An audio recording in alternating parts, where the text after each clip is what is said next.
native speakers using a modern conversation-based method. So in no time, you can start speaking confidently about real-life topics in another language.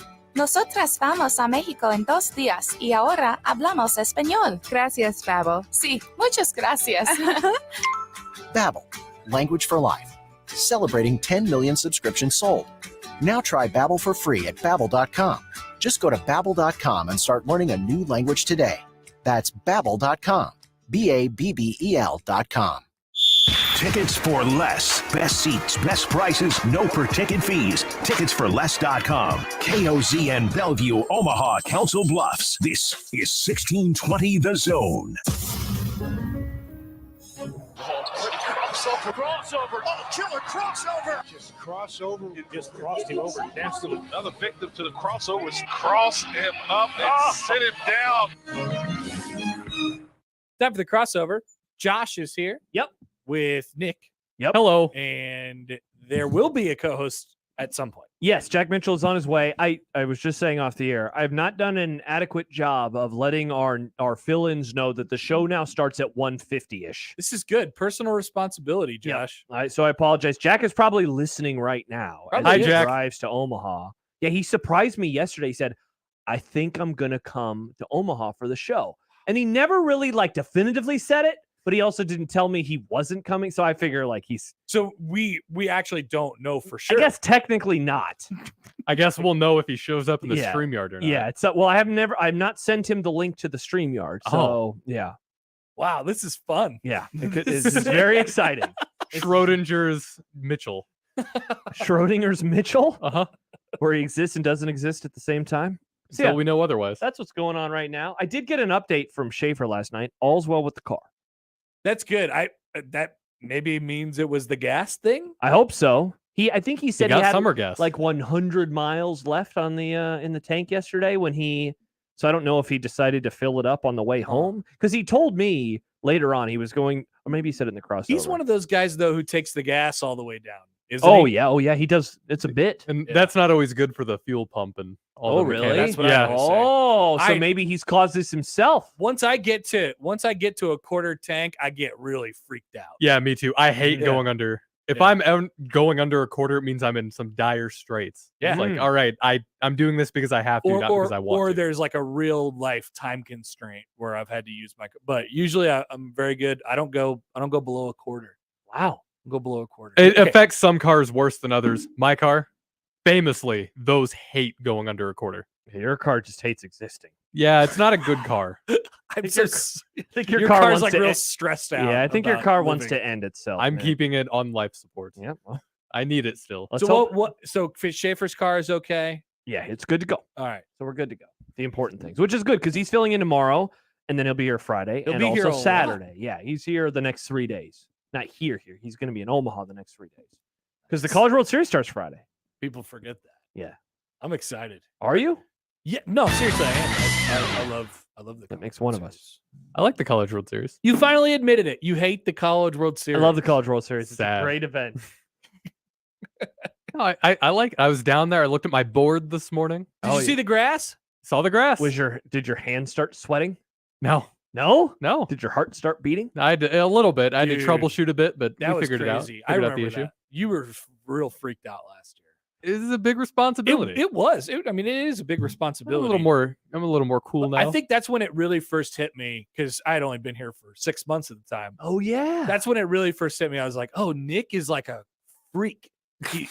Yeah. Nick is kind of crazy. Yeah. Thanks. Yeah. But not in a bad way. Like you care about your job. That's I like the adrenaline. The adrenaline helps me focus.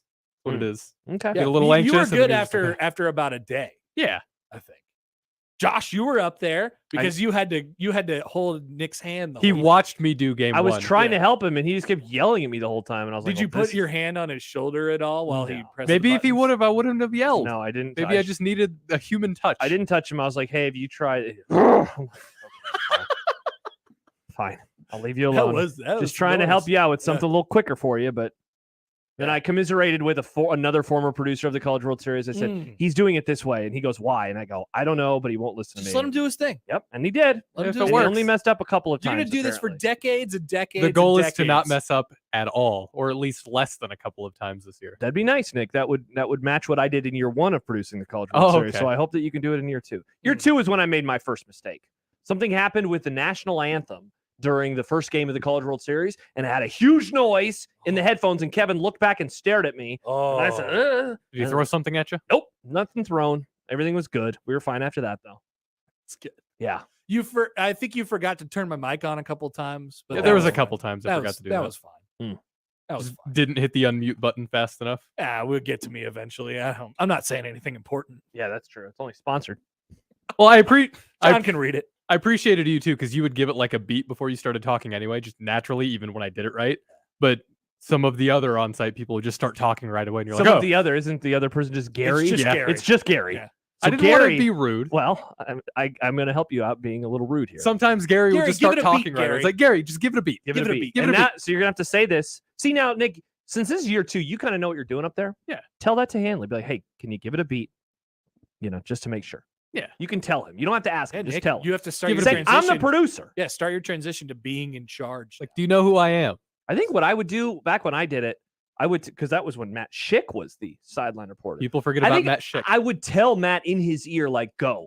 So I would turn up the music and then I would say, go. And then he'd start reading. So You don't have to do that, Nick. That's Yeah. okay. No, I'm going to leave that up to you. Your responsibility to pay attention. I know and we're listen. coming back because I hear. Oh, that's right. It's not the good music. No, it's new music. I'm working on those right now. Again, it's new music again. That's the same music from Okay. last year. Okay. But Yeah. we have the different. We have the I like da na na na na Yeah. na Yeah. na na na na That's it. na. no. But it's not the same voice as last year. It's the classic voice. It's not. No, 'cause the- worst. No, it is him. Is that guy? We didn't have Okay. him last year. David Lee. Yeah, we have David Lee. Who was this it year. last year? Was it Cutler? I don't know. It was some other dude. It wasn't Some Cutler. other It was dude. just some other dude. Huh. Is that Jack? Is that Jack Mitchell? Jack? I see a door opening. No, Nope, that's it's Chris not. Prudon. Hey, do you Hi, have our Chris. stuff? I'm going to get it right Let's now. go. Park Did you and tell pass, him about baby. The new organ guy. Oh yeah, there's a new organ guy. Yeah, Well, no, didn't the other guy- Jerry retired. I was going to ask a Well, different I- question. Tell him what he played today. When we were there, he was playing an organ rendition of My House feel by like- Flo Rida. "Feel Like a Woman." I feel like a woman. By Shania Wow. Twain. Like a woman. Apparently, that was just off the cuff for him too. He just knew that Wow, because somebody look at- asked him if he could Whoa. play it, and he's like, "I got That you." sounds like an in-game report to me. There you go. It does. We're done. Dude, look at that. Do a request, Hap. Yeah, you have what? You have 7 in-game reports I think so. a game? I'll Dude, just barge in boom. there. That's what. Hey, guys, down here on the field, but upstairs right with the now new organ player. is the new organ player. It's Jack Mitchell. Will they let Jack you? Mitchell's the new organ player? Yeah, congrats, Jack. Congrats on playing the organ. That's Will they let you interview the new puppy, or do something with the new puppy? Talk to the people who take care of the new puppy. Well, I don't know what I would do. What would I do play with fetch? Do dog things. Oh, he Yeah, but- hates dogs. I But know. it's audio.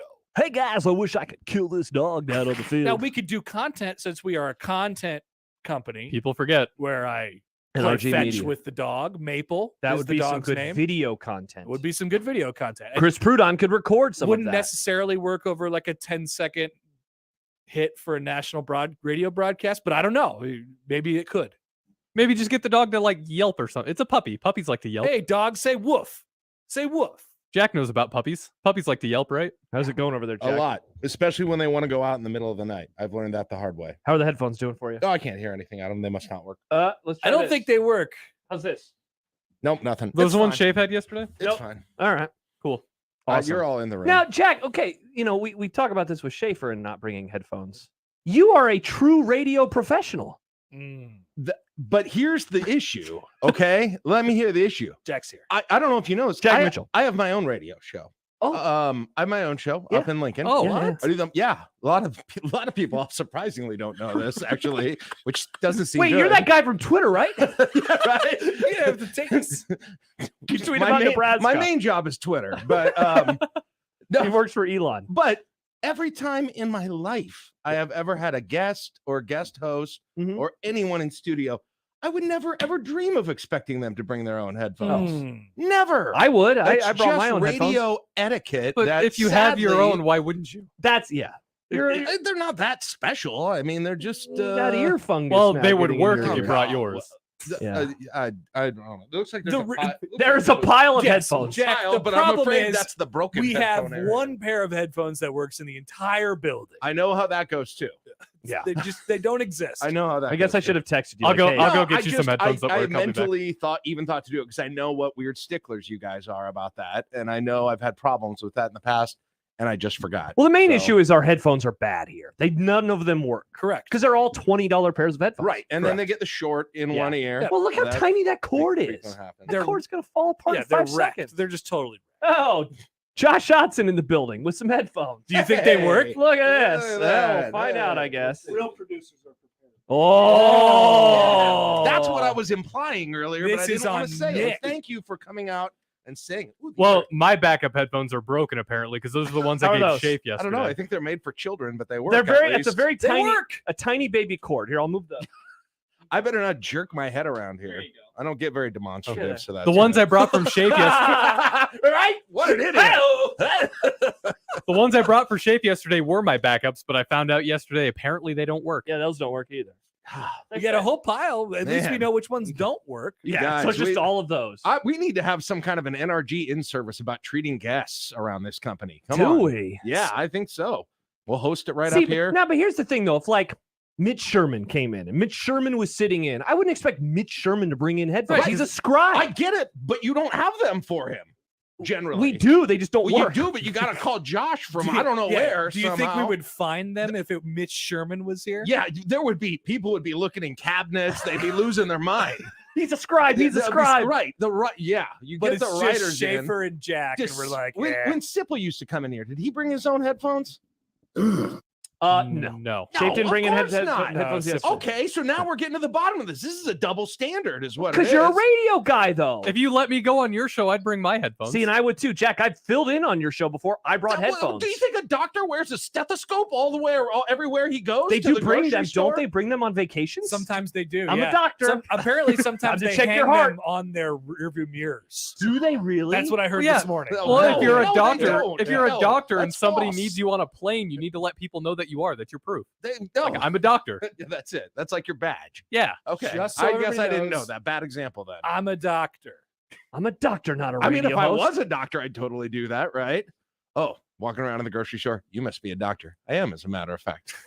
Aaron, think I would do that. Aaron texts in, as a former radio boy, it blows my mind that every radio station doesn't have headphones worth a hell. It's That's a good universal and it point. blows my It's- mind. it's It's like fair. being a baseball team and having a single Because baseball. at one point, that's funny. Oh no, we ran out of the baseball today. Looks like we're Home done. run. Yeah, Well, that's it. You All didn't right, bring that's your it. own baseball? That's it for the It's like College World Sandlot. Series in the bottom of the first. So- We're going to call it a series now. I do genuinely think there's some kind of curse because Josh and I, those headphones that Josh gave you, him and I got the new set a few months ago. One for him, one for me.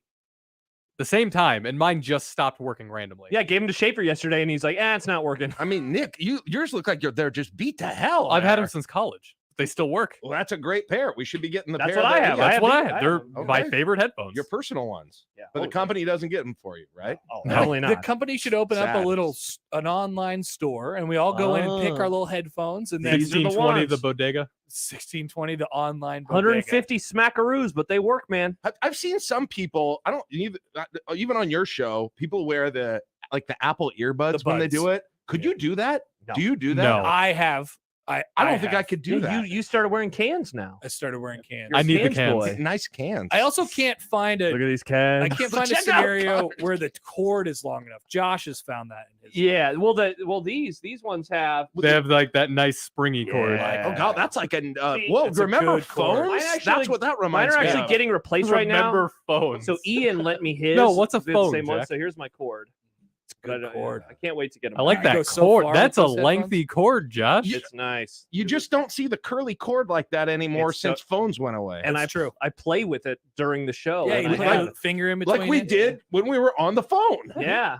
Yeah, I You remember. wrap that cord around your finger. Wrap the Oh, hell of man. that thing. Sometimes I'll kick my legs. stretch it out and try and make it straight and then boing it back together. Oh, Oh, yeah. yeah. Give me some of that. Like a I haven't done slinky. that for years. Amazing Janice says, I have at least one guitar pick with me at all times, which is kind of like being a doctor. You never know when someone's going to be like, hey, you Maybe- want to play a little Dude, tunage? Hey, for real though. Yeah. Maybe I was wrong. Maybe every profession carries the main tool of their profession with them all the time. Like, does a plumber have a little mini pipe wrench in his pocket at all times? I would Yeah. hope so. That'd be That's awesome. actually, I mean, that could be mildly true. Like, I mean, what would radio people carry? Headphones. Microphones, headphones. I Probably do have just my headphones. headphones with me a lot. See, and They're like in my backpack.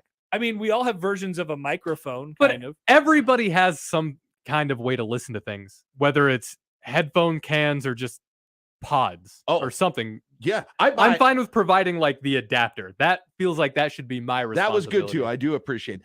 Real thing is, I have my headphones, my travel headphones for when I come here. Travel headphones for you guys and all the other shows that I co-host. And go to Twitter. I had the briefcase. I had the briefcase in my office, not in my house, and so I carried my computer in by hand, so I looked like a weirdo when I came in. I was So going to say, that, you that's really weird. carried That's it by hand. my briefcase was gone. Oh, so that's a bummer. Yeah, it's just sitting in my office doing We nothing. should consider supplying our. I mean, we should have more headphones. No, we should. Next time Absolutely, we have our should. meeting with our boss, we can talk about the headphone. And then they're going to quandary. be like, we just bought you 2 pair 2 months ago. We had somebody in our office that got so frustrated with it, they just bought like a 10-pack. but then those last just 4 basically days. gave them to everyone. They were decent. I mean, It's like- they last about a year. It's like the thing with vacuum cleaners. Like if you keep buying crappy ones, you're gonna just keep Exactly. replacing. You got to buy a $500 vacuum. You got to at go some for the point. Dyson. You got to yeah. get a shark. So at some point, we need to just buy the good headphones. It's ironic you say that though, because I have that strategy for personal earbuds is buying quantity, not quality. Really? For earbuds. Yeah. Wow. I'll buy on Amazon and I'll go on Amazon and if there's a Skull candy. if there's a $19 set of earbuds, I will buy them almost every time. I pick it up like it's a jug of milk at the grocery Jack, store. you seem like I have a lot of pairs of sunglasses, guy. Yeah, lots of, and none of them over $10. Lots of gas stations. Yeah, that I put. Yeah, those. I get that. I love quantity over quality of items in my life. Do you put the sunglasses over your glasses, or are those just for other people? Yeah, that's the problem now. Is I used to wear contacts. I wear glasses, and I have done that. Actually, That's a dad move. My dad does Big that. time dad move. Yeah, you don't have to pay for the prescription ones. It's My a dad great just deal. gets like the big Buddy Holly Ray-Ban knockout sunglasses. And Yep. puts them over his glasses. Yeah, it's a smooth move. It's a smart move. He probably has that more money because of it. And you are a dad, so I am. this fits. Or you could just buy one sunglasses and then just have them One for a long sunglass. time. But I never have to freak out. Ray-Bans. I never They're have to nice. freak out because I lost one AirPod. But you wouldn't never lose have them to. because you would take better care of them because they are more expensive. Oh, I guarantee I'd lose them, or they're out of battery, or something like that. Yeah. So what's the thing in your life that you are quality over quantity? Not much that I can think of, to be Oh, honest. I don't know. alright. I don't know. I'm not sure. That's a good question. That's a really good. What I- are you guys? What I are you, usually go What are you qual- quality over quantity? Headphones. I on? mean, I definitely go headphones. quality over Headphones, quantity absolutely. on most things. Yeah, I do. Toilet like, paper, I go quality over quantity. I do quality like over quantity / cheapness. Yeah, right. I do Right. like having good toilet paper for my. I have good I grew up on sunglasses. dollar I have store good toilet headphones. paper. Yeah, I have can't good do it. sun. I do buy. I have cheaper. I have like $25 sunglasses that are pretty solid though. So I use those for. I Activities. mean, everybody's going to pick up a free pair of sunglasses every once in a while. Yeah, we sometimes get them at the College World Series. Go to the I College can't World wear Series. any of them. Oh yeah, Why not? because Oh, so you do haven't the dad called move. my friends at Kugler Vision. I like glasses. I like the glasses. I look. don't- I think I make it work. I don't think I get high quality of anything now that you ask me the Nothing? question. Ever. I mean, it Clothes? Do you have doesn't- any good clothes? No, God, jeez. You have any Tommy Bahamas? Not around? any. No, not anymore. Again, it's the same thing. I go into Sam's Club and I pick up a shirt like I'm buying a jug of milk every time that I go in. Bed, pillows, I'll come in. You I'll, get a shirt every Yeah, time you go to bed. Sam's. basically, yeah, and I'll come home pillows. and I always say to my wife, "Is like, check out this new shirt that I got." I was like, it set us back $12 though, so we may need to make some budget adjustments this week. I Pillows? made that same joke. I don't know. I've just had the same pillow for a long time. Wow. Bed? Yeah. How's your bed? I got one. Well, one. you got got one. one free through an endorsement. John so- still has that. Nice. Yeah, That's a good bed. but it's a Yeah. good bed though. Yeah, It's a good bed. yeah. What if pretend your bed fell apart tomorrow for some reason? What would you do? What would you do? Get a really cheap bed? I don't know. That's a good question. Yeah. I've never had to buy a new bed before. Get a sack, fill Wow. it full of hay. Yeah, Yeah, how would your wife? How would she feel about the bed situation if it fell apart? that's an interesting question. I don't know. Is she cheap I like you? would- Is she a cheap ass? No, I don't think she is. No, Yeah? she's not. She's not. Interesting. How many pairs of sunglasses does she have? Just one. Probably. That's how you know. Just one. I think that's the indicator. Sunglasses. How many pairs of sunglasses do you have? That's when you're a quality quantity. That's where. And again, it's the same thing. I'm worried I'm going to break them or lose them. Interesting. I hate that stress. I hate the stress of having but super they don't nice break things. if they're nice. They don't break if they're nice. Something can always happen. happen. Something can always happen. Hey, I did get one pair again for free. Yeah. That was a really nice radio guy prescription pair of sunglasses. Went out to the lake in Iowa vacation last summer, and I'm wearing them on my baseball cap like this. And someone said something so funny, like that, plop right into the lake. I did try and find them with my feet because it was about 7 feet of water with my feet for about an hour, but I got exhausted. An hour? So yeah, they were like, we got to wrap it up. We got to go. Let the kids want a tube or whatever, and so they had to leave. That's still looking for his sunglasses. And the whole time I would go underwater, and then I'd feel around on this gross clay on the ground and try and find it with my feet. See, if they're not on my face, then my prescription sunglasses are in the case. And then somewhere except I can't leave them on my head. I can't trust myself though. I think they'd be safer in the case than on top of your head. Yeah, but if he's partying on the lake and laughing I'm at on jokes, the lake. I didn't think to bring my case. Why was you right? wearing them on your face? I'm just thinking about getting the Jimmy Buffett playing out of the Bluetooth speaker and getting my next seltzer. Your $10 Bluetooth speaker. Yep. 100%. Exactly. Because we're on the lake. I mean, what? Yes, absolutely. That's a quality. Unless I thing. got it free. Do you have a cheap one or a good one? I got a nice one. Yeah, we have a really good one. And I like to have tons of them. I'm okay with one. I have one nice one. Yeah. I got one for free once, but I have one good one. I like tons of cheap ones because I like to have the ability to get music all of the rooms going in, your house? in any room at any point. You and just take it with you. It's Bluetooth. And then I do things That's like the that. point of it. I do those things like that in my house, and then every time my wife turns on music, My wife, she just turns on Pandora and plays it from her phone. And I was like, "This house is wired to hear music in every square foot in this whole thing." Yes, or it's set up to do that, and you just listen to it on your phone. That low quality stuff that drives me insane. Phone speakers aren't the best. So, do you have a sound bar? Yep, got it for a gift. Amazing. We bought a sound bar for a guy one time, and he didn't use it for shows that don't require sound bars.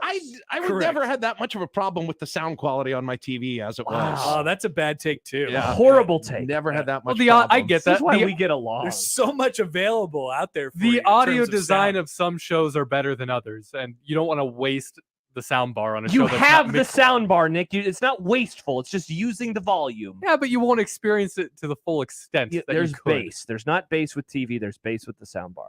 There's more to life than just bass, Josh. If you turn it up really loud on your TV, This TV speaker, sucks. Yeah. We turned it on recently, and Actually, John was But like, it does "Oh that my gosh, thing this where, is like, horrible." It does that thing where like the back of the TV will start rattling. Yeah, Horrible. because it's playing the sound out of the thing that's not supposed to come out, like the sound that's not supposed to. I don't work. think I've ever had that experience. There's a little thing on the back and it like rattles it. Listen, I'm just glad if I can find a working remote for my TV between my dog and them falling in. Use my your couch. phone. Just use your phone. I can do that, but I don't hate it. like. I'm with. I don't Tony. like it. I I like feel old that. guy. It doesn't Give me work. the remote. And I got 5 different Roku devices. It's got to connect to the right one, Yeah, and I then you're not on the right one, and yeah, it doesn't work. Big as good. centralized, streamlined. Like let's have one remote for all of the things. If a we possibly- universal Did you one. just some would say? reinvent the universal remote? I'm just saying, like this is how I like it. Like I don't have 5 remotes. Yeah, We try to keep it really to. and again, I don't have 5 Bluetooth speakers.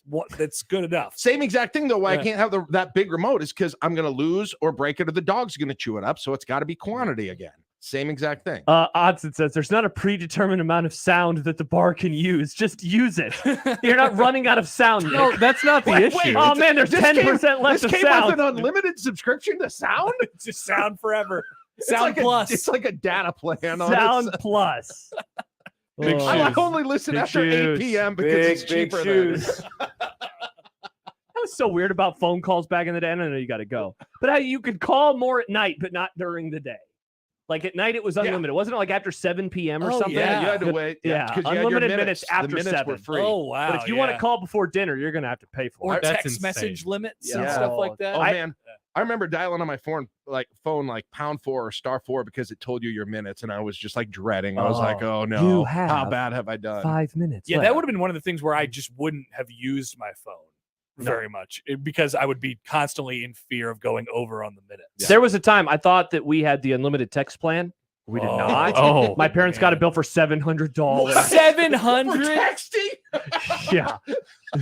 I can't believe they didn't murder me. Texting? A lot of texting. My A lot of texting. My version of that is I thought we had unlimited data when we did not. Oh no, yeah, that'll run you up. That bill was not good. Oh man. All right. It just keeps going up. Too. Uh-huh. Keeps going. Never stops. All right, Happer. Yeah, I do have to go a All little right. early. Have fun.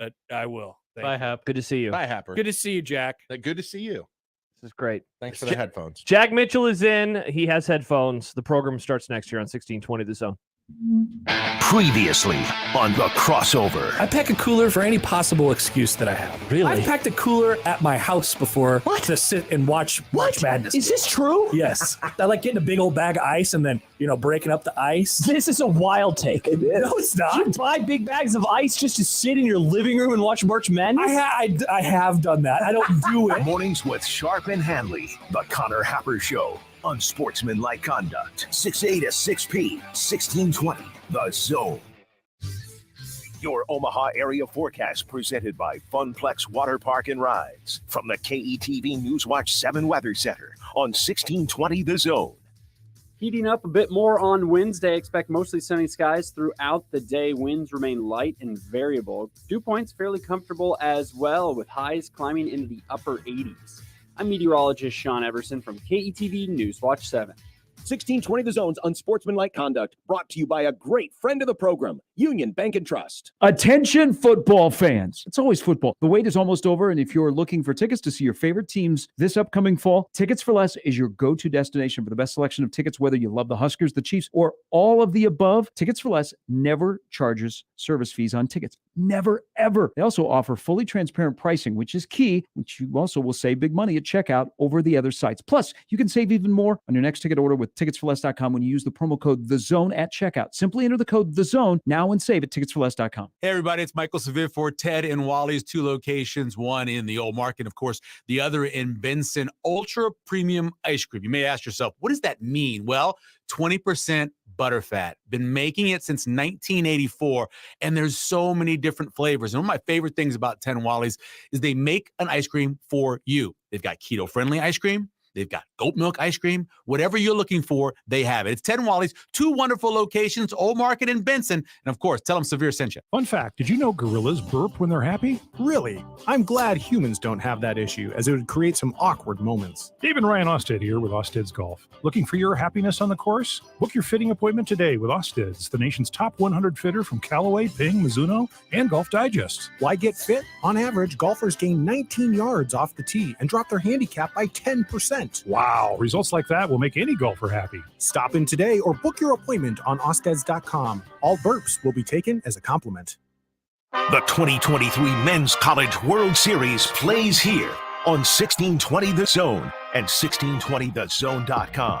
Presented locally by Woodhouse Auto Family and Triage. Every pitch, every hit, every game. Also brought to you by Patera Landscaping and Heartland Family Service. Don't miss a minute of Omaha's biggest event, the 2023 Men's College World Series on 1620 The Zone and 1620thezone.com.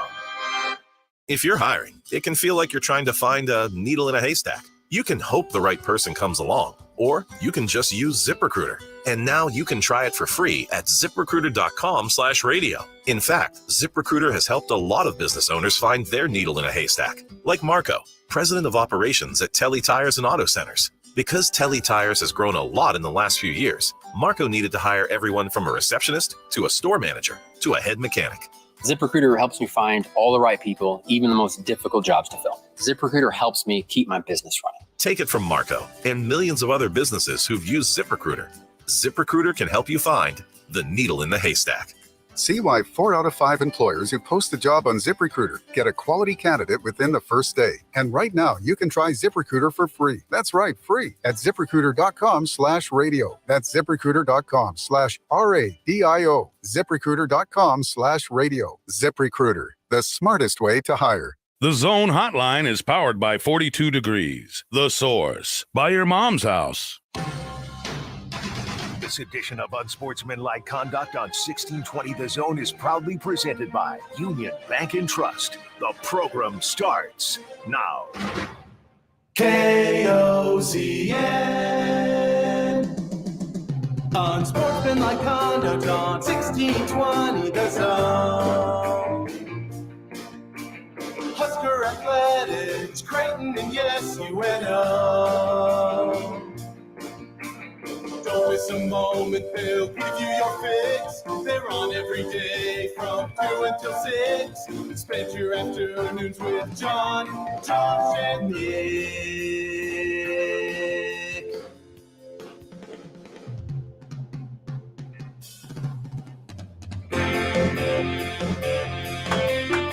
John, Josh, and Nick. They'll show you what sports talk really is. Coming up on the Grub today, Steve Sipple. Mike Schaefer canceled. Maybe Steve Sipple. Maybe Never Steve know. Sipple. And Jack Mitchell. Yeah, me. And I you. mean, not as a guest. As No, a you're going to be here until 6 o'clock. Unsportsmanlike conduct on 1620 The Zone. Husker Athletics, Creighton, and yes, UNO. Welcome in, everybody, on this Wednesday, 2 days before the Men's College World Series.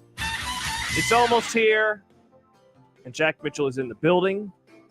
Were you listening on the way in? Were you listening as you drove? Yes. Oh, okay. Because I said No, something. I wasn't. That's fine. Because I said that I have not. Yacht rock I have season, done a Josh. poor job at explaining to fill-ins now that the show starts at 1:50. It doesn't start at 2 anymore. It starts at because the crossover. Oh, did you guys? I see, but Yeah, I do regularly listen. Did Yeah. that change recently? Yeah, we changed it about a month ago. Yeah, I was gonna say. Okay. Yeah, sometime in the spring. It was a spring change. Okay. Mainly because we were doing crossovers that lasted until like 2:35, and then the clock was destroyed Right. for like the first hour of the show. Right. At least the first hour of the show. It is interesting being a listener instead of being on the air, because it's crazy how close listeners notice that, like that Oh, yeah. exact clock. Yeah. Oh, right. yeah. Like when I plan, if I'm going out for, walking my dog or something, I want to time it to the segment I Yep. want to hear. Yeah, exactly. People, at least I do a ton. I always So, wonder what it's like for a guest who is not local and thus doesn't know our clock when we're like, hey, could you join us today at 3:50? Because my guess is that they expect, 3:50, I'll probably be on until before 4, because usually you take breaks at the top of the hour. We don't do that, though. Yes, we go over it. And We so I blow always through it. I always wonder if they're like, why am I still talking to them at 4:04? This is odd. I want to leave. And I would have been here earlier, but we had interstate construction that slowed things What? way down. Where's just this outside, going on? Just outside of Lincoln. Construction in Lincoln? Outside of Lincoln on the interstate. Dude, there's construction And everywhere also in there was Omaha. construction here too. So yeah. Yeah, it's not great. It's not fun right It was now. a slower trip than I anticipated. One of the okay. my route to get down to Charles Schwab, side road, usually fine. On my way down this morning, there's a sign. Road construction starts on the 19th. Oh, that's awesome. I Yeah. love that, because then you're like, oh, cool, that's when the College World Series is going They on. just did road work in that same area exactly a year ago. They're Dumb. specifically timing it for the CWS. That's like there's always a tweet in about August, and somebody was like, well, football season's about to start, so of course here comes a big traffic construction project in downtown Lincoln. Yeah, what will it be this year? Always Where happens. will the construction be in Lincoln this year? I can't wait Yes. to find Well, out. right now it's on 80. If anyone listening in Omaha or listening in Lincoln for that matter, if you come into Lincoln and try and go back to Omaha, don't take 84th Street to get out of Lincoln. Do not Don't take do it. 84th Street. It is closed right in a very key portion, and there is not a quick way to go around it. Oh, okay. Yeah, Did you so just learn that today then? I knew it, but I forgot. Oh, so rats. again, I had about a half hour added to this trip. I Oh didn't my gosh, expect. so you would have been here Between way that early. and the interstate and then the traffic this. here? And I had to Wow. get gas. Not So, fun. Not yeah. fun. What's gas in Lincoln or Omaha? Did you get the Yeah, I got Omaha it in gas? Lincoln. I got it in Lincoln. Don't but get it it's at cheaper here. Sam's Club. I don't know if you listened to Schaefer yesterday. Why? It ruined his car. Okay. Yeah, it's fine. though. That It's sounds like a. Well, it's because they have the That winter sounds like a gas. conspiracy. He couldn't theory. get up to 80 miles per hour yesterday. That sounds like it a was conspiracy Speed. It was theory. Speed. What? There was a sequel to Speed, right? It's Speed 3 now, the Mike Schaefer edition. He couldn't get it above 80. He couldn't get it above 80. No, so like cars were going around him. And That's they were the doing, like, opposite of speed. That should be slowness. It's Call it slow. Slowness or slow. Yeah, Slow would be. You're right. That'd be more catchy. Yeah, slowness. Hey, yeah. in this era of reboots and movies, You I never wouldn't know. rule that out. Yeah, you know what? You're right. Trapped on a car that can't go over 10 miles an That hour. sounds like a terrible torture device. Sounds like hell. Jack Mitchell got tortured for a year. What happened? Well, his car didn't go above 10 miles per hour. What? Can you imagine driving to Omaha going 10 miles an hour? That'd be a great stunt. Go across the entire state at 10 miles an Oh hour. my And gosh. see if you can not go insane. Maybe do it 40 miles an hour just so you don't get in trouble with the law, because the law is 40 miles per hour, Yeah, right? that's the true. low. I So think maybe so. that sounds I think like we need more hell. dumb events like that. Like Oh, okay. back in, I think it was the early 1900s, there was a dude. It might have been the 50s. There was a dude who just walked backwards across the entire country. That's dumb. That was a bit. He just walked backwards. Yeah. He started in like Louisiana, went to California, walking backwards. Yeah. Amazing Tanya says, to be fair, I've been listening for like 45 minutes and I can't tell if the show has started or not. Daniel, here we go, because it's time for the Grum Down. Grum Down. The Grum Down brought to you by the emojis on the Rooferees. Grum Down. I put emojis on the Grum Down today, Nick. Millennial Grum Down. Brought to you by the Rooferees at John Higgins Weather Guard. Is the summer, speaking of moving too slow, is the summer moving too slow for Jack Mitchell? NBA is done. NHL is done. The Royals are worse than the A's now. That's Is great. this true? Yes. it We'll, is. we'll explore that topic right. and more. Will realignment come to any conclusion before the season starts? I read another story today. Hey, Colorado. They're waiting. Colorado. Maybe Colorado. Maybe right. Colorado. Can't All wait to figure that out. Congrats to dads, but not for the reason that you think. Okay. Because normally we're congratulating fathers on the sex that they had. Not today, though. A story of $8 million. Okay. How fun would it be to get $8 million tomorrow, Jack? It'd solve a lot of problems.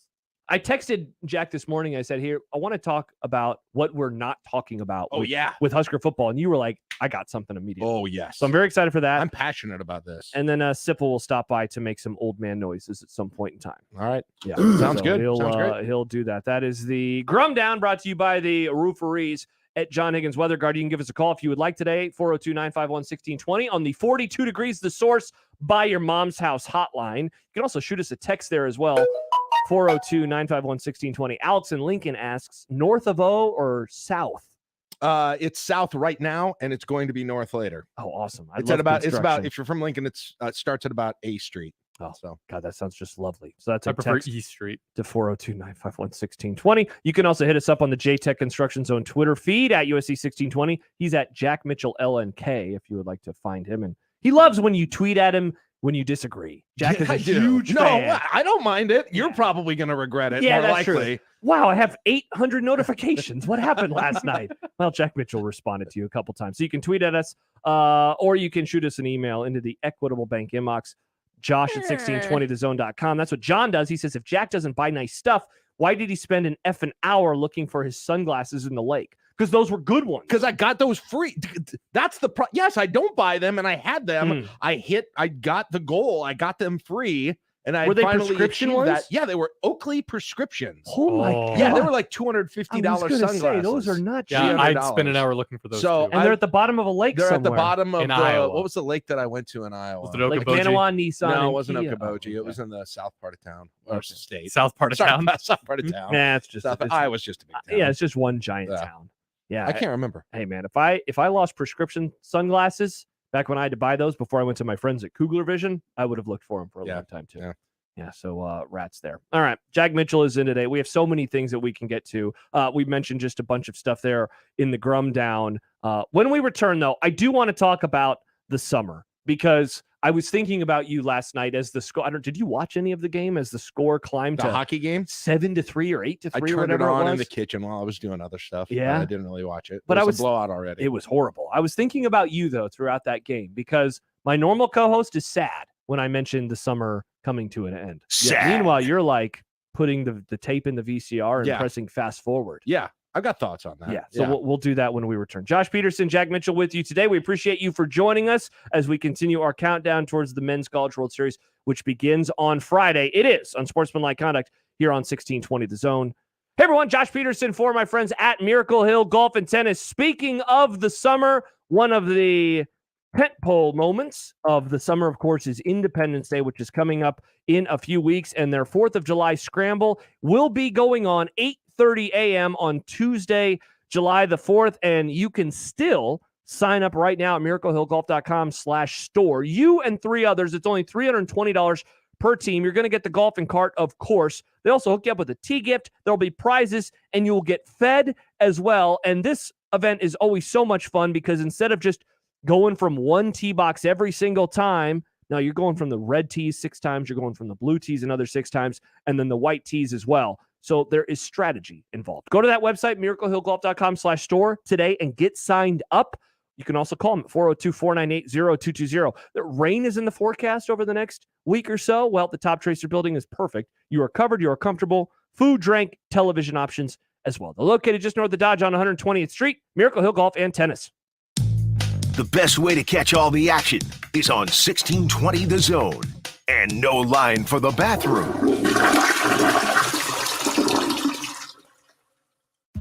It's time to wake up your taste buds. Introducing my new Fiesta Line Chicken Pizza. Spicy taco sauce, generous amounts of chicken, green peppers, onions, jalapenos, mounds of cheddar and mozzarella cheese, and finished with a tangy lime sprinkle. Add your favorite one-topping pizza and my sweet cinnamon monkey bread. Fiesta Feast. Now that's a fiesta for your mouth. Godfather's Pizza. Do it. Hi, this is Doug Nodgard with Equitable Bank. Great service never goes out of style. When the digital age dawned, many said computers would be able to handle many of the interactions that used to take a person. Boy, were they wrong. How many times have you called your bank and gotten a recording to press 1 or 2? Not at Equitable. Not only does Equitable answer your call in the first ring, it's answered by a human being. That's because Equitable Bank values its customers.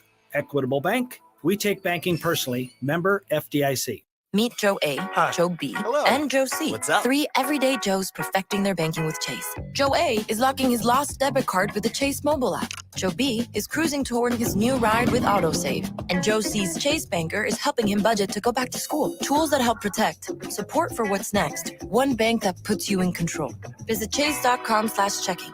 Chase. Make more of what's yours. Chase mobile app is available for select mobile devices. Messaging and data rates may apply. JP Morgan Chase Bank, N.A. member FDIC. Nick Handley here for my friends at DJ's Dugout. Everyone at DJ's Dugout says welcome to Omaha baseball fans. June is a fun and exciting month in Omaha, and we welcome all the college baseball teams, little league teams, and visitors here in town. DJ's can accommodate teams in large groups. Omaha is known for getting a good burger, and DJ's fresh, never frozen half-pound Angus beef burgers are absolutely delicious. DJ's is locally and Vietnam veteran-owned. Dig in at the Dugout. The cigar enthusiasts at Hearth Cigars and Pipes are a pretty diverse bunch of humans. Some enjoy an adult beverage or two, others pass the time with a competitive yet friendly game of dominoes. Still others enjoy shooting some pool downstairs, while more than a few are just satisfied with each other's company. The common thread with all of them is the awesomeness that is their favorite cigar from the humidor. Hearth Cigars and Pipes, just off the 48th Street exit from I-680 at the corner of Mormon Bridge Road and McKinley, and at hearthcigars.com. How powerful is Cox Fiber? So powerful that one day, your daughter will be able to simulate a soccer match against some of the world's best players right from your backyard. Introducing Cox Fiber. With fiber-fast speeds, it's internet built for tomorrow, today. Limited availability in select areas. Speeds vary and are not guaranteed. Cox terms and other restrictions apply. My friend and I are taking a trip to Mexico this year, but neither of us speak Spanish. So we downloaded Babbel and started learning Spanish fast. Want to start getting conversational in another language in as little as 3 weeks? Babbel's quick 10-minute lessons were designed by language experts to be the most efficient and effective way to learn a new language. ¿Cómo te llamas? ¿Cómo te llamas? ¿De dónde eres? ¿De dónde eres? Babbel's interactive lessons are created by real language teachers and voiced by real native speakers using a modern conversation-based method. So in no time, you can start speaking confidently about real-life topics in another language. Nosotras vamos a México en 2 días y ahora hablamos español. Gracias, Babbel. Sí, muchas gracias. Babbel, language for life. Celebrating 10 million subscriptions sold. Now try Babbel for free at Babbel.com. Just go to Babbel.com and start learning a new language today. That's Babbel.com. Babbel.com. This is unsportsmanlike conduct. Unsportsmanlike conduct. The 1620, The Zone. Josh Peterson, Jack Mitchell with you. We appreciate Jack for sitting in today. He does have a radio show. It's on 1400 KLIN and 99.3 FM. And It doesn't seem like I have a radio 99.3. show, does it? Right now, because my mic wasn't on. We have an FM signal. Do you know that? I did. I didn't know Yeah, what it we was, did. but I knew. Does it I just want to add that in. Man, I love FM radio. FM radio is The, great. the sound of it, not like music. All the music you could ever want right Gross. there. Do you know where my boss is today? She is in Washington, D.C. lobbying Congress to keep AM radios in cars. Yeah, That's like a huge thing right Nick now. is a huge Elon guy because Yeah. Elon is an FM fan It's and the- not those AM new radio. electric cars, they want to take the AM radio out of those cars. Disgusting. Despicable. Which I so you guys say. would be gone from cars. Yeah. Completely. The no FM signal. That's guys. not good. Very sad. If you have an electric car, thankfully you can still listen to us on the radio replays at 1620thezone.com or wherever you download radio That's true. replays. So We're also but on HD. You're also what a life. What Yeah, a life you it's live. great. We're HD, everywhere. High definition. Yeah. That reminds me, there's a topic later that I wanted to ask you about in relation to high definition. Stanley Cup final was locked up last night. You are a huge hockey guy, as we have discussed many, many times. You know, this is And the, softball. This is so funny. I think that hockey, more than any other sport that we have in America, is like the one that I hear people say, I wish I could get into the NHL. Like you have probably said that at some point in your life, right? Like Yeah. you watch it and you're like, this is such a cool sport. I really wish I could care. Yeah. But then it's like, it starts in October, it ends in June. Don't have the time. And the weird part is I did get into it for like a 6-month period. When you lived in When I DC. lived in DC and their team was doing great. Yeah. And so because everyone was talking about it. Yeah. Like when you live in a pro sports town like that, or any town that's big into a team, it's hard not to be. It's constantly on the local radio. People are and it's talking about constantly- it. People are talking about it at all the places you People go. come up to you in the street, sir. Have you seen the Sir, score of the with tears Capitals in game? their eyes. Yeah. Yes. What a game it was last night. And then the other thing, you and I have talked about this before, is there was a video game associated with Yes. it during that time. Yes. I can probably tell you full rosters from 1994 because of the In Sega the Genesis. NHL. Yes.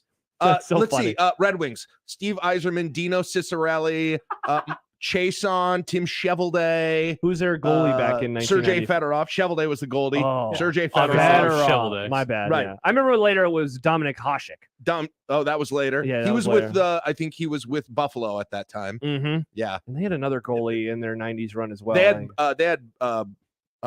who did they have? Because I think that quick Hasek one? was the guy who won later. But I wasn't could it? probably tell you 50 hockey players from the 90s. 90s. From 1994. Yeah. Because of video Can games. you name any hockey players today? Can you name any of the Yikes. Mighty Ch- Ducks? I know Keith Kachuk's son, right? Okay. Right. There's the 'Cause guy. he was part of the finals, Who's right? the dude from Edmonton that everyone? Connor Yeah, McDavid. Connor McDavid. I What a could've fun named you name, him. Connor McDavid. That guy's really good. Yeah. Yeah. And there you go. That's not hockey. a lot. Is Sidney Crosby still in? I was The going to guy- ask the you. guy I from was gonna ask you the same question. what's his name from Washington? The Russian guy from Washington. Oh, Alex Ovechkin. He Ovechkin. still plays, I think. Yeah. I saw a screenshot of him this year. He was very gray on his yeah. beard. So I don't know. I could probably name you 5-10. I bet I could go 50 deep in 1994. Yeah, but not.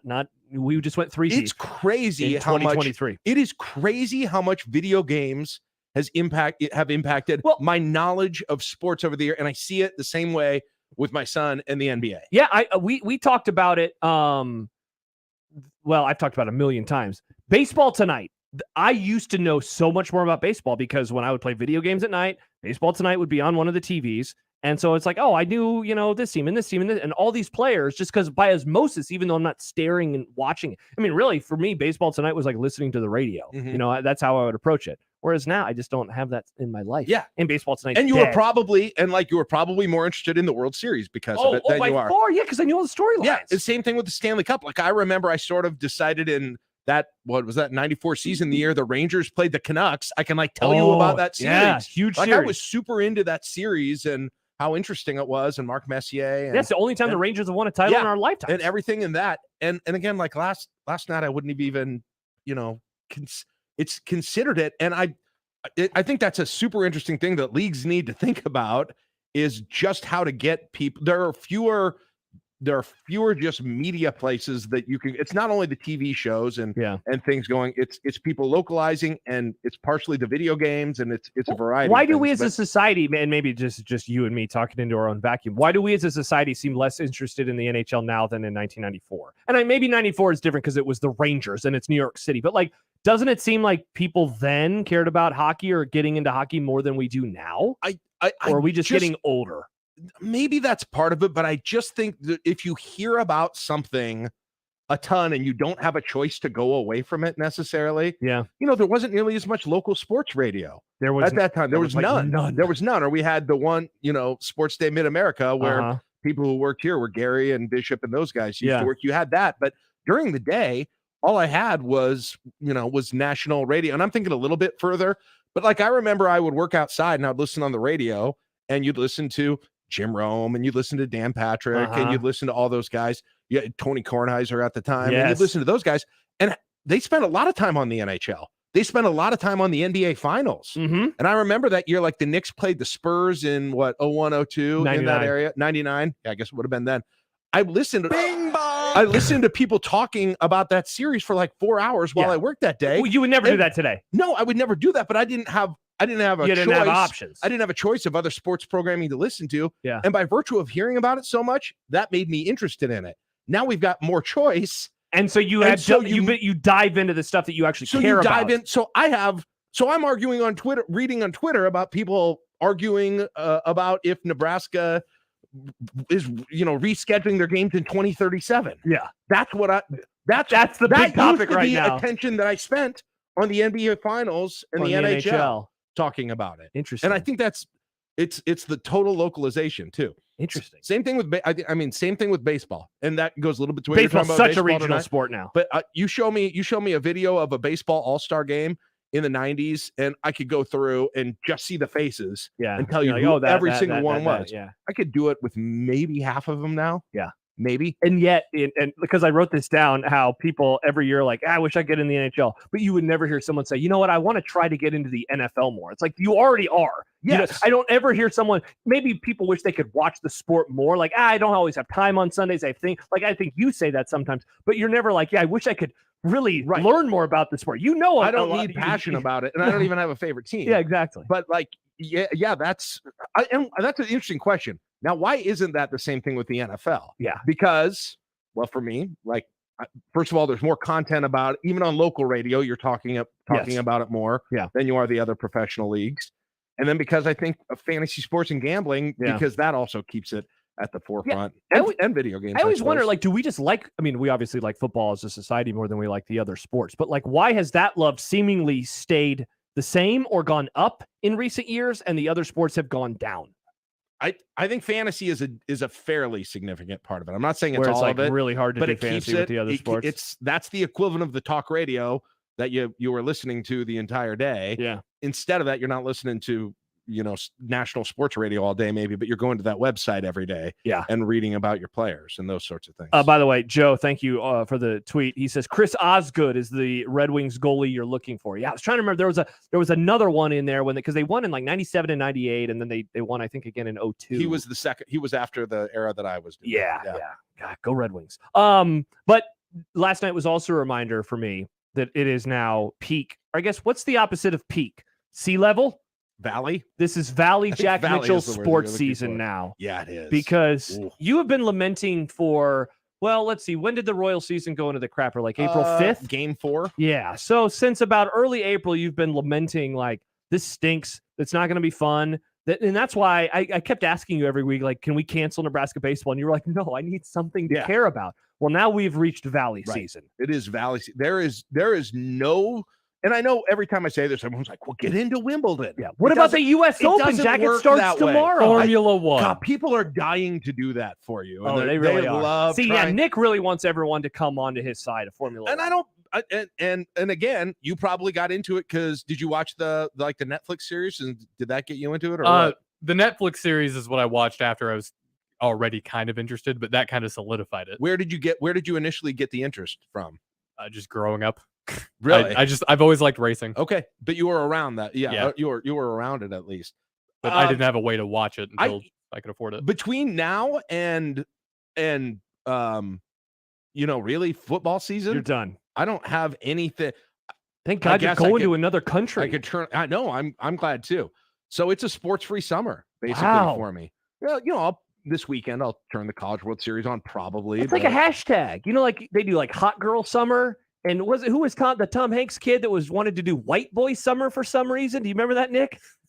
I figured you would have been into that. This can be sports-free summer. Sports-free summer. I believe it really starts either today when the NHL ended or at the end of the College World Series. You could also argue it starts. Yeah. But it's basically we're like a week and a half away from it just basically truly being that. Sports winter is what it is, really. Oh, yeah. It kind of reverses. Interesting. Sports summer is in October. Are you going to do anything with your extra time?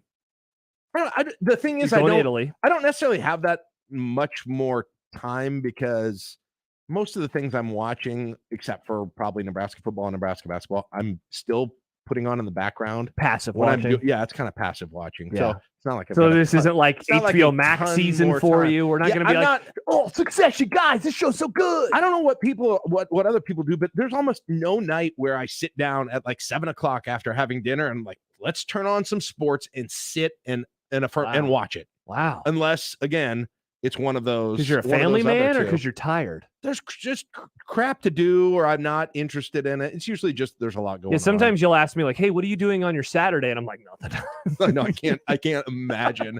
I like to live vicariously through Josh's Saturday. He was like, oh, I don't know. We're we're going to have a nice lunch that we're making. We're making homemade pizzas for lunch. And then we're going to go out to the brewery for a while in the afternoon. Went to a brewery on walk Saturday. the dog great. and probably maybe just go hang out in the park. I don't know. I read. And I'm like, that sounds amazing. It was really cool. I'm going to Home Depot 4 times. Again? Oh, you always do have to make the return trip. I forgot that lug nut. Right. It's just a different world. Wow. It's a different world. So maybe that's part of it. Travis says, you shut your mouth with that Red Wings talk, Josh. Go Avs, go. No, screw you, Travis. Go Red Wings. The Avs were not on NHL 94 because they did not exist. They didn't exist because they were still in Quebec. That's the right, Nordiques. Quebec. Yeah. Can I think of a Nordiques Why did player? the Avalanche have the feet on the sweaters? Because it's like Bigfoot, it's supposed to look like so it's supposed to be Bigfoot walking during an avalanche. It's probably one of their mascots or something. Okay. Bigfoot seems like it might live in Colorado. I don't know if I can read this text from Dave, but just know, Dave, I read your text. It mentions no sports summer is the viewing equivalent of, I'll just say no blank November. Think of another word that starts with an N. Oh, yeah. Yeah. He says you're going to have nocturnal sports visions. Yeah. There you go. I like this. No sports summer. Travis says Chaz Hanks. Maybe it's healthy. Maybe I do it every summer. It's great. Yeah. I get sad early on, oh man, I miss having something to watch every night. But then I'm like, I just do so many other things. I'm reading this book right now. I keep talking about it with everybody. Oh, Jonathan Franzen. Oh, people will love from 2001. Incredible book. Be careful. Ratings are about to go way up. No, Josh is talking about books he's reading. Yeah, everybody, if you have any takes on the corrections, let me know. The electricity is going to go out on here. There's so many people listening. Maybe we should stop movie club and just do book club. Holy cow. Travis says it was Chaz Hanks who was about White Boy Summer. Chaz Hanks. I have no takes on White Boy Summer. I remember seeing the video and I was like, I have no idea what the hell this was. Eric says Jack spent $250 on prescription Oakleys. My dad spent $700 on him. I thought regular Oakleys were $250. Jack, let me know where you shop. Again, I got them for free, so I don't know. I was estimating. You might be right. It makes me feel worse. If you said $250. I was like, damn, that's a little cheap. Yeah. Probably it was. I don't know. I got them for free. Yeah, it was again. I remember through a radio thing. When I needed glasses, I'd get the prescription ones, and they weren't cheap because I like the Ray-Bans, and so I would get the good ones. My cheap. It's not a knockoff. It's just really cheap glasses, just with the prescription lenses. It was still like $130 just for those. You can, and that's the same thing. I buy cheap online ones too because once my dog gets them, it's bad news. Yeah, bad news. Reggie like the taste of sunglasses. Remote controls and glass. My just regular plastic, glasses, just plastic. Yeah, remote controls and glasses are 1 and 2. Reggie's still a puppy. He's such a year old. Puppy season. He's still a puppy. Also, he was supposed to be a mini, and he's like 37 pounds. Is he a Labradoodle? Is a dog golden doodle, a mini golden doodle. So that might be the 1 to 2 years, Jack. Yeah, it better be getting over soon. Labs. I grew up with labs. They usually mellow out around like year 2 to 3.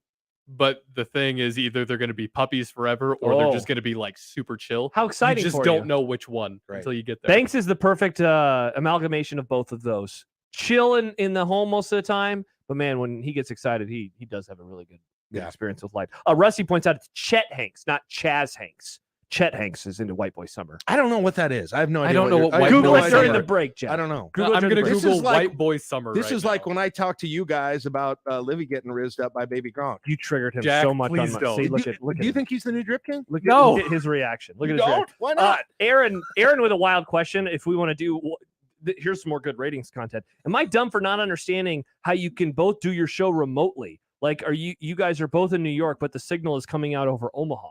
Do we want to explain to him how technology works? Does he know I'm here? I'm here though. Yeah, I'm here with you. I think he's but I'm not confused, like sometimes. how we could do a show from New York that broadcasts in Omaha. I've never done that, The so I guess I'm not internet. totally The sure. internet. Well, yeah, it's mostly the internet. And well, like when John does it, it's phone lines, It's- right? yeah. It's a phone line that moves extremely fast. Like when Yeah. John, because John's on ISDN, right? Yeah. When he's like at MSG or something like that. Mhm. or So, yeah. tie line, which if it's a tie line, then it's internet. If it's, But it's yeah. There you go. White Boy Summer is a hip hop song about women, strip clubs, money, and online adult entertainment by Chet Hanks. Oh, But he spelled Hanks with an X. with an H-A-N-X. X? Yeah. Oh, that's dumb. Oh, so no relation to Tom. Okay. No, it's his son. No, it's his son, Oh, but it he just really is? wanted to spell his name so. differently. Oh, I didn't even know that. Yeah. Alex in Lincoln says, "What about the Royals, Jack? Historic season this year. Yeah. Has it gotten to the point now where they're so bad that you're It kind is of his son, intrigued? It's completely depressing. So that It's completely depressing. It's not Because I told Bruns, because he's an A's guy, I said this has to just be a wild experience. I'd be rooting against them. I want them to be the worst team ever. I don't. And they keep winning that's games not- now. I'm not taking my time. I'm not turning that on. And then how about this before break? Dave says, "You're reading the corrections. Loved that book. Huge Jonathan Franzen fan. Read Freedom, Purity, and Crossroads too. They're all fantastic. Thank you, Dave. I'm reading this thing, the prose, Oh, Jack, of this gosh. book. It's so good. No takes? I just don't. Listen, It's I'm the not. turn of the century. I'm not your program director. I just don't feel like book talk is probably a route 16. wow, The zone wants Jack to go out down. on books. Jack wants to ban books. Oh, you know who else wants to ban books? You know who else did ban books? Oh, what time is it? The under hits today. Designated Hitler. Also, he's worried about the College World Series right now. He doesn't have bandwidth for if I'm talking about books or not on the radio. Okay. Yeah, my boss That's is good. worried about That's those good. things. All right, more to come. Our version of Unhinged is talking about books. Yeah, I enjoy it. Want to talk some Husker football stuff with you, including what are we not talking about with the team right now? All right. You seemingly have an answer. Yes, You're strong in this answer. I am. I look forward to your answer. We'll talk about that and more when we continue. Jack Mitchell sitting in today for John Bishop. I'm Josh Peterson. Nick Grimm producing. It's Unsportsmanlike Conduct on 1620 The Zone. Live from the Host Coffee Studio, this is 1620 The Zone. Your neighborhood is more than blocks of buildings. It's the people who live there that make it special. At Union Bank and Trust, we're not just creating home loans, we're making neighbors. We're not just small business lenders, we're small business shoppers. We don't just live in your community, we help you build it. Because our people are your people. Visit ubt.com/neighbor to learn more. Union Bank and Trust, member FDIC. Hey, everybody, it's Michael Smith for Ted and Wally's, 2 locations, one in the Old Market and in Benson. What goes better after a wonderful meal? Say you're in Benson looking for a great place to eat. You roll into Taste of New Orleans. You get your po' boy, maybe have a little bit of gumbo. And what goes with that? Ice cream. Ultra premium ice cream from Ted and Wally's. You swing into Ted and Wally's, whether it's a quart or a half a gallon or just a couple of scoops, you're going to love the ice cream at Ted and Wally's. So many different flavors and so many locations. 2 of them, in fact, Old Market and Benson. And when you go there, tell them Severe sent you. Doctors Bimbo and Vince Petro provide quality and caring dentistry for the entire family in a friendly, relaxed environment at the northwest corner of 144th and Dodge. New patients are always welcome. Look no further than Doctors Bimbo and Vince Petro, dentistry for the entire family. Come visit Omaha's own little corner of France, Les Voltaire, for mouth-watering appetizers and entrees, plus melt-in-your-mouth desserts and an extensive brunch menu on Sundays from 10 to 2. Dinner or brunch with friends, for a special occasion, entertaining clients, or just chilling with French wines with your favorite someone. Les Voltaire will make you feel right at home. Reserve their private party room today for birthdays, rehearsal dinners, and retirement parties. Les Voltaire, just off 156th and West Dodge Road in Pepperwood Village, and at lesvoltaireomaha.com. Get ready to experience the excitement of college baseball's championship series in Omaha with Tickets for Less. Use promo code THEZONE to get exclusive savings on tickets for this year's games at ticketsforless.com. Shop the best selection of tickets with no fees and save at ticketsforless.com. During the CWS, celebrate the College Baseball Championship with Templeton Rye. It's whiskey for the strong-spirited with an all-star lineup of 4-year, 6-year, and 10-year reserve. Templeton Rye is crafted with a strong community spirit, the perfect way to celebrate your favorite team. Templeton Rye, whiskey for the strong-spirited. Available near you. Anywhere fans go to cheer on their team, there are behind-the-scenes MVPs ensuring everything is game day ready. We see you, Joe, fixing seats so every fan can enjoy every game. And Allie, who keeps her stadium running smoothly from the moment the first game starts to the last play of the season. At Grainger, you're our MVPs, and we're always here for you with supplies and solutions for every industry and 24/7 customer support. Call, click Grainger.com, or just stop by. Grainger, for the ones who get it done. Don't miss this week's Zone Deal. This week's half-off deal is $50 worth of vouchers to Le Voltaire French Restaurant for only $25. Le Voltaire Pepperwood Village is a locally owned, unpretentious French restaurant serving down-home cooking with an extensive wine list and great handcrafted cocktails for decades. Whether dining with friends, clients, or that special someone, Le Voltaire will make you feel right at home. Zone deals go fast. 9 a.m. Friday, 1620thezone.com. Tickets for less. Best seats, best prices, no per-ticket fees. Ticketsforless.com. KOZN Bellevue, Omaha, Council Bluffs. This is 1620 The Zone.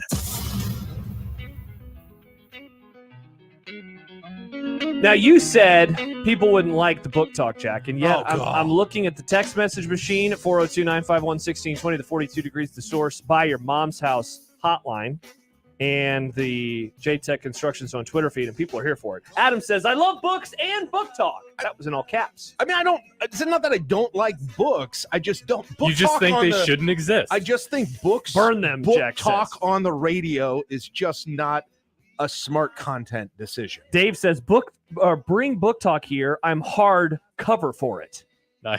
Get it? Rusty says, do you have a favorite Cormac McCarthy RIP novel? Hashtag book talk. I just had an idea then. Oh?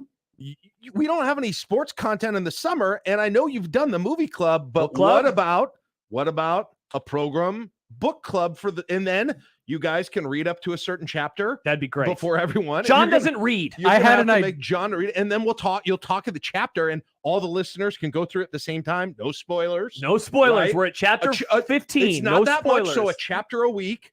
Right? Week. And then do it every day. So yeah, and what do we have? discuss- So we'd have to find a short book then if it's only 12 chapters. Let's get like a Junie B. Jones. Okay, maybe in it's here. a couple. I don't know what maybe that it's means. a couple. You don't know chapters. Junie B. Jones? No, I don't know. I do. You know I do. Who's I- Judas? This is Quintessential children's chapter books. Oh no, I don't want to read that. There I it want to is. read an adult. Well, you wanted a short book. I gave you a short book. It doesn't have to be that short. You can do multiple chapters in a day. So we We're talked read about Infinite Jest. It's 1,000 pages. What do you think about Infinite Let's do Jest? Ulysses. Ulysses? I think Ulysses? Infinite Jest has been my summer book project for like 3 years, and I just have not even started it yet. The I've Iliad. owned it for like 6 years. It's very sad. I'll Maybe you start out with like a Husker book or something. Maybe you read More Than Winning. We by did Tom read in Osborne. Rainbow I've with actually Mike never Farron. read More Than Winning. Read More Than Winning and Did see you how read- it's aged. Did you read the Henry Cordes Nebraska book? No. I should loan this to you. In there, so there was 2 things in that book that I still remember to this day. One, Tom Osborne told his players to stop being banty roosters, which still is in my lexicon with a very select number of friends. He's like, don't be banty roosters. Okay. Which is great. Also, he drew up I believe it was the Corey Schlesinger touchdown. It's in the book. He drew really? it up for Henry Cordes. I loan it to you. I have it. No, I don't Got it think for I have it. I Christmas. read when It's I a was in great book. high school. I read Big Red Confidential by Armin Katayan. Yeah, people got mad at that Yeah, book. Did they not? did. They did. Yeah, he said that Irving Fryer threw the Orange Bowl. People forget about that. And then one more before we move on to Nebraska. John writes in, I am a huge sports fan and a huge football fan, but I don't follow the NFL. I haven't watched a single game, or I haven't watched a game since 2013. I got all tired of the talk from the booth during games that had nothing to do with football. And honestly, I've never really missed watching it. Sounds like a lot of the non-football lecturing has gone away, but it is nice to have my Sundays free after watching football all day on that's Saturday. stick to sport. I is doubt what I'll this ever go is. back to watching. Oh, is that what that That's means? stick to sports. I was trying to figure out lecturing. Lecturing. Yeah, I was going to say, I don't remember I'm getting pretty sure that's what lectured. that is. Okay. I guess, well, Kaepernick, that stuff was like 2016. So It could have been something Well, I don't know what else. happened I in don't know. 2014. It could have been something Was it else. head injury stuff? I love the Maybe. NFL. Every year I'm like, the NFL Oh man, is I would my favorite 100% sport. miss it. I would 100%. If it went miss away? Yeah. Or if I just quit partaking in it. Yeah, don't do that. We will not do that. So I sent you a prompt earlier today of what are we not talking about with Nebraska football enough right now or at all right now? Because there have been, I mean, look, you said something in the previous segment. Right now, the big talking point is schedules and should they cancel things and the word slumming because of the Tom Chattel Collins. Yes. That's been a big thing. And then the usual kind of will they, won't they make a bowl, yada, yada, yada. You responded immediately like, I have something for that. What do you think we're not talking about with Husker football? I think this fan base, and maybe it's happened in other fan base too, but we have gotten addicted to big picture conversations and potentially controversial big picture, but big picture confrontations. And I think it's because there's been so many coaching changes, and there have been so many opinions about the coaching changes, and that's what comes out of them are these big picture philosophies, these big picture. Every game's a referendum game, right? All of those things. It's the exact things that we're talking about too. It's the big picture of how Nebraska fits into the Big Ten West, or the big picture of Nebraska fans and media's own perceptions of who they are, or the other things that have come up is kind of philosophies in recruiting going forward. Everything, like, think of the topics that you go through or that people want to talk about here right now regarding Husker football. They're not micro things. They're not whatever happened to who's starting at running back this year. We have not talked about who's starting at running back this year. Right? You're right. We'd never talk about that. Whatever happened to, well, I wonder what kind of offense this is going to be this year. I say we talk about that a little bit. What's the pass run breakdown? How is the definitely don't do that run pass ratio? How's the tight end going to be used in this offense? We don't really talk about that. Or is the fullback thing lip service, or is it really going to become a significant part of it? What's this new defensive scheme going to look like in terms of pressuring the quarterback? My answer when I wrote this down was, what are we not talking about, and why is it the defense? Because every conversation that we have when we're projecting the schedule and we're talking about getting to a bowl game, it's always about, and I approach this too, do they have a good enough offensive line to help Jeff Sims remain upright? Can they find skill players that he's going to feel comfortable getting the ball to? It's never, can the defense get enough stops? Is the defense going to be good enough? Can the defense be a top 50, 70, whatever that number is? Can the defense do this? Right. So then the team can go to a bowl. Has anybody ever talked or tweeted about like Luke Reimer or Malcolm Hartzog or like the key players on this defense? No, now it's so funny because every time we talk, you'll mention those guys' names. Enrich. And you know what I think every time when you say them is like, I only hear these names out of Jack Mitchell's mouth. Like, I feel like I don't hear those names out of anyone's mouth. They're such key players for this year. And you're like, you want to talk about something up. that's going to impact the season? It's not Tom Chattel. It's not Tom Chattel talking about slumming. It is those key guys on defense. And if he would have just inserted Hartzog into that sentence, there would have been no controversy. He had a huge ascension last year. Does that keep going? Does he have the potential to be some? All of these questions. You know what it is? It's the stuff you read in preseason magazines. It's the stuff you read in Phil Steele and Athlon. Yeah, we don't even have those conversations. Why is that? So why are we only talking about the big picture because stuff? we become addicted to it because it's become so much. Still, again, it's become like politics. It's become we've taken the joy, the fun out of playing games. Yeah. And having games, I think and you're it's onto been something. about philosophies. It still comes down, right? It still comes down to the original should be Bo Lever or Bo Lever. Yeah, everything is. is. Sometimes I feel like it still comes down to like Frank Solich got a getting raw deal getting fired. It still comes back. People got so emotionally wrapped up in those things and bought in so much to their own philosophies about what should happen with the program, with coaching changes and with other big decisions, that they have a hard time not focusing on those things now, on those sorts of things and things related to we're talking about too much, frankly. And I'm not saying that they have an outsized impact or we're overrating their impact, but coaches and not players. Coaches and not players. Well, what you just said reminds me of like earlier in the offseason, there was a moment in time, I don't remember what month it was. Maybe it was early spring ball, but I said something to John off the air. I think I texted you about it too. And then finally we brought it onto the show, but it was just, it seems like everybody is kind of coming up for air right now. And I'm still sensing that a little bit. I guess maybe the last week has been the first time this offseason where it was like, hey, people have feelings again about something and they're willing to die on weird hills on the internet. But for a while, it seemed after years and years and years of just the constant my side, your side, that people were just like, I just don't know if I have it in me to have an opinion that strongly about, even like Raiola being retained. Oh, yeah. Or Garrett McGuire. Even those things, which normally are super hot button, like they have a 24-year-old coach, or wow, they brought back the offensive line coach. Even those things, people are like, I just don't know if I can do it again this time. I just don't know if I am willing to have a strong opinion about it right now. Guys, it's March. Right. I don't want to do it again in March. Right. Call me in September. Right. And you're absolutely right about and I always use the phrase, the referendum game. Everything has come down to a referendum over the last few years. And like, I think the best example of that was the second Mike Riley year, where it's like, well, they got to beat Oregon. And then they beat Oregon. It's like, well, now they have to do this. And then they did that. It's like, okay, but now they have to beat Indiana to start 5-0. And it's like, okay, they did that. Well, now they have to beat Wisconsin. And then they didn't. See, I told you. And it's like every game was kicking the can down the road. And I would like to think that we're not going to do that this year. And I mean, I'd be an idiot, though, if I actually expect that to happen. We're going to go into Minnesota. And I know the question will be asked, like, so how big is this game? And what can we learn about the Matt Ruler? It's like, guys, it's game one. It's going to be that. And it's going to be, in predictions, are going to be, Minnesota's the better program. They're going to be. But you know what I say to them? Name me Minnesota's quarterback. You do say that. You do say that. Tell me you have a strong opinion on that game and what's going to happen and the matchup. Who's their quarterback? Mm-hmm. And you feel that way about the whole Big Ten West. What's he good about? No, and that's not even me trying to crap on the Big Ten West, which I do sometimes. But this is just saying, my point with that is that there's so little micro.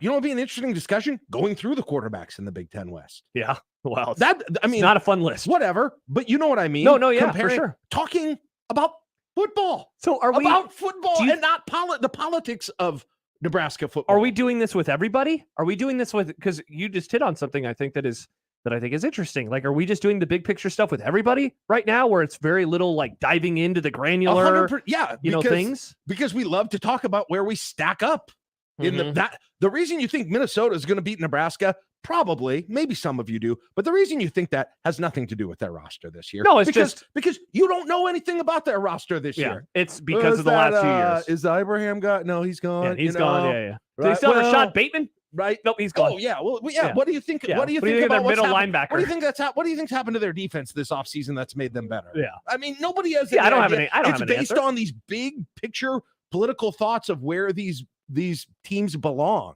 Mm-hmm. It's like we've lost the ability to think and talk about the football itself because I don't know if people want to.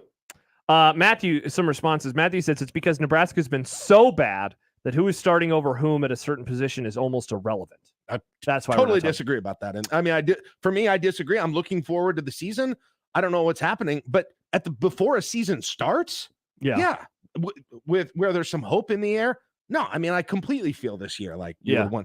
Now, I guess I get it. At the end of a season when they've got 3 wins, you might be worn down on that topic, but that's not where we are right now. Dave says, what are we not talking about? What happens if Sims gets hurt? That's been something you've talked about. I've talked about that a ton. You have many takes on that. I mean, yes, that is a great topic. Yeah. And the likelihood that he'll get hurt. Well, that's a pretty easy, well, not easy. That's something that you can look back on going back to, I always forget what the year that it began was, 2019. And since then, they have had, I think, 2 seasons where the quarterback made it all the way through. 2 since 2019. And so on. That's only 4 years. Or 2009. Thank Good Lord. you. Yeah, Okay. yeah, my bad. Yeah. That's what I Jack, since 2019. But yeah, since 2009, which was a Zach Lee year, they have only had, I think it's twice. I'd have to go back year by year and figure it out. It's like, it's oddly one of the Taylor Martinez years, and Tanner I think Lee, and probably. then See, I think he started every game, but I think Patrick O'Brien had to play in one of those games. I think it's one of the Tommy Armstrong years too. Your point stands, though, that it is much more likely than not, based on recent history, that you're going to have another quarterback playing, maybe starting probably and playing significant time. Well, and hell, off the top of my head, I can't do it, but I mean, there are multiple years in there, 2010 for sure, 2013 last year, where you got down to the 3rd quarterback. Yeah. I mean, so it's happened. That's at least 3 times that I came up with that's a great, interesting topic. Is Nebraska equipped? Did they learn? I mean, I know it was a different coaching staff, but are we potentially doomed to a repeat of what happened last year with that? Yeah, that's a great question. Nobody talks about these things anymore. Yeah, it's so funny. You said politicization. Thank you. You're on radio. That versus like that taking over life in general. Like a lot of people say that politics are now sports, team rooting and stuff. Yeah. Where in a way, are we taking the politics stuff from that and we're bringing it into the sports where it's just always the big picture of, because like you know it because you cover it. A bill is passed or not passed, and it's always like, what does this mean for this side? What does this mean for this side? And that's what we do now all the time. It's, well, what is this game? Will this game mean? What would it mean if they won? What would it mean if they lose? Rather than like, well, how about this player and how he performed or didn't perform in the football game? It's always like the big picture. And we probably aren't having deep enough conversations about politics. Yeah. We're just cheering too much. Yeah. And we're and I'll admit that I am guilty on the, what does this mean? What does this not mean when a team or a player performs well? Like I love doing I love big picture stuff. Right. And yet we do it a lot. Yeah. I bet we could, the amount of questions that we could come up about this team and the conference and those sorts of things that are about football, that are about this season, that are more of these micro issues. And like, there's a lot of them. There's tons of them. I think you said one earlier. It's like, who the hell is going to start at running back? And I think you could just then put that at the whole season. Who the hell's going to emerge at running back? Who's going to be the guy that is a bell cow, or is it going to be, what it's been for so many years? And is the new coaching staff going to have a different philosophy about that? I think of an Anthony Grant because he's someone that you and I have talked about a lot. I test Anthony, and how it seemed like he was easily going to be a shoo-in for 1,000 yards. And then he gets, 15 yards against Iowa in the last game of the season. And you go back and watch the games and it got worse. Yeah, it seemed like during the course of the year. And what exactly is Ramir Johnson now? And, is he back, assuming he's back to full-time running back now at this point, it's kind of messing him around with those things. But which of those guys fits this system better? Okay, well, here's something going off of that. Who is a player that we have either totally written off or was in the doghouse previously that can emerge under this coaching staff? Like, who is a player? And it's hard to say, Jack, give me an unexpected player who's going to be good, because it's like, well, then they would not be unexpected. But you know what I'm talking about? Who is that? We see it with coaching staffs all the time where, under a previous regime, they were kind of non-existent, or maybe they were young and so they just hadn't totally gotten into it. Like I think back to Bo Pelini's first year, and he talked a lot about Roy Halou. And so I was like, okay, let's keep an eye eventually, I guess, on Roy Halou. And sure enough, Roy Halou ended up being one of the better running backs that we have watched play for Nebraska this century. Who is that player that emerges and we're like, what? Either A, I cannot believe that player resurrected his career because, man, he was not very good, and I think maybe Nick's favorite offensive lineman, Bryce Benhart, I think he could be an answer. Like, he would be a guy where it's like, wow, they did wonders with that dude because he's got the frame, he's got the size, he was a heavily recruited player, and then so that's one bucket. The other bucket then is, which is a player that was either too young or just hadn't developed yet that also finds himself this season. I think that's a great question because that could change the fortunes of the team too. Yeah, I can think of several guys that are interesting to discuss in those, those buckets too. So who would you name? Yeah.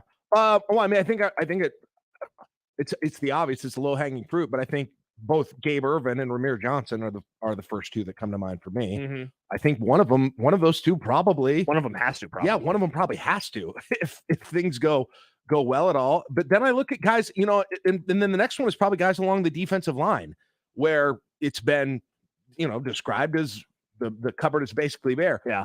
And I'm not saying it's not, it's at a high level of talent, but you do have guys, who have played. You do have Ty. Does anybody mention Ty Robinson to you? Yeah. Every now and then I'll read a story and his name will be in that story, and I'm always like, oh, that's right, Ty Robinson this year. Or Nash Hutmacher or one of those guys, right? You almost forget these guys are on the team. Yeah, you really and part of that I think is the COVID eligibility, but you do. You're like, oh wow, that guy's still at Nebraska. A couple names are real quick. Joel says Xavier Betts. I think he's in a better place on and off the field with this staff. Look, he is a key. He is a huge key to the season. And how he was, I don't know, treated. That might be too harsh of a term, but just how he was used on the roster or his recruitment and how all those things went. Versus now, I think a new lease on life, if you will, a new opportunity. I think that he's a player. If he put it together, he was. I still remember there was this graphic.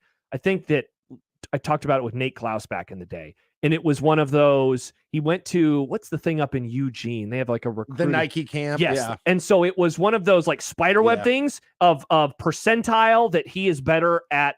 All these players than anybody else, and he was like in the high 90s at like every just athletic trait. And I asked Nate, I said, is this the most like raw, best athletic player that you have covered in terms of signing in Nebraska? And he was like, he might be. And so like, that's what I always think about with Xavier Betts. It's such an interesting couple of things about that.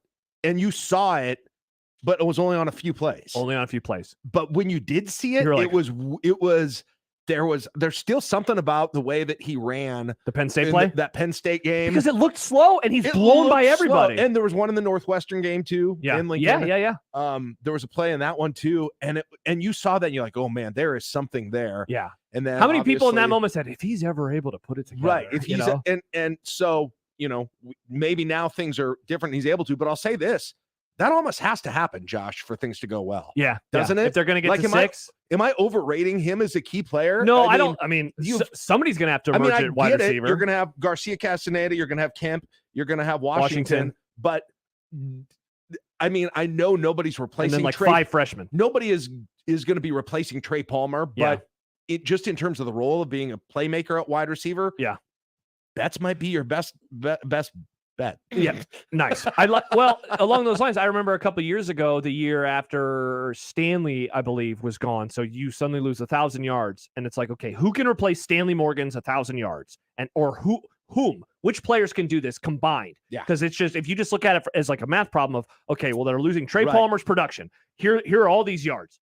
Who gets the yards? Yeah. How can they divide those up? Speaking of wide receiver, Jed says player that was in the doghouse with the previous staff, Tommy Hill gets talked about a lot with this guy. And he moved back to defense. Position too. Yeah. They over the same thing with Ramir, right? Yeah. Where they moved him back to that position. God, I forgot about that. That's changed positions. Ramir was wide receiver for them. They're moving guys to wide receiver like crazy. Yeah, that's right. Yeah. And I mean, speaking of wide receiver, like I always say it, the fact that they brought back a player who left the team in mid-September, Garcia Castaneda, and then Xavier Betts, who literally missed a whole season. It said a lot about, well, first, the willingness of those players to come back. I think that we can acknowledge that. But it also said, like, wow, they were thin at those groups. And something else to talk. It could be boom or bust. I have no idea. But the Nebraska tight end position is so fascinating. Yeah. Right now. Oh, for sure. It could turn out to be. I mean, between Fedoni and Gilbert, this Gilbert guy, right, from Georgia, played at LSU. Yeah, like physical specimen, 500 yards or whatever. What at are they LSU? going to do with him? I Why know. is nobody talking about that? I think, to me, I would guess with Fedoni, beyond just kind of the big picture things we've hit on in this discussion, for me, I think that people are like nervous, like Thomas 100%, Fedoni, knock on 100%. wood. Like people just don't want to jinx it. But I am so interested to see his first game. I know, yeah. He made it through spring ball for the first time. I'm so interested to see his first game because I have no idea what to expect. Yeah, you're right. It could be how many plays have we watched him at Nebraska? Like 5? Because he hasn't played, given the way he was recruited and given the, his high school career and the way that he tested these things. Yeah. He was the best tight end. Yeah, you do the spider thing, the spider web. Same with Gilbert. Yeah, exactly. It's weird that nobody talks about that. Yeah. A little bit to me. Wow, there's a lot of things that nobody talks about. Isn't this fun? It's great. Like, don't you miss this part? It's like, see, we don't have to talk. We don't have to get like freakishly mad at each all other in your and then have a bunch of faux insiders on Twitter try and show everything that they know. Right? You're not wrong. That's not fun. Every now and then I'm not naming names, but you know who I'm talking about. Every now and then I'll have one of those old school like sports discussions with someone, and it's like, oh, this is fun. Yeah. Like this is what we're supposed to be doing here on sports radio. Yeah. During the summer. Position battles. This is This is some summer sports radio. Yeah, but then we don't have board game summer. Well, we can do both. We got 4 hours. Yeah, or D&D summer. Let me DM a game for you guys. But you got me fired up to talk about these things. See, now you're excited. Now you're predicting 8 wins. Like now, I don't know about that, but 9 wins. I'm interested in delving more into like 3 of the conversations that we had there. Well, yeah. Now, we're going to go to break, and I'm going to be thinking about the tight end position and what type of production those guys. What kind of crazy boom or bust does that thing have? It's got the What if potential. Fedoni was like a 400, 500-yard player? The best case scenario with those two guys and the worst case scenario are so far away, and they're so awesome or so disappointing. It's like the crazy. elevators. It's like the floor or the basement, and then it's like, okay, well, how high up does that elevator go? What kind of type of floor are we talking about with Thomas Fedoni? If you have other topics that we are not talking about enough, you could let us know. Yeah, I'd love it. 402-951-1620. You could email us as well into the Equitable Bank inbox. John writes a follow-up about the NFL thing before we go to break. It wasn't Kaepernick. It was before that. There was just way too much political and social talk that had nothing to do with the game. Man, I must just be blacking this out. I don't really remember that a whole lot in 2012 and 2013. I always think it starts in 2016. Was it? Because that's when Kaepernick started kneeling. Was that around the time the things in Missouri? Oh, that could have been it. I guess Maybe I'm just Michigan, that's a thing, totally too. blacking it out. But Whatever. But I don't remember Nick watching Sunday Night Football and Al Michaels is like, and we're also thinking about Flint, Michigan tonight in the water. Like I just don't remember those topics. Some people said maybe he mentioned Bob Costas because Bob Costas did the he thing. used to That was lecture guns. us during halftime. So, all right, there you go. Dan says, "Will Rule wear a smock? Need more smock talk." That's another great. I think It seems like the answer is no on the smock. I would just we need to delve more into exactly what a full breakdown on what was going on with that. He should wear a The smock on the Friday night games. Call it Friday Night Smockdown. Until Nebraska hired him, the two things I had an opinion about Smock? Matt Rule was he looks like a dude who goes to my church, almost a dead ringer, number one. Oh. And number two, the smock. The smock thing was so weird. You should on Sunday. You should go take a picture with that guy and be like, hanging out with Matt Rule at church, I and thought just about doing see that. the I engagement. you guarantee get. people have asked him to do that already, though. Yeah, you're probably he'll be Matt Rule Yeah. for Halloween. Maybe he'll be Matt Rule for Halloween. All right, we have more to come as we roll on. Who spent $8 million and what did they spend it on? They should have spent it on me. Or me. But when we return, we're gonna praise dads in the spirit of the day. Oh. But Hey. not for the reason you think. That's all right. Congrats Any though praise on is the good. sex, Jack. Congrats on the Thank you. sex. It's going to be was Father's fun. Day on Sunday. More to come. It's fine. Nice. Here on 1620 The Zone. Hey, everyone. Josh Peterson for my friends at Kugler Vision. You know, we were talking earlier in the program about prescription sunglasses. My dear friend and partner today, Jack Mitchell, well, he dropped his at the bottom of a lake. These things were hundreds of dollars. Why were they hundreds of dollars? Well, because he has glasses and he needed the prescription sunglasses. Good sunglasses, those are already going to cost you a couple $100. You had the prescription in. Oh boy, we are talking about many more dollars. I don't have that problem anymore because I went to Kugler Vision about 5.5 years ago. I remember thinking of all the things that I would enjoy the most. In general, not having to wear glasses, but man, getting regular sunglasses. Maybe I forgot to bring some. Well, I can go to the gas station on the road trip and pick up a $5 pair. I am able to do that now. Give them a call at 402-558-2211 or go to their website, kuglervision.com, because in the future, if you drop your glasses at the bottom of a lake, you won't have to worry about it because you can just go buy another $5 pair. 402-558-2211 or kuglervision.com. The Connor Happer Show. Fourth place in 1944's Running of the Roses. The horse's name, Shut Up. Simple, tasteful. So this was also probably a little vulgar. And they probably had a whole segment on 1944 Sports Talk Radio about how they were a horrible example for the kids. Is society crumbling because the horse's name was Shut Up? This is 1944. We're trying to win a war here, and your horse's name is Shut Up. I love your 1944 guy. The Connor Happer Show. Weekdays from 10 to 2 on 1620 The Zone. Your Omaha area forecast presented by Funplex Water Park and Rides from the KETV Newswatch 7 Weather Center on 1620 The Zone. Heating up a bit more on Wednesday. Expect mostly sunny skies throughout the day. Winds remain light and variable. Dew points fairly comfortable as well, with highs climbing into the upper 80s. I'm meteorologist Sean Everson from KETV Newswatch 7. 1620 The Zone's Unsportsmanlike Conduct, brought to you by a great friend of the program, Union Bank and Trust. This Father's Day, bring something special home from 42 Degrees for the favorite men in your life. How about a Boost EVO from our Dr. Dabber collection? Maybe a nice glass pipe starting at $9.99, or a new grinder for the low price of $11.99. How about Delta products starting at $7.99, or our premium Kratom starting at $9.99? With 9 locations, soon to be 10, the most professional, knowledgeable, and friendly staff, why shop anywhere else? 42 Degrees. Buy your mom's house.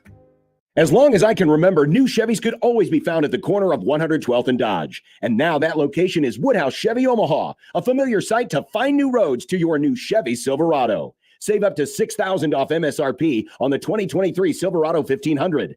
I've seen the huge selection, all with the features, styles, and colors you're looking for. Now you can too. Woodhouse Chevy, exit 75, I-29, Missouri Valley, and now 112th and Dodge in Omaha, or visit woodhouse.com. With approved credit, see dealer for details. Expire 6/30/23. Dust. It's in the living room, the bedroom, and the bathroom.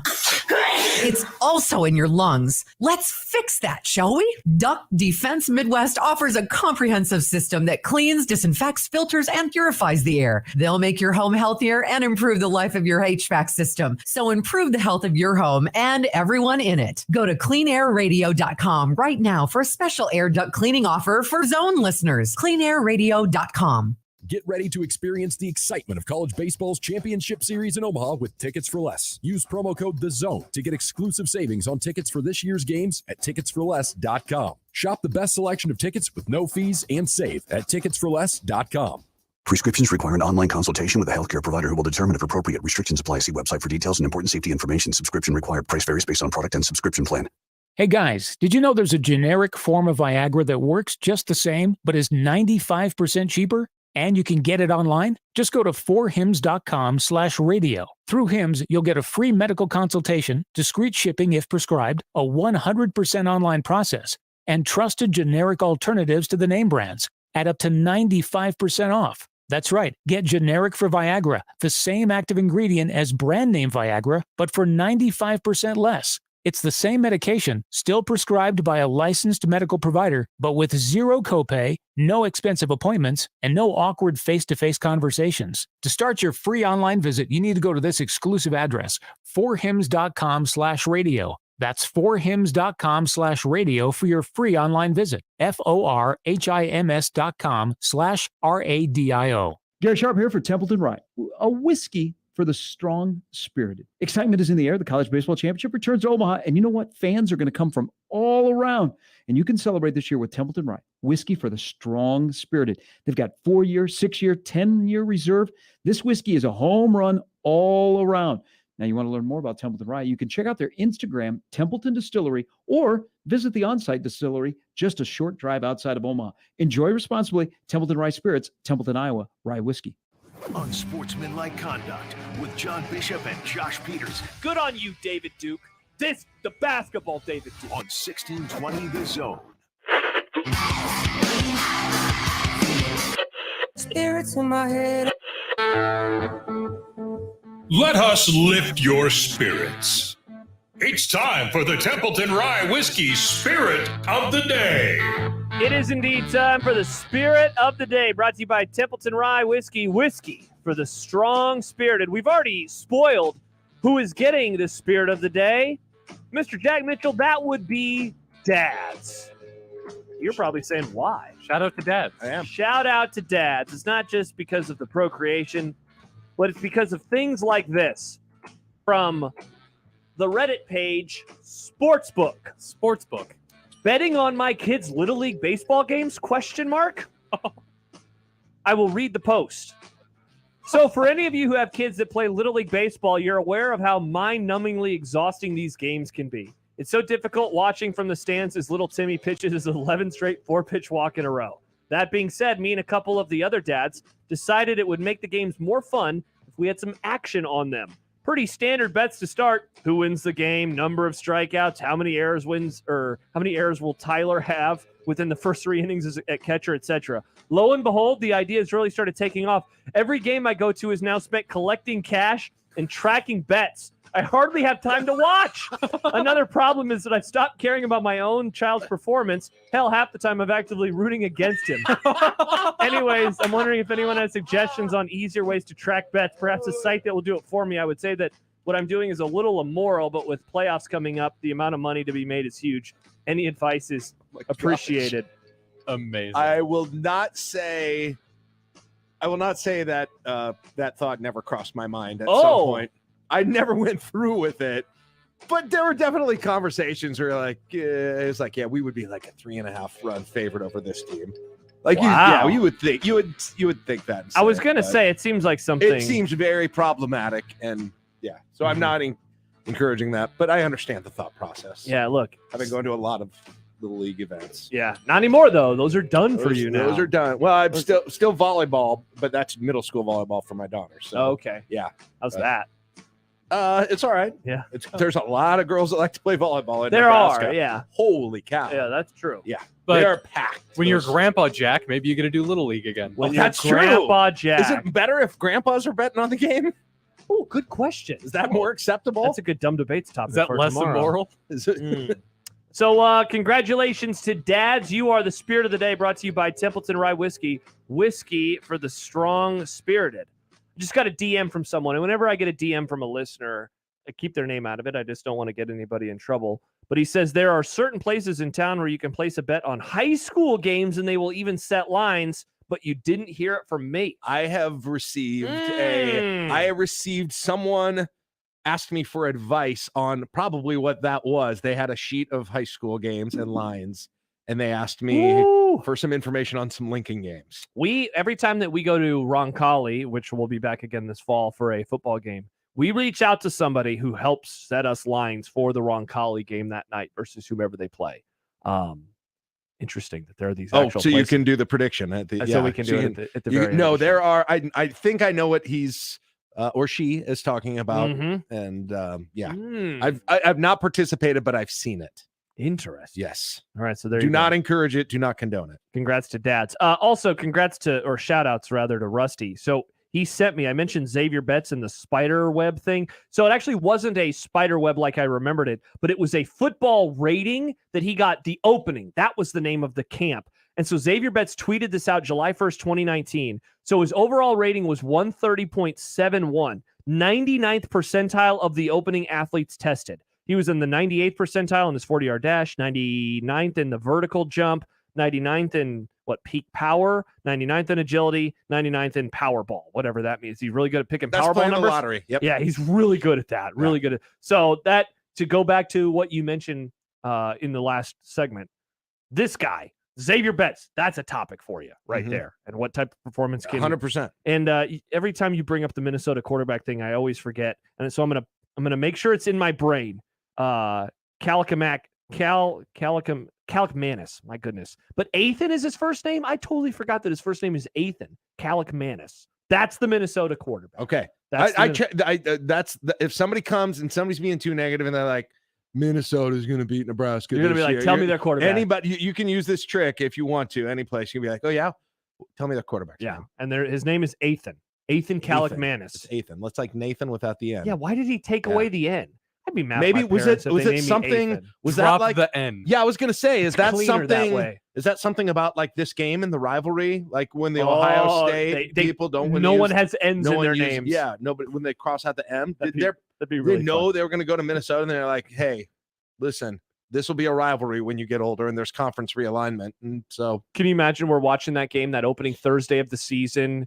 Gus Johnson's there, and he's like, we're gonna go down to the All-American girl, Jenny Taft, and she's like, Gus, I got to be honest, this is something I've never seen before. Ends totally crossed off in all of the programs here. No N's in anybody's name anymore. Thankfully, PJ Fleck, no N famously in the name PJ Fleck. That's true. It would be amazing that they would do this for a rivalry that is not played annually, but here we are at this point with the new Big Ten. Jed says it's Calicmanis. See, maybe I'm going off of what John called him. I thought John called him Calicmanis. Calicmanis. All right, there you go. He was the guy who came in after the injury to Tanner Morgan. That's true. Tanner Morgan got hurt. He came in. Yeah. Oh, yeah. Let me read you his stat line because I read it to you during the break, and in your reaction, I think, was that's the most Big Ten West stat line of all time. 60 of 111. It was 54.1%. 946 yards, 3 touchdowns, 4 picks. Yeah. Not great. He didn't play a ton, but if you expound those out, that's very typical. Oh, yeah. Very typical Big Ten West quarterback range. The other team that you brought up when we were discussing just more things was Wisconsin, and just like, what the hell are they going to be this year? And they're another program that, and I've heard this from you. I think Mike Schaefer said it yesterday. They are getting an unusual amount of respect for a team that was A, not good last year, which they were not, and also B, replacing a head coach. Yes. Now, I would say the reason they're getting the respect, I guess I'll give you 2. They are in the Big Ten West, but their head coach is the only guy to ever take a Group of 5 team to the playoff. I think that's where the prognostications has them. I've got another reason, because it always happens. It does always happen. Always, literally always happen. It's because people look at the conference and like, oh, all these teams kind of suck. Wisconsin's usually pretty good. Let me ask you this. Which team winning the West would annoy you most from the the people who said that they would or whatever were right. Like, is it Wisconsin? Like, This if year? Yeah, if like Wisconsin was good this year, would you be like, are you serious? Like, Yeah, it that would would be- annoy you. It would. I think even more than Minnesota. Well, yeah, because it's such a comparison. It's going to be so frustrating given that they're in such a similar situation that Nebraska is right now. Yeah. Because I think there's going to be measuring going yeah. forward between these two programs. So because Wisconsin would be like, well, they're already a step ahead. Yeah, there's no doubt. That would be incredibly frustrating, I think. And Fickle versus Rule was like a debate that we had on the show at the end of the coaching search. Like I honestly, I lean Fickle. Fickle was my number Yeah. two. Fickle was my number 2 choice. Yeah. Behind the Lane train. I was like, who was it again? Lane Train. Lane Kiffin. Yeah. So interesting. Matthew says Wisconsin is getting so much benefit of the doubt. It's crazy. They're changing everything and abandoning everything that made them Wisconsin for 25 years. Will it be 2004 Bill Callahan? Yeah, and I'll push back again because go look at North Carolina's rushing numbers over the last handful of years. And I'm just speaking generally right now to everybody. I think you'll be surprised because whenever we talk about Wisconsin, we're like, oh my gosh, air raid. They throw the ball in North Carolina. I'm not going to argue with that. They had a bowl game. I think it was against Miami where they rushed for like 500 yards or something stupid. You're right. I think that was the COVID year. You're right about that. But it's still crazy. They brought They brought in Mordecai from SMU. Yeah. SMU is the most opposite team of Wisconsin in the nation. And same with North Carolina's offense the last couple of years. Like North Carolina's offense has been fun to watch, and we don't ever think of Wisconsin's offense as fun to watch. Right. Unless you fetishize like that certain brand of football. I mean, do it the way Nebraska used to. That whole Mordecai thing being the quarterback, I can't. That's going to be so fascinating to watch. I still can't get the picture, and I get what you're saying that it's not that North Carolina didn't run. It's not that they're not going to run under Longo. I think they will. It's not going to be the same way. It's still going to feel really different. Yeah, it's still going to feel really different in the way that they pass. 402-951-1620 if you'd like to call or text us. We have more to come. Steve Sipple will join us in a little over an hour. Jack Mitchell sitting in today for John Bishop here on 1620 The Zone. Big names, big games. We've got them all. 1620 The Zone.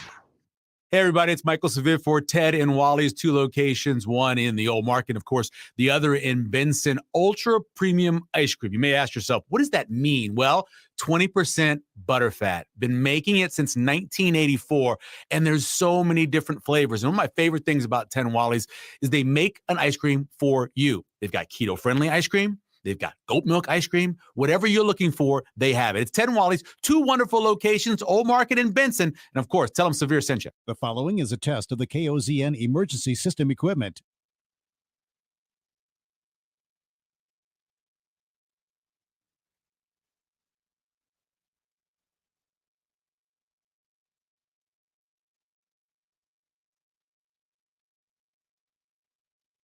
The data tones you just heard are used in the emergency alert system. This concludes testing of the KOZN emergency alert system equipment. This station serves the Nebraska operational area number 1. No matter how dark it gets, there's always a sunrise, a warm bed, a warm meal, and hope. Sienna Francis House serves hope to those experiencing homelessness and addiction. Every day, we provide more than 1,000 meals and serve nearly 500 guests in our emergency shelter, Miracles Recovery Program, and supportive housing apartments, and help our guests navigate a path to permanent housing. Learn more at siennafrancis.org. Can I take your order? Can I get a small chicken sandwich meal? Sorry, we only sell jumbo meals. Same size for everyone. Sometimes one size fits all isn't right for you. Same goes for your mobile plan. At Cox Mobile, get what you actually need and start saving with the right data plan. If your needs change, switch between plans at any time. Now that's something different. Thanks. I think I'll go get something different. Cox Mobile. We're different because you're different. Visit cox.com/mobile to learn more. Postpaid Cox internet required. Other restrictions apply. You never know who might be hiding a problem with sports betting because it can affect anyone. Dads, moms, teachers, lawyers, blue collar, white collar, PhDs, community heroes. But there's one thing we want you to know. It doesn't matter who you are. What does matter is getting help. Contact 1-800-BETS-OFF. No judgment, just help. Be number 1 at getting help. Brought to you by the Iowa Department of Public Health and Heartland Family Service. Ever walk through a door and see all the trucks? Yeah, It's kind of like that at Gretna Auto Outlet. Half-ton trucks, three-quarter-ton trucks, dualies, gas or diesel. Gretna Auto Outlet will be happy to show it to you. They don't call it truck heaven for nothing, you know. Stop in the climate-controlled comfort of the indoor showroom or online with the virtual showroom at GretnaAuto.com. Gretna Auto Outlet, open Sundays too, just north of Nebraska Crossing on Highway 6 in Gretna. Come visit Omaha's own little corner of France, Les Voltaire, for mouth-watering appetizers and entrees, plus melt-in-your-mouth desserts and an extensive brunch menu on Sundays from 10 to 2. Dinner or brunch with friends, for a special occasion, entertaining clients, or just chilling with French wines with your favorite someone, Les Voltaire will make you feel right at home. Reserve their private party room today for birthdays, rehearsal dinners, and retirement parties. Les Voltaire, just off 156th and West Dodge Road in Pepperwood Village, and at lesvoltaireomaha.com. Your neighborhood is more than blocks of buildings. It's the people who live there that make it special. At Union Bank and Trust, we're not just creating home loans, we're making neighbors. We're not just small business lenders, we're small business shoppers. We don't just live in your community, we help you build it. Because our people are your people.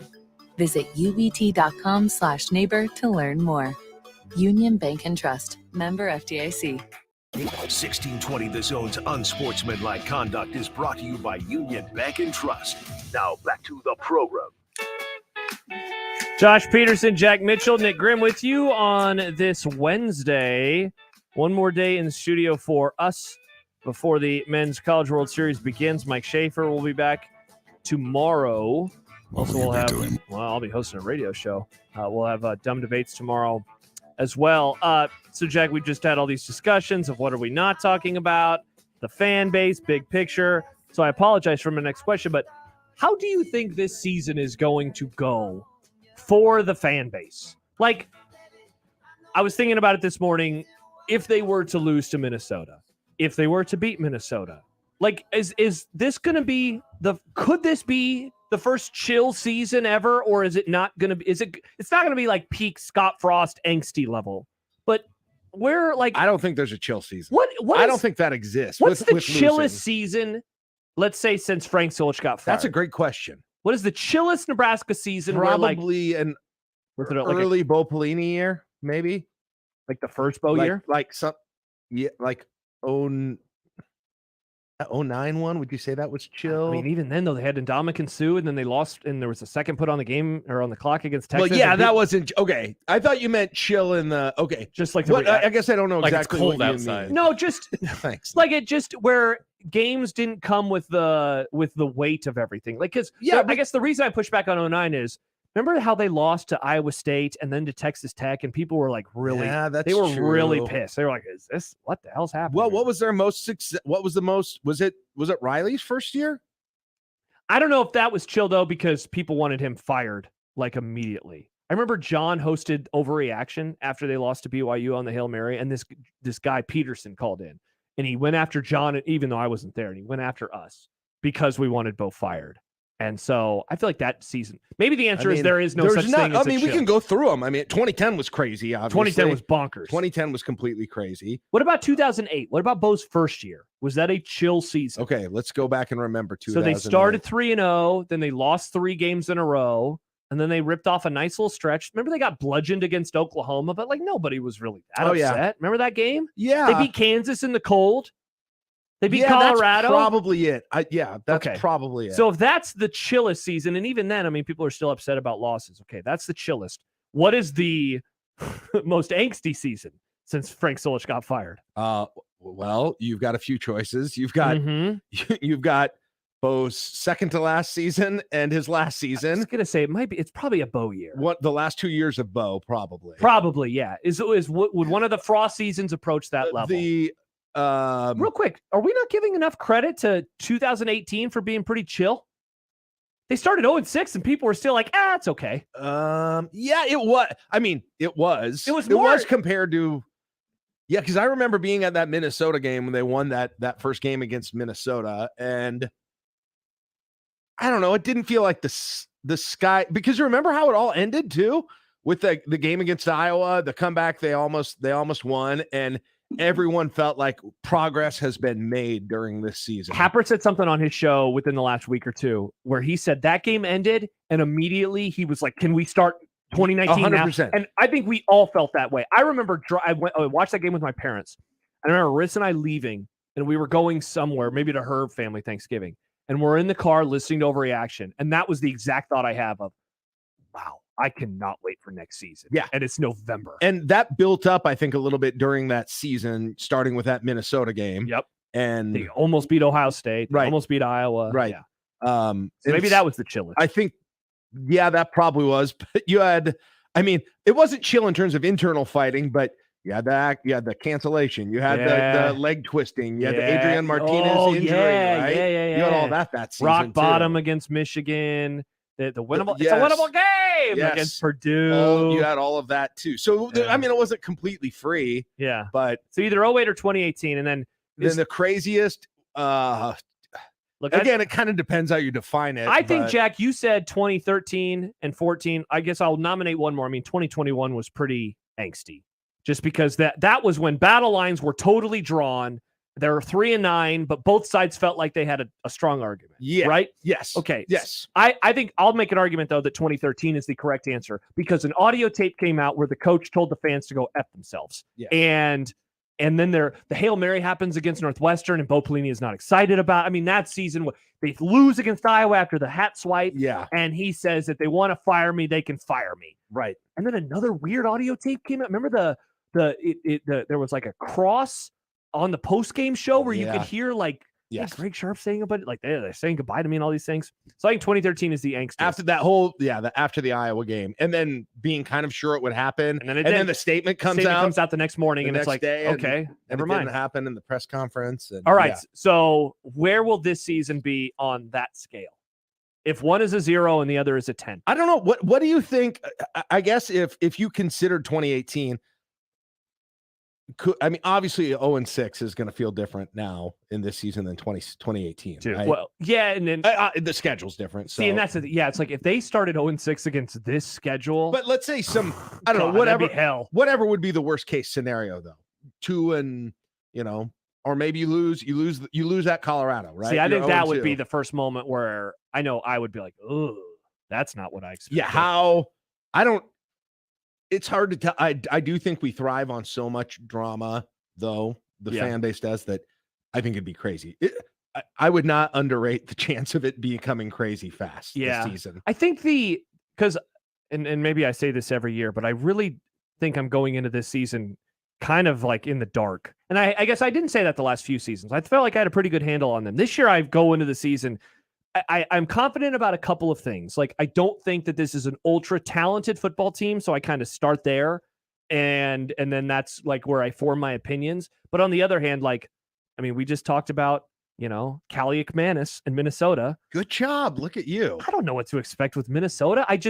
Am I predicting a Nebraska loss? Of course. Why? Well, because Minnesota beats Nebraska. But that's really all I got. that's all I got for analysis. You. That's no. And then after that, it's like they have 3 winnable games over the next few weeks, and I'm like, oh, they should be 3-1 going into the Michigan game, and it's like, and that's kind of where I stop. And so, like, if they're worse than that, I don't know what the fan base is going to do with it, though. Again, and I go back to what I said a little bit earlier. I just feel like people are almost tapped out on their energy to get angry, but.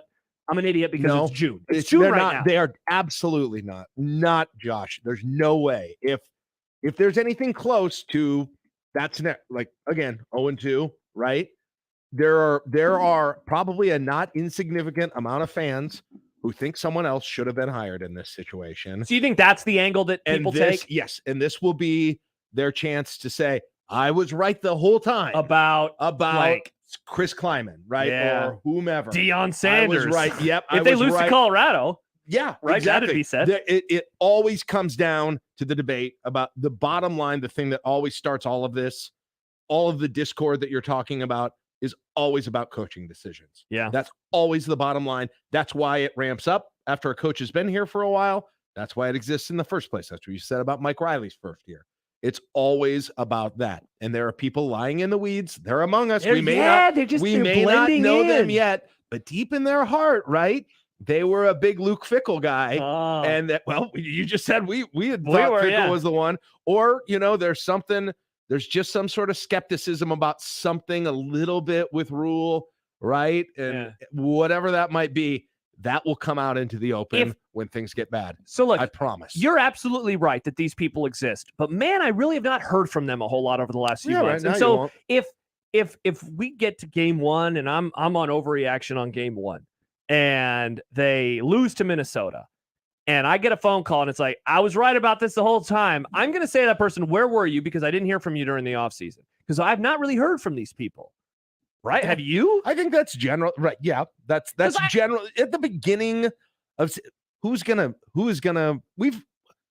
I've heard a little, not a lot. Yeah. Just a little. That's more kind of cautious skepticism, maybe. About the hire. And it's always with Rule, it does seem to be the salesman. Like I said, if Scott Shanley called in, I'd be like, okay, I remember you saying these things, but he's he's a lone voice. Yeah, there hasn't been a lot. There hasn't been a lot. There hasn't been as much, for instance, when they hired Riley. I'll admit that. Yeah. Right. That was the hire since I've been on the air, and I've only, I guess, been on the air for 2 new coaches. This will be my 3rd. That was the one immediately where, I mean, it was like, I have a take. He sucks. But again, it took a while, but when it turned on Scott Frost, it turned hard. It did. It took a while, though. Yeah. Sadly, it did. Yeah. It did. A few comments. Matthew says, to Jack's point, it will also depend on the record of those coaches at their current schools.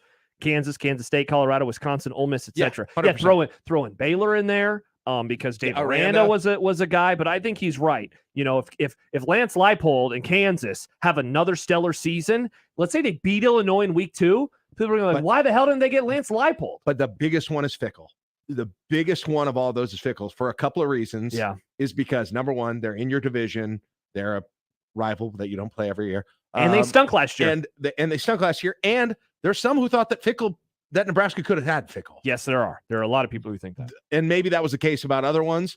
That will be of that. He's right. Exactly. What he said is exactly right, but that's the biggest one. Yeah. We'll follow those coaches. Jed says, I think the biggest I was right argument from the morons is that Rule was a failure in the NFL, so he isn't any good. That's true too. Yeah. Yeah, that's a good point. Yeah. Somebody will bring that up. I told you, he sucked with the Panthers. Why are we surprised? Yep, that's going to be your big red over. That's a great point by Jed. That's going to be your big red overreaction call if things go bad. Yeah. It's going to be like, hey, how could we not see this? It's not surprising, right? Yeah. He had it the last time he coached, he was terrible. I'm not going to overreact to game one. In a way, though, I really think it's so important for them to win. Maybe it's just if only for my sanity. Because if I have to deal with that stuff after the first game of his career against a team, again, they have not beat Minnesota since 2018. It's been a long time.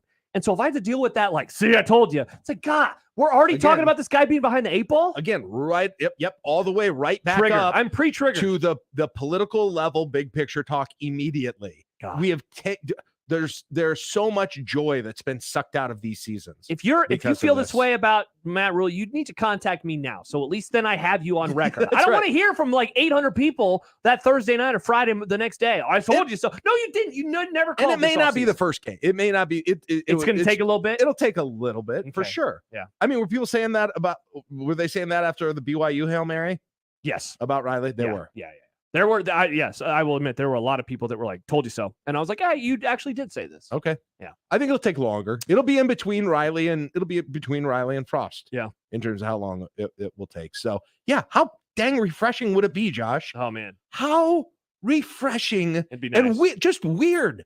It would How be. weird would 4-0 be? I know. Like, going into Michigan and like people are like, yeah, this is sweet. Like, we don't even know how we would feel. Yeah. As media people, we haven't experienced. If we did experience that, it was so long ago. We don't remember what it felt like. I always tell people, one of the things, of course, I love about football season is just the games. I like Saturdays and Sundays, but there is something about, and I've only had a few of them, the Friday before a big game here, yes, and turning on the mics, and people are like, I'm excited and stressed already, but stressed in the fun way, not stressed in the ways of the last few years. Right. I remember. I love the good stress. I drove down with some friends to Missouri, I think, for the 2000, one of those Missouri games. I can't remember which one of the big ones where, things hadn't gone terrible yet. And I remember it was the Friday we left. And I just remember just listening to the afternoon show here on 1620 The Zone, and just like they were probably out somewhere. I can't remember what they were doing, but that show had a completely different feel because it was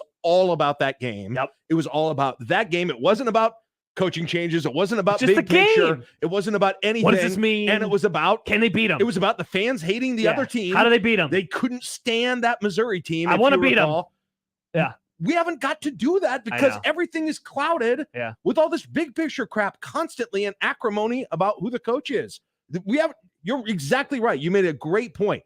That feeling of that Friday afternoon before a game to have a fan base that is not infighting and is focused. It's like 60 degrees outside. An actual game and focused and excited and not thinking about it for what it means in terms of what the coaching decision is. We haven't had. You got shorts and a hoodie on. Yeah. You're talking about a bonfire that night. Going to crisp beer in your hand. I do love a bonfire. With a big game the next day, Nick. Dare to dream. That's what I want for this football season. One more comment I love before it we go to break. Oh, man. Am I getting you going? I love it when you talk to me like this. Adam says, he texts in, Frost's first year is probably the most chill. They lost 6 games in a row, but everybody was living in the world of hope for the future, especially when they finished 4-2 and almost beat Ohio State. Yeah. No one was upset. That's a good point. I think that might be the answer. I think we were most chill in 2018, and we were the exact opposite in 2013. I think 2013, I decided that's the most angst because an audio tape came out. Every game was a referendum. They won a game on a Hail Mary. The coach swung a hat at a referee. He told the athletic director to fire him. That was a stressful and there was season. Big division on what to do with him. People you had were pissed. loyalists and you had anti. Yeah. Believers, both sides. Yeah. Both sides. 402-951-1620 if you would like to text into the show or give us a call. We can get to some more responses. Lots of responses on the YouTube page. We'll tackle some of those when we return. Steve Sipple joins us in an hour as well. So I say this every time that I'm doing a show. There's so many things that I want to get to. Let's see if we can get to some of them. All We're right, just having let's do such it. a great time discussing things. More to come. Josh Peterson and Jack Mitchell here on 1620 The Zone. Speaking of that great Friday feeling, how about that Friday feeling before a round of golf? Josh Peterson here from my friends at Miracle Hill Golf and Tennis. You probably have that feeling a lot at this time of year where you're going home from work and you know what the next morning is going to bring.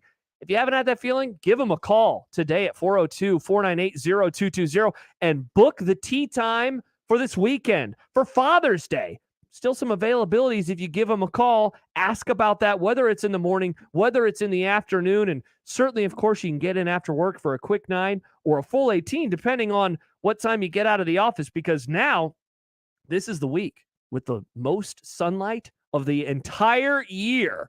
We're going to have our longest days in terms of sunlight over the next few days. So give them a call at that number, 402-498-0220. And again, don't forget that the 4th of July Independence Day 4-person scramble comes up in a few weeks.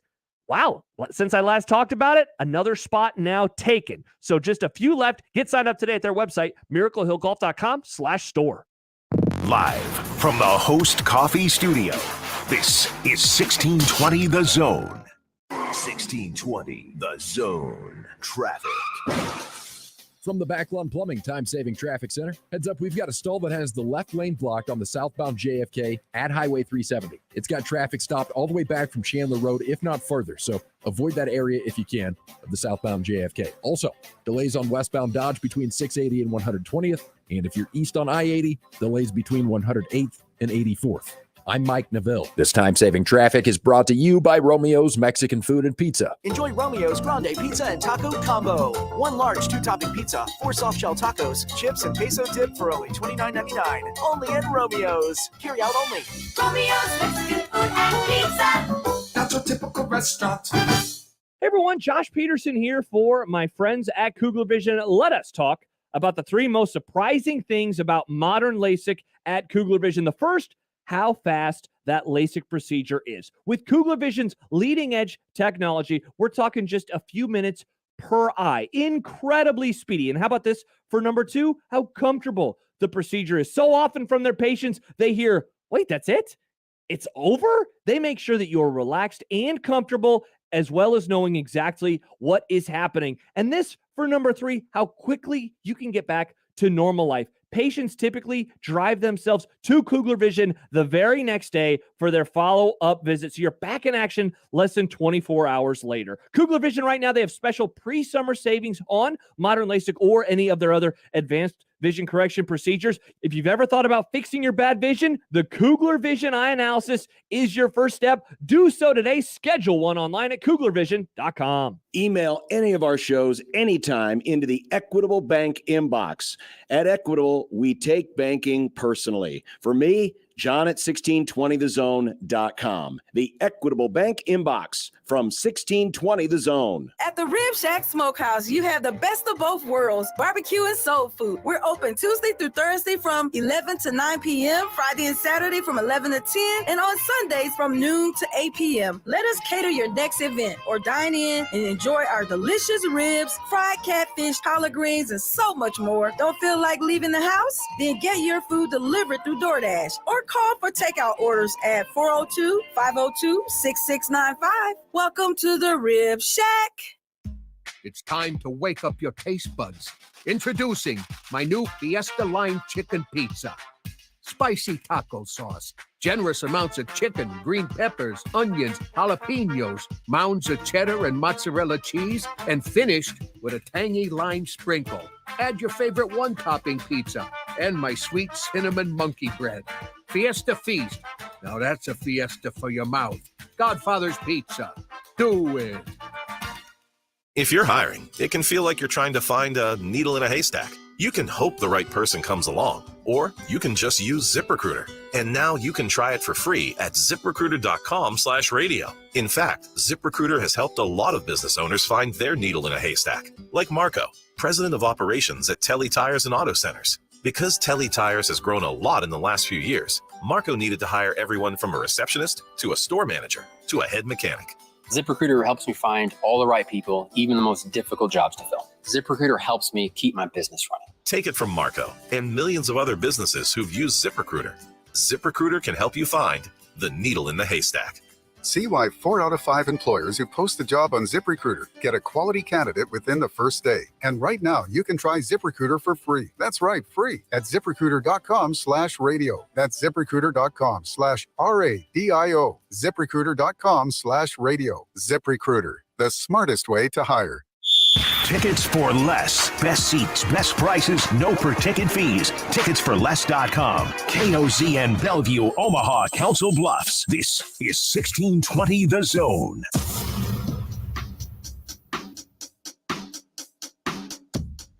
Welcome back on Sportsmanlike Conduct on 1620 The Zone.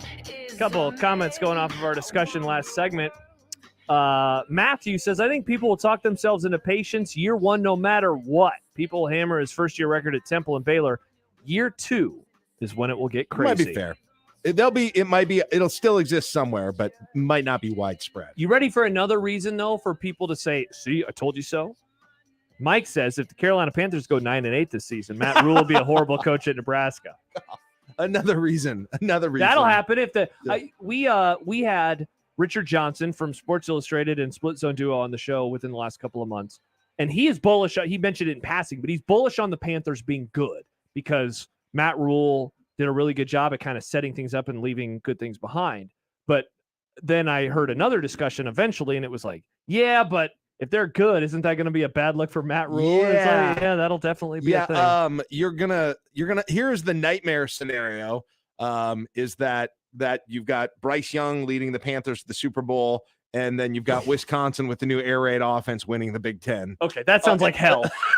And you've got that, and Nebraska gets 5 wins. Also, my soon-to-be sister-in-law is a huge Panthers fan, and she would be quite what? I've just never heard of a Panthers fan. Yeah, I know. Me too. She's a diehard. That caught me off guard. It's like being like a diehard Cincinnati Reds fan. I cannot imagine how annoying she would be if the Panthers won the Super Bowl. So, oh wow, she would be. I mean, she talks lots of trash. I mean, I think it'd be funny if the Panthers won the Super Bowl. I don't. I'm like okay. The chaos. I'm okay with them not winning the Super Bowl. I'm okay with it. I don't think you have to go worry Cowboys. I don't think you have to worry about. Yeah, not this year at least. Matthew says, Josh, I have concerns about the coaching staff. I want the best possible coaches at every position. Are you ready for these? I'm concerned about offensive line, wide receiver, offensive coordinator, defensive line, linebacker, and tight end. That was 6 of the 10 assistant coaches. So that means he's a good fan with the of, secondary, though. Good with the secondary, good with Tony White, good with Wow, Bob Wager was on the list. Good with EJ Barthel. And did I miss anybody? Nope. Rob Dvorak was. Oh, Ed Foley. He's okay with Ed Foley. Wow. So out on basically everybody. That's another thing. People loved the drug of having strong opinions on head coaches so much they've now started to apply that to assistant coaches. Oh, that's not a new thing. That's an old thing. Remember when Barney Cotton was the offensive coordinator? We loved making fun of Barney Cotton. People love having strong opinions on assistant coaches. You don't have strong opinions? No. You have no strong opinions? I don't know. I don't none of, on them. these I thought you meant guys. just in general. None of them live rent-free in your head? No. Oh, man, that reminds me, Jack. I saw a rent-free comment on Twitter. See if I can find it real quick, because I wanted to ask you if this was an okay version. Oh, yeah, here's what it was. So a Boulder landlord succeeds in evicting Twitter over unpaid rent, and Parker Gabriel, Parker, he quoted it and said, "Living rent-free joke." Is this an okay form of a rent-free? Okay, that's good. funny. Yes, Okay, that's good. funny because All that in actual situation, rent is normally charged in that situation, where in your head, rent is not ever charged by anyone. Every thought is rent-free. Yes, in a that's head. true. That's That's the problem with the saying. Have you ever read 1984, Jack? Oh, Okay, the Thought good Police. point.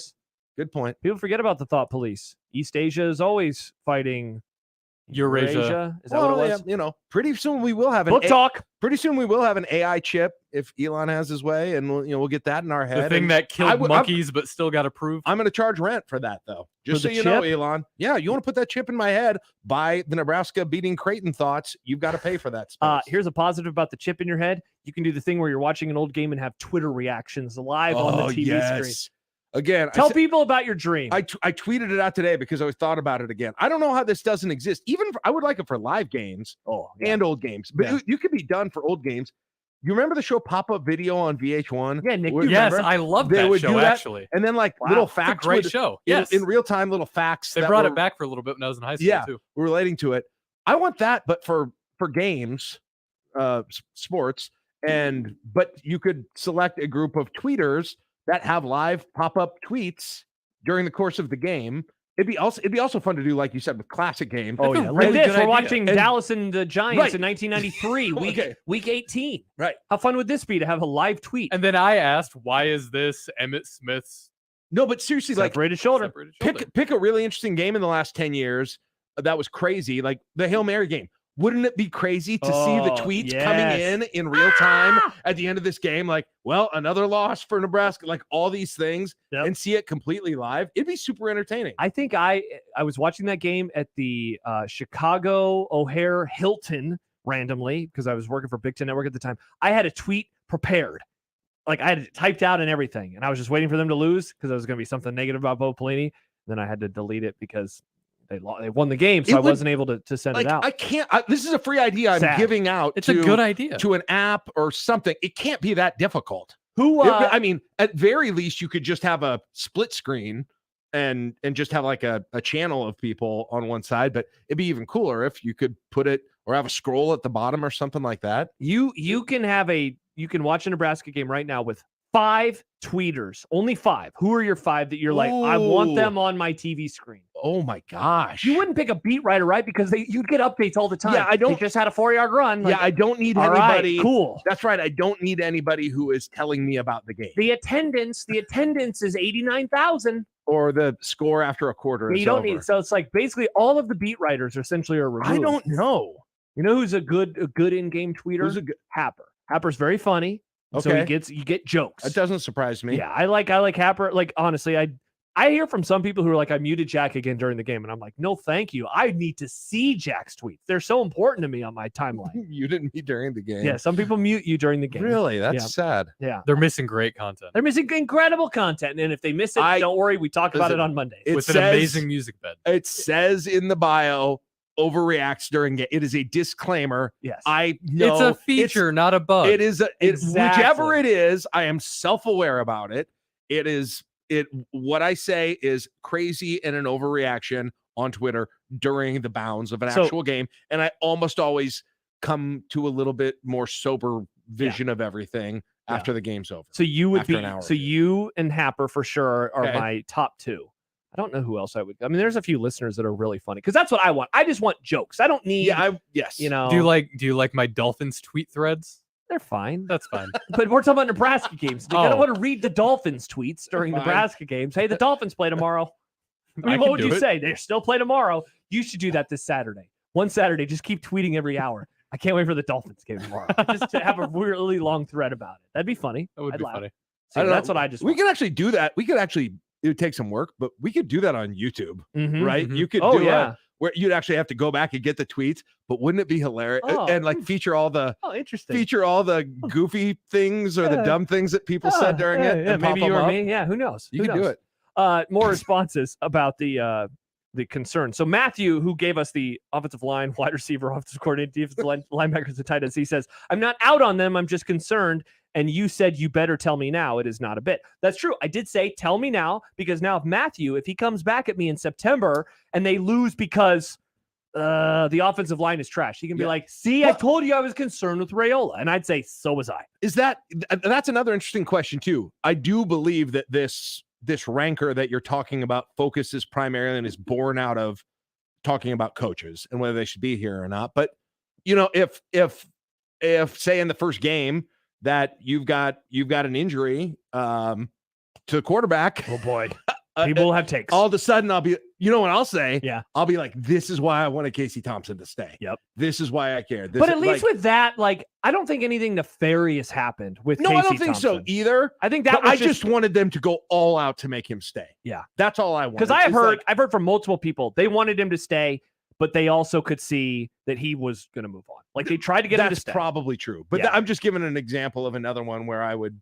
It'll be hell if he gets hurt early, if Sims gets hurt early. Yeah. The reaction of that is going to be like, first of all, the season is going to feel lost in the blink of an eye, and there will be a lot of "see, I told you so." But then, and that's why I am proactively saying, I don't know if they could have done anything. We are such sadists right now. I know, man, I We're know. like just Hit talking myself in the balls. Let's talk about.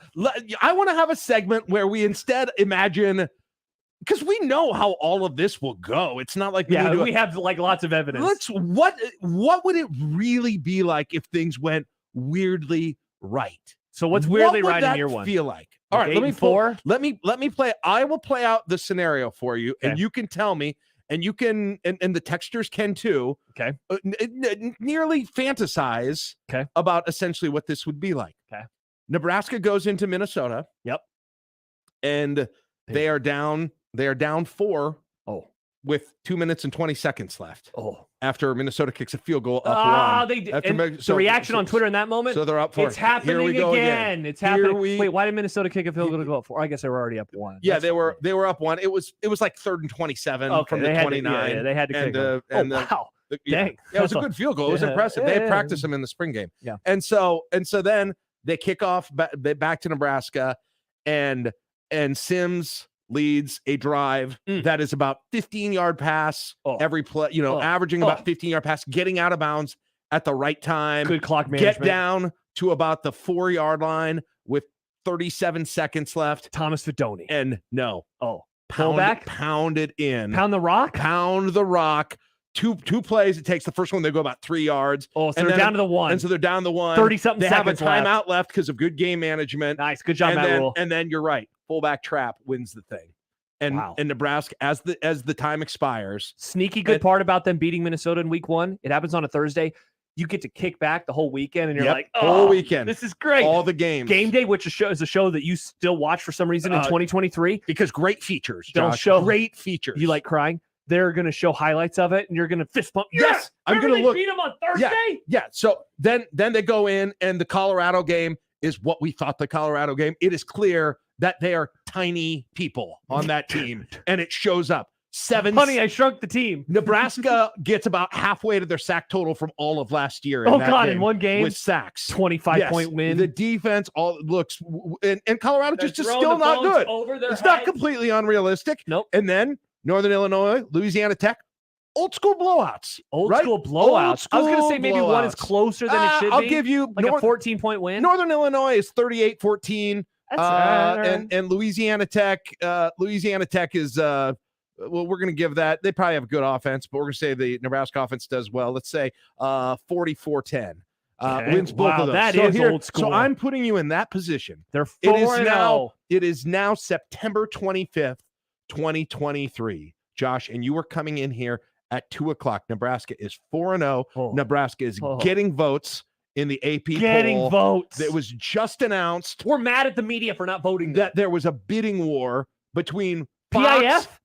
Fox and ESPN to be there for the pregame show. Oh. Yes. And it's on Saturday Night Football. And you are getting ready for a primetime NBC game between Nebraska and Michigan. Wow. Now, what's that world look like? Do you have any idea what that world looks like? Well, so the pessimistic part of me says that there's people that how the hell do you answer the first part? Because I gotta get out of this. Because I know that there are some listeners like, yeah, but they're gonna get killed this weekend. That's it's true. like, yeah, they probably will. So I need to go further to make it. Do they have to? Okay. They have so they to win lose to Michigan. They beat. They beat. They beat on the big stage, and they win. They beat Michigan, and they are 5-0. So they're 1 win away from a bowl, and they are 1 win away from bowl, going to Illinois on a Friday night.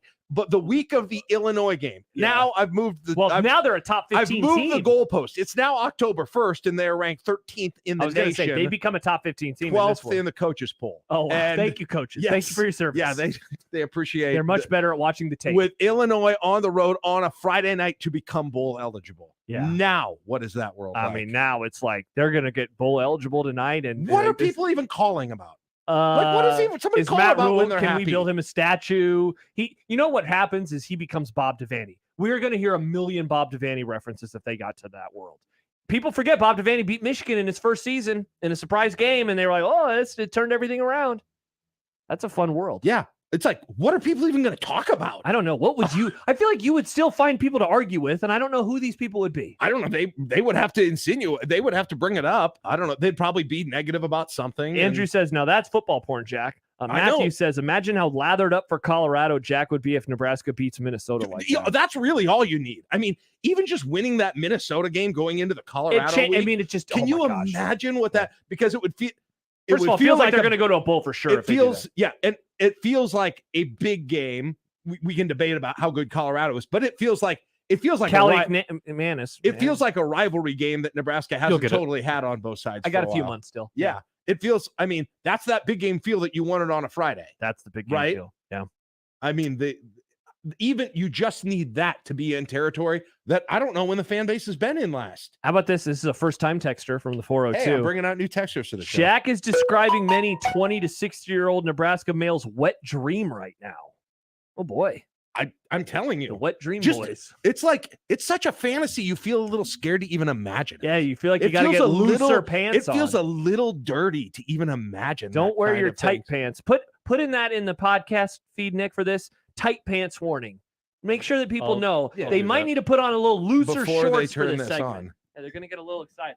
I know, man. Big game. Should that just be the name of the segment? Tight pants warning. Tight pants warning. What are the big red overreactions like, Josh? See, that's the What world is that I have no like? idea. Big red overreaction started in 2012, and there was already the Bo Pelini angst, and it was there forever. I don't know what big red overreaction is like if the team is good. I don't know what the people are. What do people call about when they're? Are they just like? I remember listening after the Rutgers game. I think Connor was. With Connor and Ravi doing it, I think, at that time. And I remember listening after the Rutgers game, and it was, I was like, I am listening to every moment of that because I don't know what it's like to listen after a win that feels, and it kind of felt big at that time because it was Mickey Joseph. And it was a one-score win for the first time. And that sort of thing. Yeah. And it was, people drunk going nuts, and it was great. Yeah, maybe that's how it'd be. It was great. I just cheered so loud I hurt my voice. So sorry about that. See, that's what happens in a world where Nebraska is good. Right. I don't know the rest of the schedule. Can we just talk through the rest of the schedule so I know? Because I need to get it memorized. So Michigan, after Illinois. So Michigan, that's going to be weird. It's just going to be what that Michigan game feels like. Will be weird. It's obviously going to depend on. It could feel like we were talking about, like a big game that Nebraska is probably going to lose, but is going to be an interesting yardstick. Yeah. Right. If they lost a close game, it would be and maybe something crazy happens and they win it, or it's going to be, or Nebraska goes into it 2-2. Yeah. And you're just and like, then it's like, because then we don't need another. It's going to be 2-3 after that game. Yes. Yeah. You want to be 3-1. At worst. I would like to know how we feel on that. So then you go to the Friday night against Illinois. Okay. And then you've got a week off. 14th is off. Okay. And then you've got home games versus Northwestern and Purdue back to back. Winnable games. You know, We had a winnable game. then you go to Michigan State on the road. You come back home for a weird November 11th game against Maryland. Oh, big time. Then you go to Wisconsin and then Iowa and the air raid and Iowa to finish it off. That's By the your way, schedule. that Michigan State game, we're going to see a million highlights of the punt return in that game. So just be on guard. If you're watching that game, the pregame or early in the first quarter, there will be a highlight of the punt return that Michigan State had in 2021 to tie the game and force overtime. So I just want everyone's hearts to be prepared. Douglas says, can I please go to a deserted island right now and return October 1st and behold this, please? Yeah. Got a text from someone. What a world it'll be. Also said, why is Jack doing drugs and going on your show on the same day drugs are a day off thing or a day off kind of thing? We were talking about the worst and best case scenarios. Yes. That's why. Yeah. What's the worst case? I just was trying to get a little bit out of the sadism of just completely talking about what's going to happen if it sucks. Alex and Lincoln It's text counterbalance. to 402-951-1620. If we're 5-0, I'll call in complaining about not using the fullback enough. That would be awesome. I like winning, but I like Matt Rule, man. But what's up with the lack of fullback? It's a great win. It's true, but I'd still really like to see him run the ball a little bit more. That would be awesome. I would love to hear that phone call. In like an earnest, like they're good, but I wish we had more fullback. I would love that phone call. I would adore that phone call. Oh. Wow! Now I'm excited. I know. See, I'm isn't it fun to get excited Listen, about if football nothing season? else, Now you can read Infinite Jest this if summer. we don't get winning, we can at least get summer imagining winning. Which isn't as good, but it's you can tweak the situation exactly like you need it to be as titillating as possible that way. By the way, speaking of Infinite Jest, Dave texted in earlier. He says, I've owned Infinite Jest for 15 years and haven't read over 100 pages. Here's my plan. One of these days, I want to photocopy the notes in errata section so I don't have to flip back and forth in the book. That's right. There's a bunch of notes in that book. Jack, thoughts? John says a fan would tweet that the Runzas are cold. Tommy. The lines at concessions. Yeah. The lines. What's up with Trev? I don't know if he's doing a good job with the concessions. And then Tommy says, you sold me 12 regular season wins. There you go. All right. When we return, who is spending $8 million and on what? And why is it important? We'll have that for you.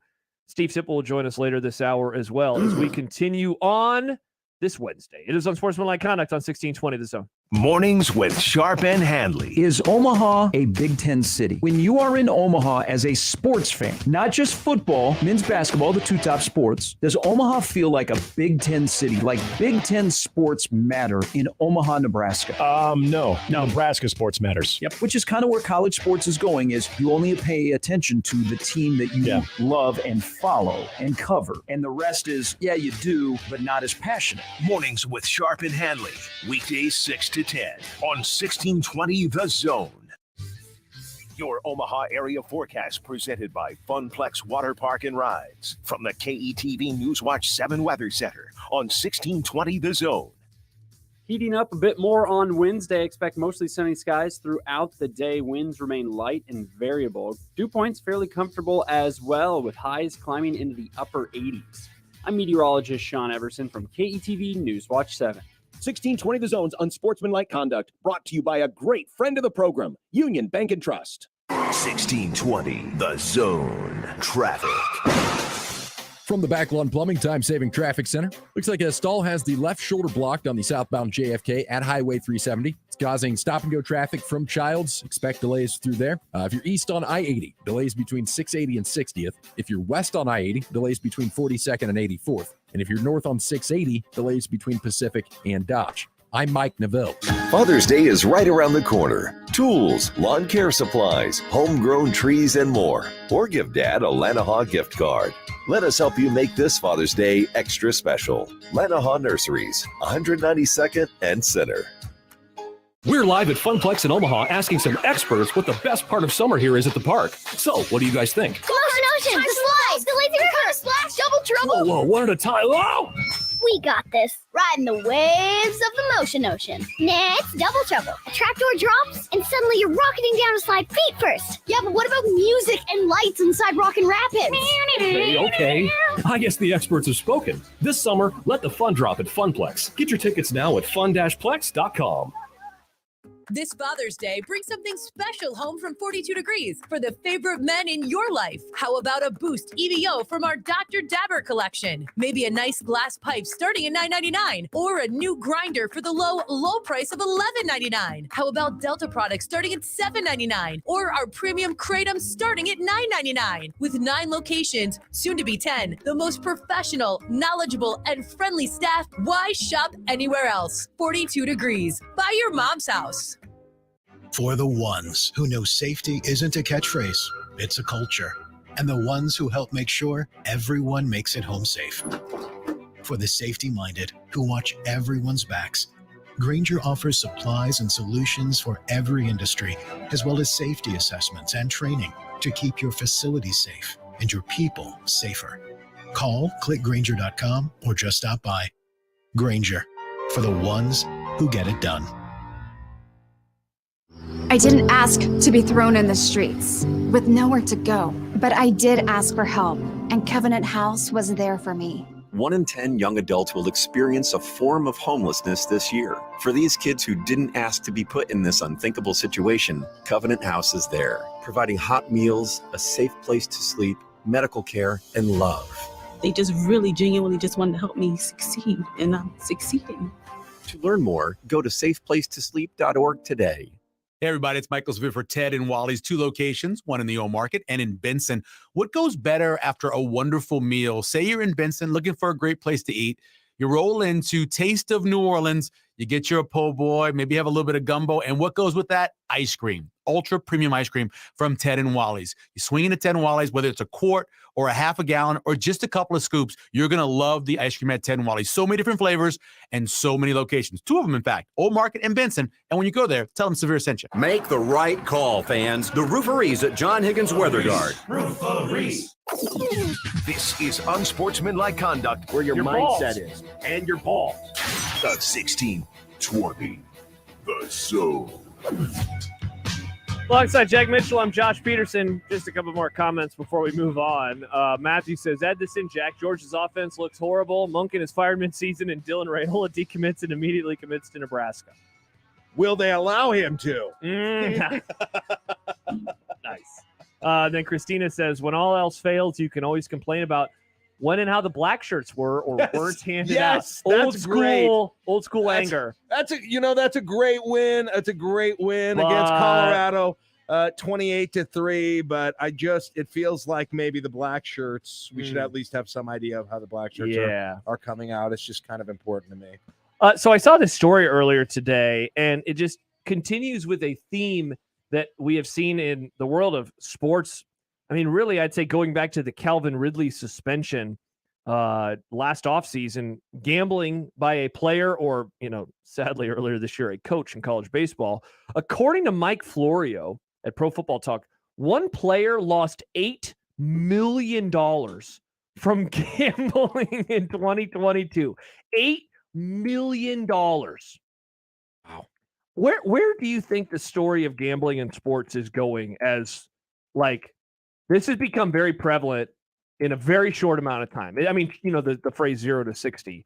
This is 0 to 1,000 miles per hour since the Supreme Court ruled the way they did back in 2019. We have seen a lot of changes in a lot of states. We have legalized sports gambling in Nebraska now, right? We're allowed to do that. Yeah, I think is that it's open? weird. I think I'm not sure if it's happening in Lincoln or not. They said they were going to have the sports book open in May. Yeah, but there hasn't been a press release or anything about it, so I'm not sure if I see billboards everywhere. I mean, the casino is open, but the sports open. book, they had to get a partner.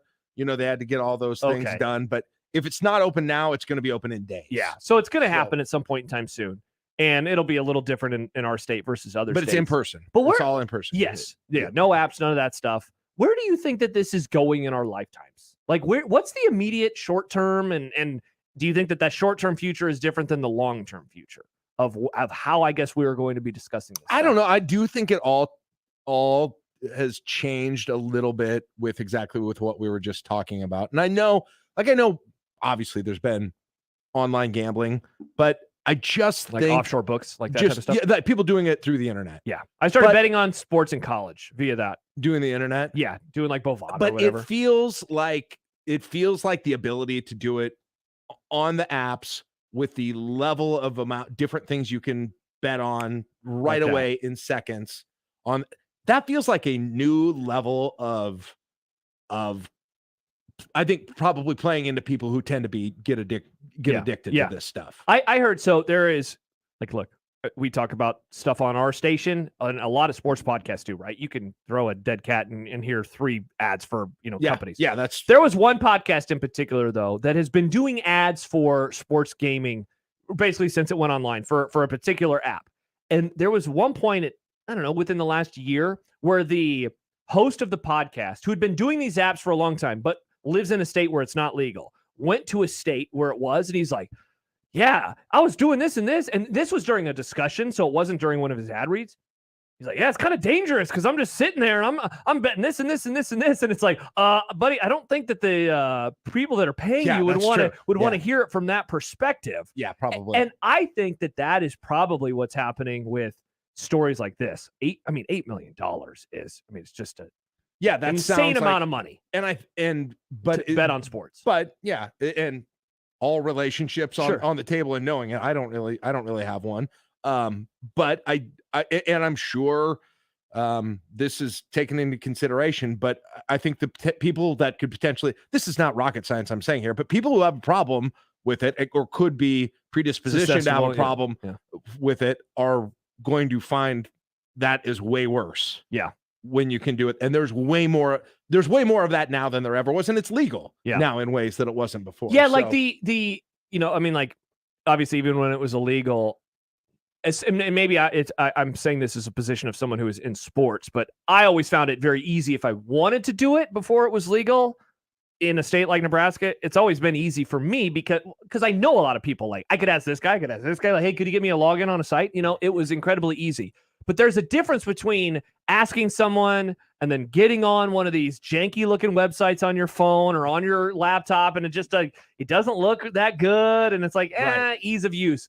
When you hop on an app when you're in a state and it's like, oh, this is easy, and it looks pretty, and then you weren't add a bunch of parlays. Yeah, that's the thing, is you weren't doing multi-sport parlays. You weren't doing it was a couple bucks on. You a weren't team. doing a prop bet on Bobby Witt to hit a home run in the game tonight or something like that. Like, I heard a story at some point over the last couple of years. Have you ever bought anything with Shop Pay? Have you ever done that online where it's so I'll get clothing, I'll get like apparel, and sometimes you can buy it via Shop, and it's like you could spend $100 right now, or you could do $25 a month for 4 months interest free.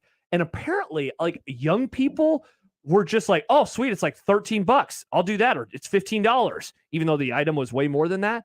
And they were suddenly racking up like, so it's like basically like an installment. It's like a credit card. Like, I paid for a flight with that last year, where it was, instead of $250 at one point, it was $57 whatever for 4. And I was like, yeah, I'll just do that, and not have to worry about it. But I pay attention to what I am doing with these various things. And people, because it's easy, it's very ease of use. Instead of, well, why would I do $250 now when I can click the next button down and it's $62.50 over 4 months? I'll do that one instead, because then it's only $62.50 today. Mm-hmm. And I know now we're kind of getting into a different territory, but I don't know. I saw that story, and it's easier than applying for a credit card, though. It's way easier, way easier than that. And I see this story, and it's on top of this weird spring that we have had now of.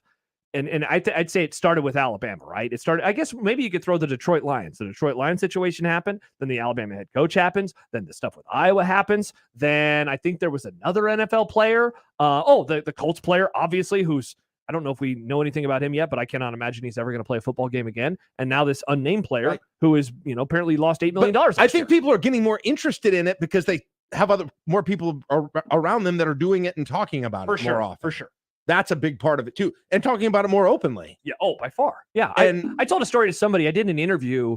I think it was for like a college kids project, and it was just about sports gambling. And I said, when I started on the air, we were being like, hey, maybe got some Skittles on the line this weekend. We would never talk like that now, and that's not even a decade ago, to think of how quickly we changed. Yeah. Things. I think that gets more people interested in trying it.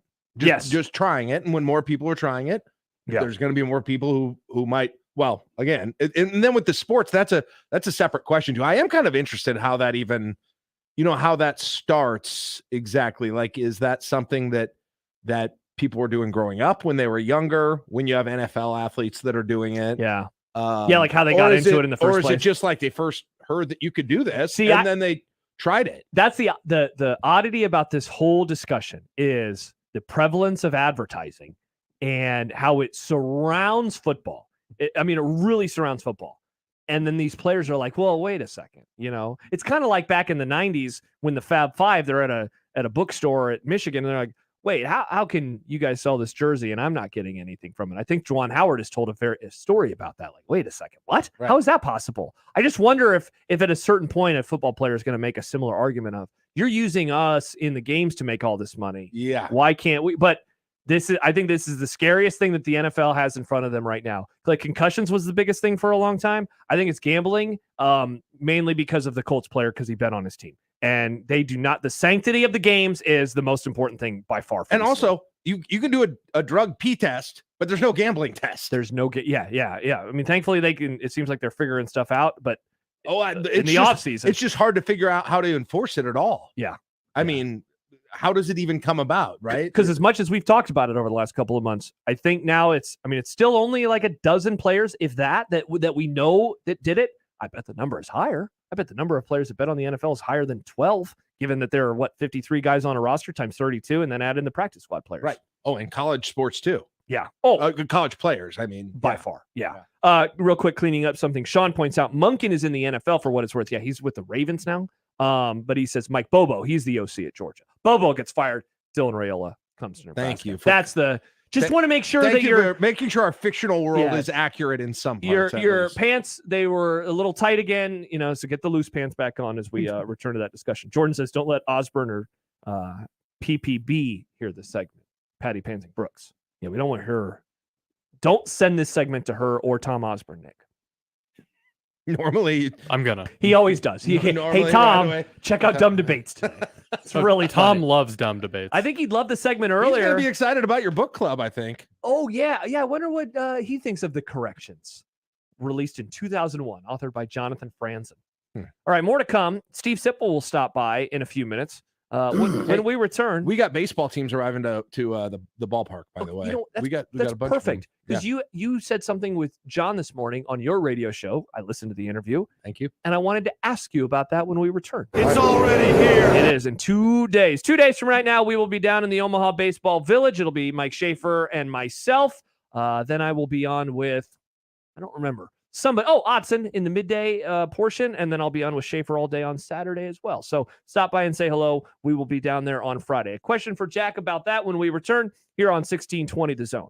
Hey, everyone. Josh Peterson for my friends at Kugler Vision. You might be at the ballpark this weekend. Some of you probably have awesome seats. Maybe you're behind home plate. Maybe you're on the first base line, right behind the dugout. Some of you, not so much. You'll be in the outfield doing goofy chants. Well, when you do those goofy chants, you want to make sure that you can see all of the action on the field as clearly as possible. And this is where my friends at Kugler Vision come in. Their LASIK procedure is incredibly fast. With their leading edge technology, we're talking about just a few minutes per eye. Not to mention, this thing is comfortable. I had so many questions going into that process. They had all the answers. And then when I was inside of the room to get the procedure done, made me feel great the entire time. And then I got back to normal life incredibly quickly. Those that have LASIK done, typically the patients, they drive themselves back to KV the following day for their follow-up visit. You are good to go within 24 hours. You can get more information, more details when you schedule an eye analysis today at KuglerVision.com. If you've ever thought about fixing that bad vision, the eye analysis is the first way to do so. Give them a call, 402-558-2211, or find them online at KuglerVision.com. For the Jays, the Huskers, and even you Jayskers, we are 1620 The Zone. It's good to be able to make a change, to never feel stuck. That's why at Cox, we're making a change too. Now Cox Internet plans are flexible, so you can choose to just go with Internet, add TV tomorrow, or home automation down the line. It's easier than ever to get just what you want and nothing you don't. Flexible plans from Cox. Change anytime. No commitments, no penalties. See for yourself at cox.com/internet. Additional services can be added at then current regular rates. All services subject to residential customer service agreement and acceptable use policy. Restrictions apply. If you've got heart, come on out to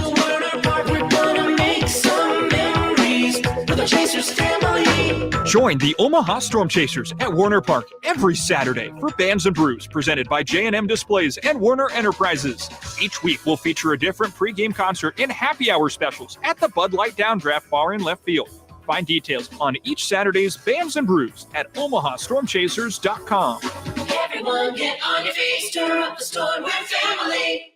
This Father's Day, bring something special home from 42 Degrees for the favorite men in your life. How about a Boost EVO from our Dr. Dabber collection? Maybe a nice glass pipe starting at $9.99 or a new grinder for the low price of $11.99. How about Delta products starting at $7.99 or our premium Kratom starting at $9.99? With 9 locations, soon to be 10, the most professional, knowledgeable, and friendly staff, why shop anywhere else? 42 Degrees, by your mom's house.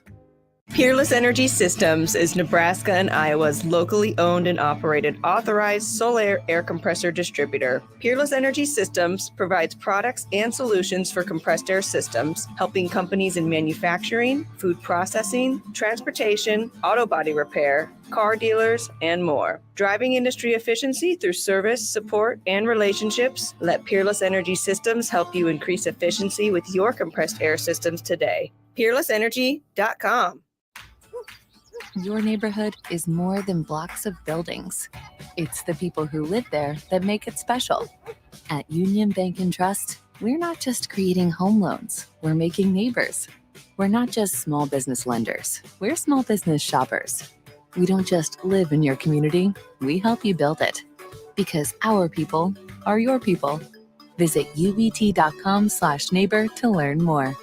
Union Bank and Trust, member FDIC. Prescriptions require an online consultation with a healthcare provider who will determine if appropriate. Restrictions apply. See website for details and important safety information. Subscription required. Price varies based on product and subscription plan.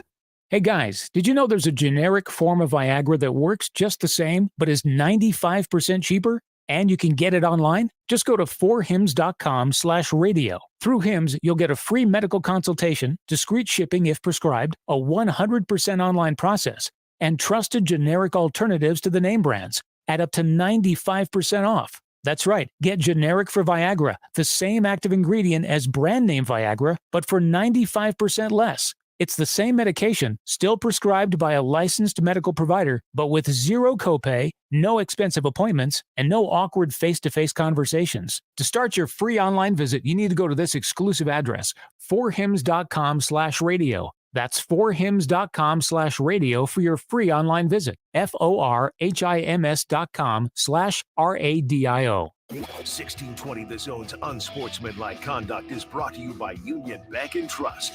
Now back to the program. Steve Simple, join us in a few minutes for the happy hour. We'll also have some Unsportsmanlike content coming up in a little bit as well. Josh Peterson and Jack Mitchell with you on this Wednesday. Mike Schaefer will be in again tomorrow. We'll have Robbie on. We'll have Robin Washit on. Also some dumb debates. You can get your questions in now. Last dumb debates for a while. Last dumb debates for a while. All right, Jack. You were talking with John this morning about the Men's College World Series. And one of the things that came up was the talent level that this series will have. We pointed it out a few times recently. We had Mike Farron on yesterday. Just a bevy of first-round draft picks for this year, even more for next year as well. Does this make you more excited in watching that, like, you could be watching the future stars today? Probably not. Probably not. Probably not. No, it's because, first of all, isn't it crazy how long baseball takes compared to other leagues to get its biggest stars up to the major league? I think I was thinking about, like, that is such a contrast with other sports. NBA, like, if you're a super duper star, like, you can change the fortunes of the franchise immediately. Like, people are talking about the Spurs because of Wembanyama being like a playoff team next year, and they just won the lottery. I mean, it does happen, with college players occasionally. Like Brandon Finnegan pitched in the College World Series and pitched in the World Series in the same year, which is crazy. And what was it? Strasburg for Washington started pretty quickly. Yeah, he after climbed he the got ranks, drafted. But generally, even the best while. prospects, we're talking like a couple years, 4 years sometimes. Yeah. So that's the hardest. I think that's why people don't get excited about, like, watching the baseball draft. Also, it's a million rounds, and it's a lot of high school players. But it doesn't. Yeah, and it's a lot of high school. It's none of them are going to be like, oh man, I can't wait to see the new right fielder for my favorite team next year, who they just picked, because you're not gonna. Yeah, that's and true. you're not gonna know unless you follow like super deeply the entire system of a team. What is your relationship like with the College World Series? Like on a general year-to-year kind of basis? Because we've mentioned it before, and I remember learning this when I went to college. I thought that people liked the College World Series in the state. And then I realized, oh, wait, it's an Omaha thing. Because I had one friend in Lincoln, who was like, yeah, I used to go when I was a kid all the time. And I was like, oh, wow, you're the first guy that I met who was like that. Otherwise, it's all Omaha people for the most part. So I probably have gone in my life since I like on an average of once of every 3 to 4 years that I'll go. Yeah. That I'll end up with tickets somehow, and I'll go. And I did the same at Rosenblatt, and I went there. But I think one of the differences is that it's almost always when I end up getting to go, it's always like on a weeknight. And then you have to wake up early the next day. Yeah, it's like I would love to have the experience of like, say, like this Friday and Saturday. Yeah. Of coming up here, having a hotel, and not having to worry about the next day. Yeah, that sounds like a blast. Like coming up here, going to all the games Friday and Saturday, staying in a hotel overnight, not a drive back to Lincoln. After it's over. Yeah. Like that sounds fun. I remember that sounds a lot more fun. I had a stretch a few years when I was in college, and so like the idea of waking up during the summer at 7 a.m., which is what I did for my summer job, was like hell to me. Just like I don't want to do this. And I remember going to a game over the course of that like 2 or 3 summers and just watching the clock and just hoping the game would move faster, because all I was thinking about was the next day it's going to stink. And that was waking up at 7. Yes. Which is hilarious to think like that made me sad. Right. The most fun I've had since I have gone is when I've gone to day games, I think. Because you don't really have that kind of angstiness. And it's, I don't know if it's not that bad, but it just feels like, that sort of opportunity to make it just feel like there's just something, I don't know, people who drive between Lincoln and Omaha and do stuff all the time. I don't know if you guys get that when you feel that way, or if you come up for Husker, especially like Husker basketball games, and you're like, okay, what time is it? Right. I do, because normally the games that I go to, especially ones On I've been with you over the years, have always been weeknights. It's like a Wednesday game, and it's like, there's just something. This is starting at 8. I don't know that. I don't know if that's 11:30. I don't know if that's me getting old or what, but like if I were a Creighton fan, hard to imagine, but if I were a Creighton fan, like I can't imagine the people who do that for basketball, and they probably do it. People in Lincoln go to Creighton, and Omaha people come to Lincoln for games. I can't imagine doing that on Wednesday nights all the time. Yeah, it sounds horrible. Yeah, it sounds horrible. For 8 o'clock tips. I think about that more than I would like to admit. It sounds such like an old man thing. But dude, I think about it all the time. Like we were going to go to a movie the other night, and we didn't go. Honestly, I had a horrible night of sleep, and I was like, can we just not go tonight? And there was this part of me that was like, this is awesome. I'm not going to get home now after the movie, and it's going to be 10 already. And it's going to be like, all right, time to watch. And it's like, I think about stuff so much now from just the thought process of sleep. And like, is this going to ruin my night of sleep? And the answer is to like really doing anything is yes. And so there are times where if something is canceled or we ended up not being able to do it, there is this piece that I get of like, well, this is good. At least now I can start my wind down at a normal hour. Like, it's like, God, I'm 100. Too. It's so exciting when it's like 9 o'clock and there's nothing left to do. It's like, right? Oh, cool, it's I'm like, done. all right, I know. Watch TV watch TV for a while. Yeah. Right. Yep. And it's then great. just kind of get into that routine. I know, isn't that? And you wake up way earlier than I do. I get up at 4:45 every day. So I can't imagine the feeling that you have versus like, I woke up today at 6:15ish. But still, so I'm watching the clock last night. The later it gets, it's like, all right, well, now I got 8 hours. Now I got 7 But if somebody said to me, hey, Jack, like, unfortunately, I can't do this because I have crap going on like crazy on a Saturday, and especially this one. But if somebody said to me, hey, I want to know if you want to go to the College World Series with me on Saturday. We're going to both games. We're going to the LSU Tennessee game at night. We're going to go to both of them. We're going to tailgate before them. We'll go out in between them. Right. And we'll get, we'll go out to eat in between them. Yeah. And then and then we're going to stay here in Omaha that night. Like that sounds I think awesome. I would look at the experience completely differently because you know what I've done with like a lot of people have when I've gone up with a little league team on a Tuesday night. Yeah. Right. Yeah. And right. You're just like, I'm ready to go home and go to sleep. Or I've gone to a game that's 100. I went to a Texas North Carolina game, I think, like 10 years ago, and it was on. Oh, that's it fun. was a day game, and it was a million degrees. And we were right in the sun the whole time. But yeah, if I had that part of it, I think I would look at it. I think maybe more like Omahans do. Yeah. Is what you're saying. A comment from Tony on YouTube says, I'll be going for the first time this weekend. I've always wanted to go as a kid in central Nebraska, but could never afford to go. That's awesome. Going That for is the first cool. time. Yeah. Tony, let us know how you enjoy that experience. Yeah. Well, that'll be cool. It'd be fun. And then in all honesty too, it felt different after, I went there as a kid during the late the 90s probably was when I went there. I remember seeing like Nilmar Garcia-Parra playing for Georgia Tech. Hell yeah. And some of those games, Jason Varitek. But then once Nebraska got there those 3 times, everything changed a little bit. Yeah, for sure. Right. And I didn't get to go to any of the Nebraska games. And I didn't go to any of those games, but just the event the year after. It took on a different the meaning, years after when they weren't there. Yeah, it definitely did. Yeah, so that was a part of it too.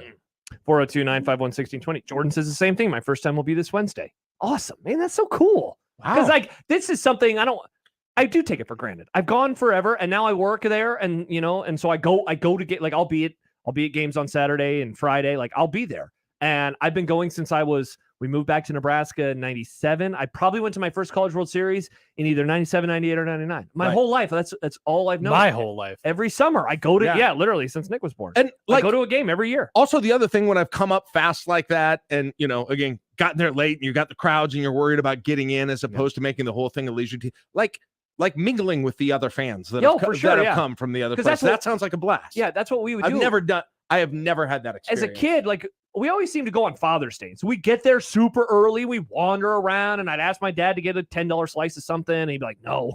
And I'm like, but here's a free bottle of water. And so we get the free bottle of water. See, I miss the old at Rosenblatt across the street, they had all these food trucks. And I remember getting, it's not DiGiorno's. What was the other pizza? The frozen pizza that became a huge deal back in like the mid 2000s. Papa Murphy? No, not like that. It was a frozen, like you get it It was at the a store. brand? Red Baron. Bruschetta? Oh, Freshetta. Remember Freshetta? So this Still food truck, exists? you get like $1 slice of Freshetta pizza. And I'm like, hell yeah. Can I get one of, I wouldn't say hell to my dad. Yeah. Dad, can I get one of those Freshetta pizzas? And so I get one of those. Yeah. Yeah. Yeah. I always wanted the big thing of fries.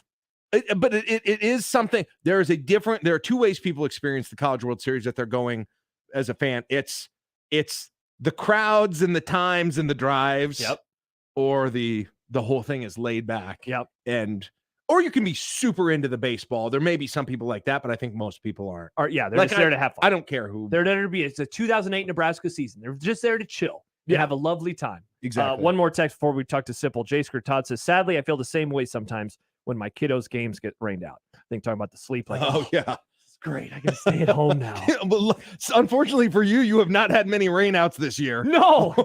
But don't worry. The College World Series starts in 2 days. The rainouts will begin. It'll finally come. Nope. That's what the drought needed. Yep. Just a little baseball to happen. All right. When we return, Steve Sipple will stop by. We'll kick the happy hour off. It is almost 5 o'clock. You are on your way home from work. Jack Mitchell is to my left. I'm Josh Peterson. We continue next on 1620 The Zone. Live from the Host Coffee Studio, this is 1620 The Zone. 1620 The Zone. Traffic. From the Backlund Plumbing Time-Saving Traffic Center, we've got a wreck blocking the right lane on eastbound I-80 near 84th. If you're west on I-80, a crash between the 60th Street exit and 42nd Street exit still causing delays. If you're south on the JFK, we're still seeing delays between 370 and Chandler. And if you're north on 680, delays between Pacific and Dodge. I'm Mike Neville. This time-saving traffic is brought to you by Saul's Jewelry and Loan. What does Saul's loan on? Almost everything, like tools, instruments, designer handbags, construction equipment, vehicles, trailers, appliances. $10 to $50,000 super fast and easy with no credit check. Saul's loans on almost everything. Email Unsportsmanlike conduct on the Equitable Bank Zone inbox with whatever is on your mind, from your hot takes to what you think is one. The Zone inbox is brought to you by Equitable Bank. We take banking personally. We want to hear from you on the Equitable Bank Zone inbox. Whether you own a local business or a global one, you know that these days, generating growth is a challenge. By teaming with Bank of America, you'll not just stay ahead of the curve, you'll move it. With access to experts, award-winning insights, and business solutions so powerful, you'll make every move matter, locally and globally. Visit bankofamerica.com/banking for business to learn more. What would you like the power to do? Copyright 2023 Bank of America, N.A. Come visit Omaha's own little corner of France, Les Voltaire, for mouth-watering appetizers and entrees, plus melt-in-your-mouth desserts and an extensive brunch menu on Sundays from 10 to 2. Dinner or brunch with friends, for a special occasion, entertaining clients, or just chilling with French wines with your favorite someone, Les Voltaire will make you feel right at home. Reserve their private party room today for birthdays, rehearsal dinners, and retirement parties. Les Voltaire, just off 156th and West Dodge Road in Pepperwood Village, and at lesvoltaireomaha.com. Hey, everybody, it's Michael Severe for Ted and Wally's, 2 locations, one in the Old Market, of course, the other in Benson. Ultra premium ice cream. You may ask yourself, what does that mean? Well, 20% butterfat. Been making it since 1984, and there's so many different flavors. And one of my favorite things about Ted and Wally's is they make an ice cream for you. They've got keto-friendly ice cream. They've got goat milk ice cream. Whatever you're looking for, they have it. It's Ted and Wally's, 2 wonderful locations, Old Market and Benson. And of course, tell them Severe sent you. My friend and I are taking a trip to Mexico this year, but neither of us speak Spanish. So we downloaded Babbel and started learning Spanish fast. Want to start getting conversational in another language in as little as 3 weeks? Babbel's quick 10-minute lessons were designed by language experts to be the most efficient and effective way to learn a new language. ¿Cómo te llamas? ¿Cómo te llamas? ¿De dónde eres? ¿De dónde eres? Babbel's interactive lessons are created by real language teachers and voiced by real native speakers using a modern conversation-based method. So in no time, you can start speaking confidently about real-life topics in another language. Nosotras vamos a México en 2 días y ahora hablamos español. Gracias, Babbel. Sí, muchas gracias. Babbel, language for life. Celebrating 10 million subscriptions sold. Now try Babbel for free at Babbel.com. Just go to Babbel.com and start learning a new language today. That's Babbel.com. Babbel.com. Tickets for less. Best seats, best prices, no per-ticket fees. Ticketsforless.com. KOZN Bellevue, Omaha, Council Bluffs. This is 1620 The Zone. It'd be nice to have a boat. Throw. It would be nice to have a boat. Throw. It would be nice to have a boat. Throw. It would be nice to have a boat. Throw. It would be nice to have a boat. Throw. It would be nice to have a boat. Throw. It would be nice to have a boat. Throw. It would be nice to have a boat. Throw. From your mom.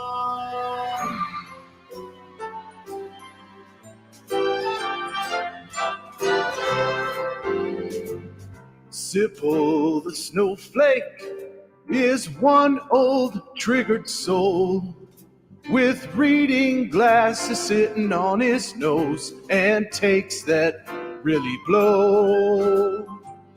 Sipple the snowflake deserves a mouthpiece to the face. He says LeBron's the GOAT and Steph will choke. Then he runs to his safe space. Hey, we gotta be careful here. He tells us when we speak, but when 10 games air in a day, he thinks that's too many. Oh, Sipple the snowflake says words like mature. He's a blogger now and an honor too, and also really old. His name is Steve Sipple. He writes for HuskerOnline.com, and he joins us on this fine Wednesday afternoon. Mr. Sipple, how are you? Hey, plowing through the summer. Dude, we are. Jack is ready for the summer to end. His Royals suck. All of the other sports are done. He's ready to get just to football from a sports season. perspective. There are other things I enjoy in the summer. That's true. But yes, I'd like the summer sports season to end because it's terrible. You like to grill out, right? Yeah, but I do that almost year round. You know. Yeah. I don't know. Yeah, I could take summer ending pretty soon. How about you? Are you ready for summer to end? I don't know. It's a terrible answer. Yeah, it really is. You gotta pick a side. It did dawn on me that it's going. Well, I don't even think it's summer yet. Technically, It's not. It's not. It's not for another week. Actually, it's still spring. That's which is bizarre to me because it feels like camp is right around the corner. Oh wow. The way I look at it, it kind of is. It'll just be here quick. I mean, we'll be going to Big Ten Media Days pretty quick now. just goes really fast. The calendar, what's happened in college football? This is one avenue into the conversation. What's happened in college football is June is past. I mean, I was talking to one of the staff members over there on Sunday, and he said that June is now the busiest month. What? June. Yes, June. And here's why. I'll give you an example, or some examples why. Jack, you're old enough to remember, maybe even Josh, but Jack, we remember when freshmen reported a couple days before preseason. Yeah. Remember that? Yeah, that was you got all the first kind of pictures of the recruits moving into their dorms and stuff. Yeah, I do remember that. Late August. Mm-hmm. Well, now they're here May 31. You know, they're here by the 1st of June. They rush them in. So that's part of it. Camp. You know, it's camp season. And camps are, I mean, they're a big deal. They're important. Right now, Nebraska is treating camp. Somebody's trying to dial in. I hope I'm not breaking up too much. No, you're good. Camp, you know, they just brought in that quarterback from Algona, Iowa, Alex Mansky. I mean, he was at the camp on Sunday. This is a quarterback they want. This is a quarterback they want. He's a 3-star kid, and I've watched film of him. Keep the name Alex Mansky in mind. He's a class of 2025 quarterback. And my read is he's on the top of their list. It's either him or this kid from Harrisburg, Pennsylvania, Stone Saunders. So, I mean, and Saunders has been here for a camp. These camps now, okay, so June camp season is bigger than it used to be. They do satellite camps. Okay, and by the way, guys, there's a team. They have their own team. You know, they have a team. They're recruiting. They're bringing in their freshmen, but they also have their own team, which June is now almost, to me, I almost look at it as guys are competing for jobs in June now. It's close to that. It's organized and structured enough that it's on. So yeah, Rule talked about a little bit last week, 2 weeks ago, what a sprint it is to just the end of June. Now the coaches they do get some time in July. They'll get at least a couple of weeks in July to kind of recharge. But man, there's no days off. Sip, let me kind of related to that a little bit, just kind of going through the summer, and there's always sort of the critiques of the media as a monolith, the local media, about being, you know, too positive, too about what's going to happen the coming season, and that is the kind of the joke. The same thing. The offensive line looks great, or whatever, so forth like that. I'm curious though, when you get to the end of fall camp before any games happen, how confident do you feel, based on conversations you've had, based on what you've been able to see? It used to probably be more than it is now, but how confident do you feel in your sort of assessment of what the level of success the team is going to have, and how accurate has that been over the years? Not very. All right. It depends on the year. You know, again, I like doing these things because we remember, Jack, when it was pretty safe. You just say 9. You know, I think they'll win 9. They usually would. Yeah. Maybe 10, 11, or maybe. Yeah. So there was no margin of error. It was within 2 games every year. So in that sense, it used to be way easier. I mean, clearly I was off with Frost. I mean, there's a year I think I picked 8 with Frost. So I was way off there. I think it's safe to say 6 or 7. I really do. I think they have that sort of talent. That just seems like a safe region to be in. I mean, I don't think they'll win fewer than 5, and I don't think they'll win more than 8. So it just 6. I say 6. I'm saying 6. I'm kind of being cautious. And 6 seems very reasonable. Steve Sipple, HuskerOnline.com, joining us right now on Unsportsmanlike Conduct. Sip, we had a fun discussion earlier about like what are we not talking about enough right now, and Jack ripped off like a bunch of different things. Like I think he started by mentioning we don't know who's going to start at running back. And I guess the conversation ultimately kind of turned into why do we always just focus on the big picture stuff and the existential crisis that seemingly potential coaching drama. Yeah, all the stuff that surrounds the program. Like when I ask you that question, what have we not talked about enough as it pertains to anything related to this season? What do you think your answer would be? I'm thinking right now. Like another one that you mentioned tight ends. Right, you mentioned like we don't. We're not talking about. There's things like I think we're not talking about Marquise Buford's health enough. There you go. Marquise Buford is a. I mean, if you talk to, I sit next to Bush every day, Bill Bush, and that staff, they leaned on Marquise Buford. I mean, they leaned on because he's such a smart, dependable, and tough, fast player. Okay, he played every game. He was a starter every game. It's like he doesn't exist right now. And I think he'll be okay. You know, I don't know. I mean, he's coming back from a major injury, and it's just hard to say. But that's definitely one thing. I don't think we're talking about the loss of Trey Palmer maybe enough in that. And I guess I would frame it up this way: who's their downfield threat?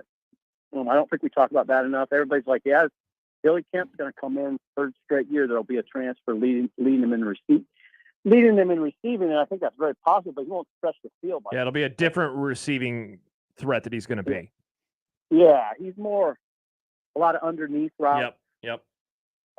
They call them zip routes. So that's one thing. And you know what? Another one is I'm glad this is a great. By the way, that's a great topic.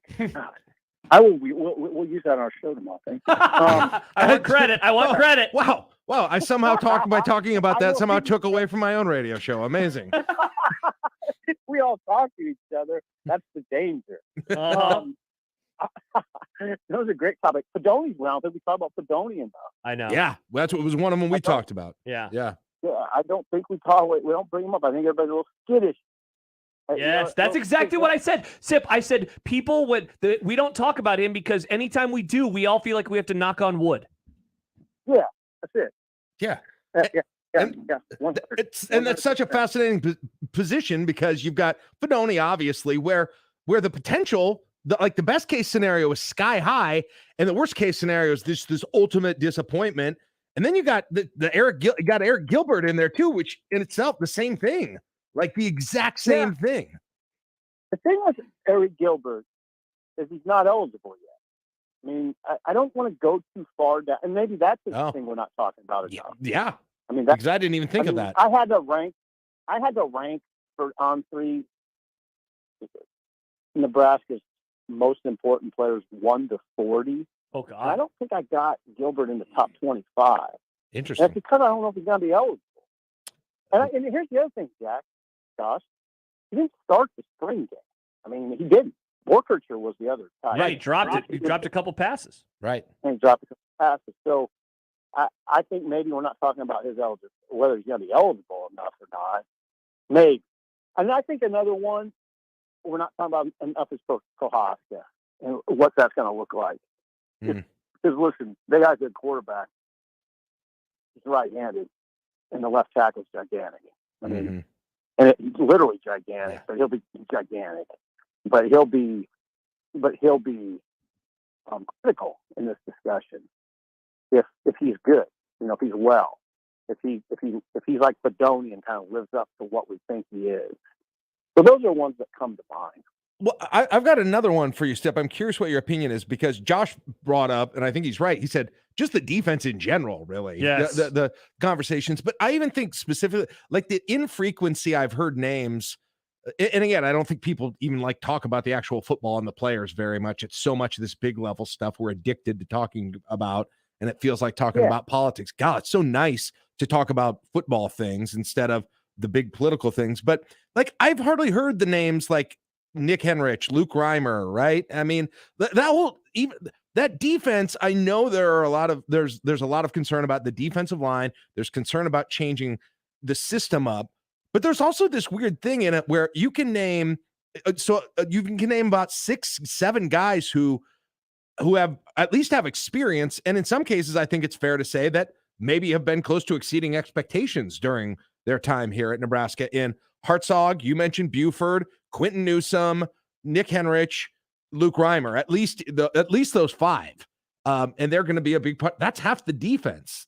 I'm so curious about how that nucleus of experience and players who I think have, like I said, have played well, how that meshes with the concerns that exist in the newness of this defense. Oh yeah, there's a lot to that now, Jack. There's a lot to that discussion because there might be an odd man out in that linebacker group, and I don't think it will be Reimer. Reimer's led them in tackles 2 years in a row, right? And Bush thinks he's the best player on defense, or was the best player on defense last year. He's going to be in there. Now, what about John Bullock? John Bullock, think about what John Bullock did in the spring, and think about at the end of spring when Matt Rule was talking about John Bullock playing in the NFL. Would you say that about Nick Henrich? Yeah. I don't know that you would. Yeah. So that's to watch. And then how do you incorporate MJ Sherman in that discussion? They're going to move guys around, so you don't know it. Some of this, too, is it's a little harder to talk about positions now. Yes. Because they move. That's a great point. I don't know if seriously don't know whether to refer to guys as defensive ends or outside linebackers or what. And some of the case, you don't know, and that's okay. I wouldn't worry about it. I don't think it's anything to be frustrated about. That's the way the defense is. They're moving. I mean, I've always said that about Wisconsin. Josh has heard me say this before. We always say, "Oh, yeah, Wisconsin plays that 3-4." Not really. They don't. I mean, they kind of do. But how many times do you watch Wisconsin when it's a snap of the ball, they're 4-3? Mm-hmm. So I won't get too caught up in positions. I mean, they're even in the defensive backfield. Cooper always says we just call them defensive back. We're not labeled. Interesting. So I won't get too caught up in that. I mean, you do got to have linebackers though, and who are they? I don't know. I mean, I right now. I think if you said which guys will lead the linebacker crew in tackles, I'd say Reimer, Sherman, and Bullock. That's what I'd say. Interesting. Steve Sipple joining us on Unsportsmanlike Conduct. Sip, the conversation that dominated the internet and the airwaves earlier in the week, outside of the word slumming, was some of the things that Trev Albert said to Tom Chattel over the weekend. I don't know how much you've discussed it on your show on the ticket or what, but like the idea of scheduling philosophy changing in the long term, I think is one thing. The short term conversation, though, and maybe canceling some of these series with power schools, I think is the thing that I guess maybe got my radar up a little bit more. Do you see that as something that is feasible or in the cards that Nebraska is going to look ahead at some of these? I guess I am frightened that the Tennessee, home and home is the one that we should be most concerned about, especially given that it's already been pushed back a decade. Yeah, I read the call. I thought it was fascinating. I almost would say we're not talking about that as much as we should. Yes. Yes. My impression from the column was it left me thinking, yeah, they're gonna try to back out of some of these high profile games down the road. Tennessee, Oklahoma. I think there's an Arizona game in there.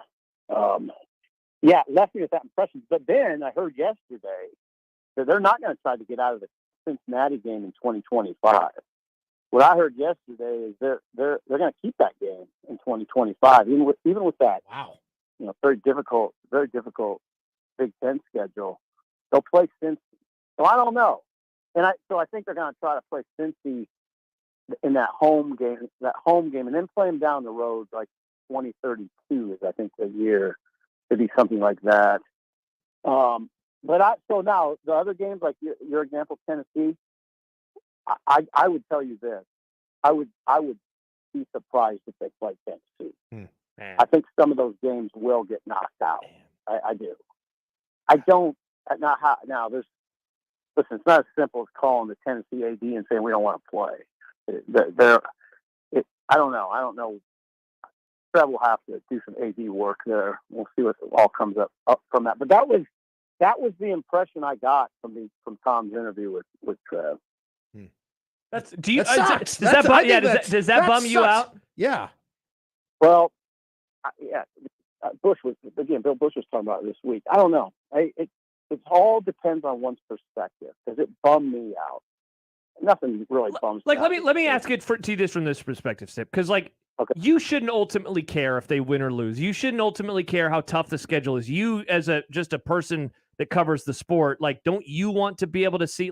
I can't imagine that you've actually been to a game, at Tennessee Stadium. Oh yeah, I mean, now you say it, yeah. I'd love to go. I haven't been to Knoxville to cover a game. I haven't, and that would be fun. You're right. That would be, Hearing Rocky Top sung 800 times. Now here's the deal. Part of my job too is to put myself in the shoes of the people I write about, and I totally understand it. If there's an administrator or a coach who says this isn't healthy, or it's not feasible for us to operate like we want to. That 2025, for instance, you know what it is. I mean, they play Michigan, Ohio State, UCLA, and USC, and then throw in Cincinnati. So I mean, it's sort of. And what I hear too now, and this is, you're not going to find this because they won't put it in writing, so you can't do a Freedom of Information Act on this. I think you'll see Nebraska's 2026 schedule and 2027 schedule be as tough or tougher than 2025. Really? That's what I've heard. So, and I've heard it from a good source. So, yeah, no, we're in a new world. Tom called it a new world order in college football. It's certainly a new world order in Nebraska football. It is. I mean, we're really going to have to talk about expectations at some point. We're really going to have to drill down on those conversations. I know, Jack, I know it always is big picture around here. We're always doing that. Mm-hmm. I wish it was more granular sometimes too, but that schedule stuff is going to get really interesting going forward. Yeah. Well, I mean, this is a simpleton take on it, but man, as a fan, I want to see a home and home against Tennessee so much more than 3 home games against Tennessee, Chattanooga, right? How about Akron? Akron, whatever. Akron? I want to see that. And the thing about the difficulty of the schedule is, but really in practical terms, you're really talking about, obviously it's expectations and the reaction. But in terms of real concrete practical terms, the only thing that really changes is the possibility of getting to 6 wins and getting to a bowl game. That's all it impacts practically. Now, there are feelings that it impacts, but practically that's it. You blanked out a little bit, but I think it's what you said is that basically it's just going to come down to whether they can get to a bowl game. All I'm saying is that when we're talking about how difficult a schedule is with non-conference opponents, right? Keeping Cincinnati and taking Cincinnati out. Yes, it affects perception, but really practically, tangibly, the only thing it impacts, it's not affecting the standings in the Big Ten, right? It's not affecting whether or not you're in the Big Ten championship. All it's affecting is whether you could get 6 wins and get to a bowl game. That's it. Yeah. I don't know if that'll even be a big deal. Actually. Yeah, that's really a good point. The only thing you could say is that those games take a lot of energy.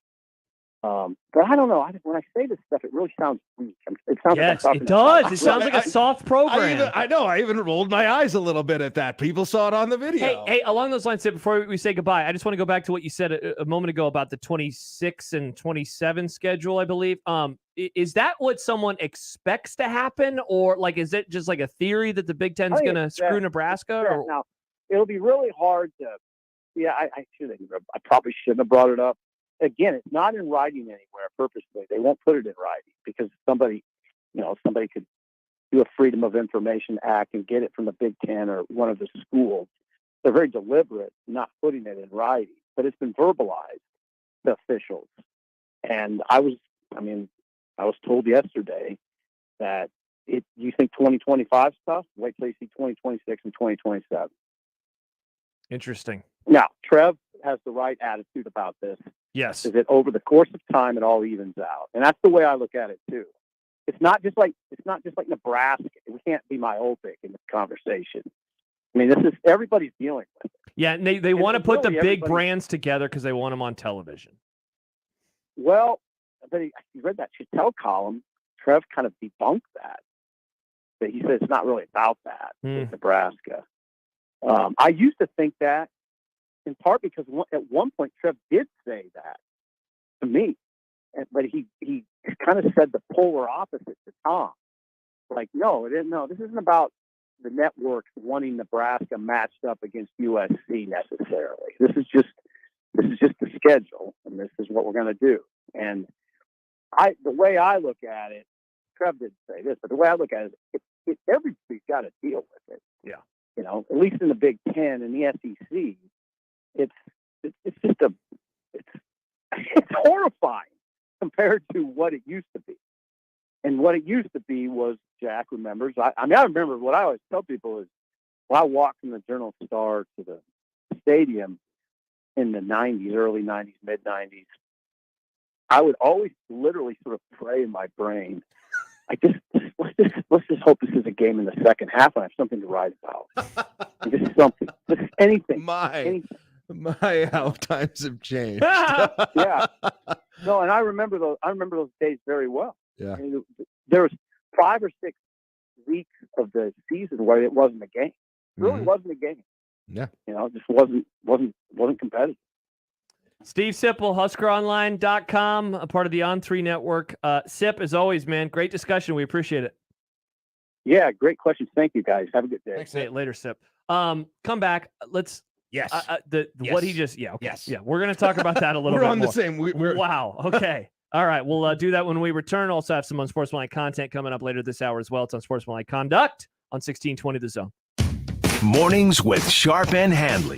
Here's what you need to know. You can make fun of us all you want, but we have a certain mindset that of the 1.9 million people that live in this state and that support their respective schools, we love our sports here and we support our sports and we go to events. And it doesn't matter, again, if you're winning or losing, it seems, we will go and support it. That's what we do here. We like sports. Mornings with Sharp and Handley.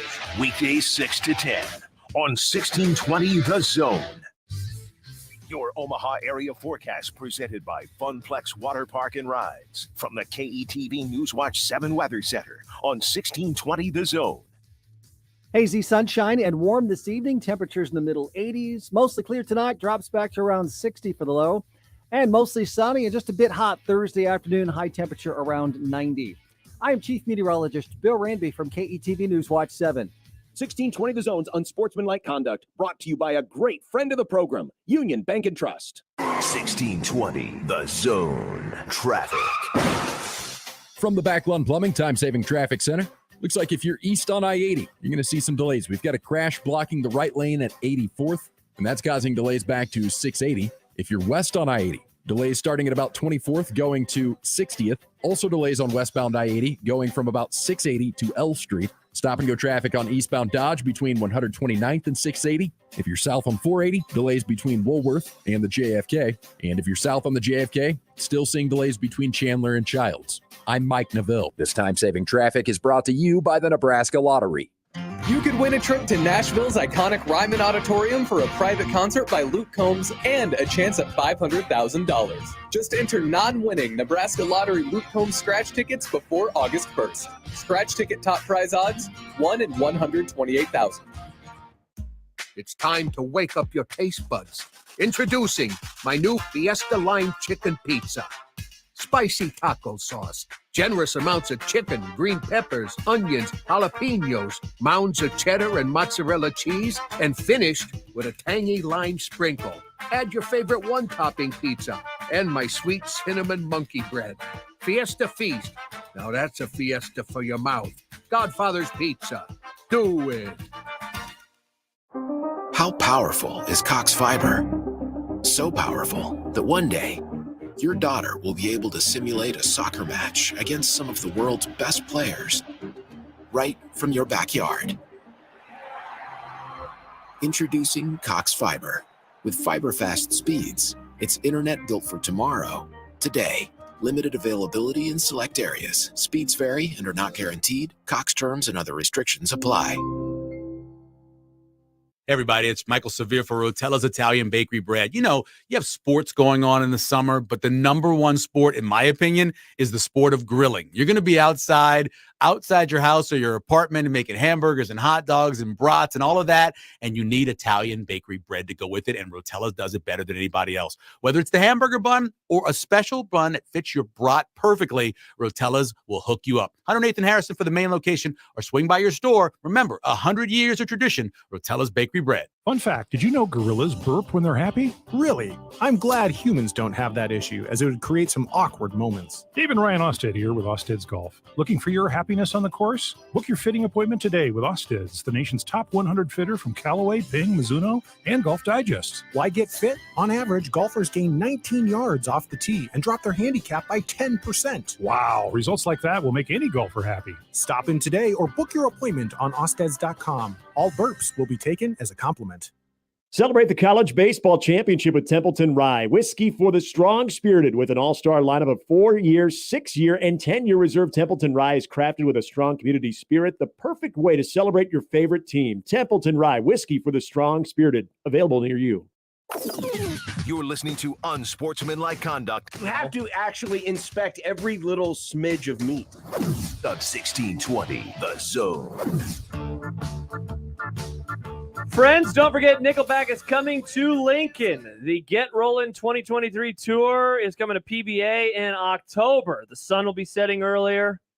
Lots of things will be happening. You can get entered to win a pair of tickets right now at 1620thezone.com. So if you missed it, just had Steve Sipple on and mentioned that a source told him that, like, hey, you think Nebraska's schedule in 2025 is tough? Wait till you see what the league does to them in 2026. And the idea was that it wasn't like an opinion, that it was almost like a knowledge of, like an early schedule or something. Like, that's how I heard it, right, Jack? Like, did we hear it the same way? He said multiple times that it wasn't written down, so you couldn't you couldn't FOIA it. But maybe a phone call. They write it on a whiteboard. Yeah, and then you erase it. This message self-destructs in 5 minutes. And so that came off of the discussion of Nebraska canceling future non-conference schedules. And he essentially told us, don't plan on going to Knoxville, Tennessee. I would not plan on going to Knoxville, Tennessee. But oddly, the Cincinnati series, and maybe because it's so close, it will continue.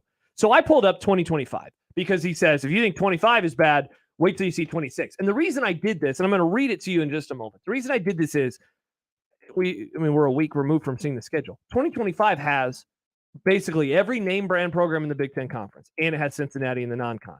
For the record, I don't know if Cincinnati, I think, is going to have a little drop off. Scott Satterfield, I think, is going to have a little drop off. And maybe that played into that decision. Maybe it did. All right, here is the schedule. So they play at Cincinnati. That's after Akron, by the way, or versus Akron, excuse me. Akron. Is that what he called him? What the hell is that? ULM. And then here we go. Big Ten games. At Maryland, at Minnesota, Illinois, Iowa, Michigan, Rutgers, UCLA, at Ohio State, at USC.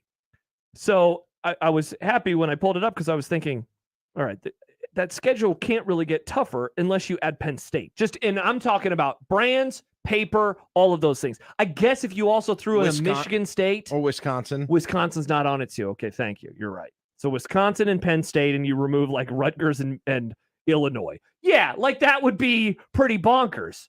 There's a part of me, and I don't want to say that Sipple was being lied to. There's a part of me that wonders if it's that internal Nebraska kind of woe is me. They're out to get us and they're going to screw us with the schedule. Maybe I'm an idiot. I don't really see the Big Ten putting that many great blue blood programs on one team's schedule. What's the purpose? I don't see that being a feasible activity. Well, first of all, I don't see UCLA being a two play, so to speak, for the 2 years after starting that. in 2026. So who are the two plays now? Minnesota, UCLA. Yep, and then Iowa's the locked in. And so yeah, in theory, 2026 begins the reset. Like Penn State will get 3 new 2-play. I would teams. assume they do. Yeah. If they're not doing that, what is this system? Yeah, it's odd. If they're just sort of haphazardly going year to year and piecing together games, and this isn't like a randomized computer model, basically. Yeah, that over a period of years has everyone play. Obviously, you play your designated rivals every 1 year, but beyond that it will even out how many times you play the games the rest of the year. Yeah, I have a problem with that. Yeah, that's what it should be, the way they do the baseball, right? The baseball schedule, Major League Baseball schedule, right? In that you over now you're going to see everybody home and away, right? Right. And but essentially over a period of 10 years, 15 years, whatever the number is, how many games you're going to have against each opponent. You're going to play like if you're for the Royals, you're going to play the Dodgers 1 year at home and 1 year on the road going forward. Mm-hmm. Exactly. That's not a great example, but all I'm saying is that I would hope that mathematically, I think that you can do a system where after a extended number of years, you've seen everybody. That it's not only you've seen everyone, but the numbers are basically equal. Oh, you're saying like the 2-play where in theory then, okay, so I was locked in forever. So then over the next two, let's start in 2024, you see UCLA and Minnesota. And then the next time you see USC and Rutgers. And then after that, you see Ohio State, Michigan State. And Wisconsin. after that, you see Michigan, Wisconsin. And so then over the course of years, you've done the 2-play with everybody else. Right. And then you have locked in with and the 1 plays, right. And they go to that. And then so I would assume, right. So you look over you've played Ohio State as many times as you played Rutgers over a decade. Yeah. Which I don't think it'll go that long. But you know what I'm saying? Yeah. Like, I would think, do we know the answer to that even? Like, did they give an answer about how future schedules are generated? No. And I think part of it, and we did discuss this a little bit off the air, part of it is that this doesn't seem like a feasible model to do forever.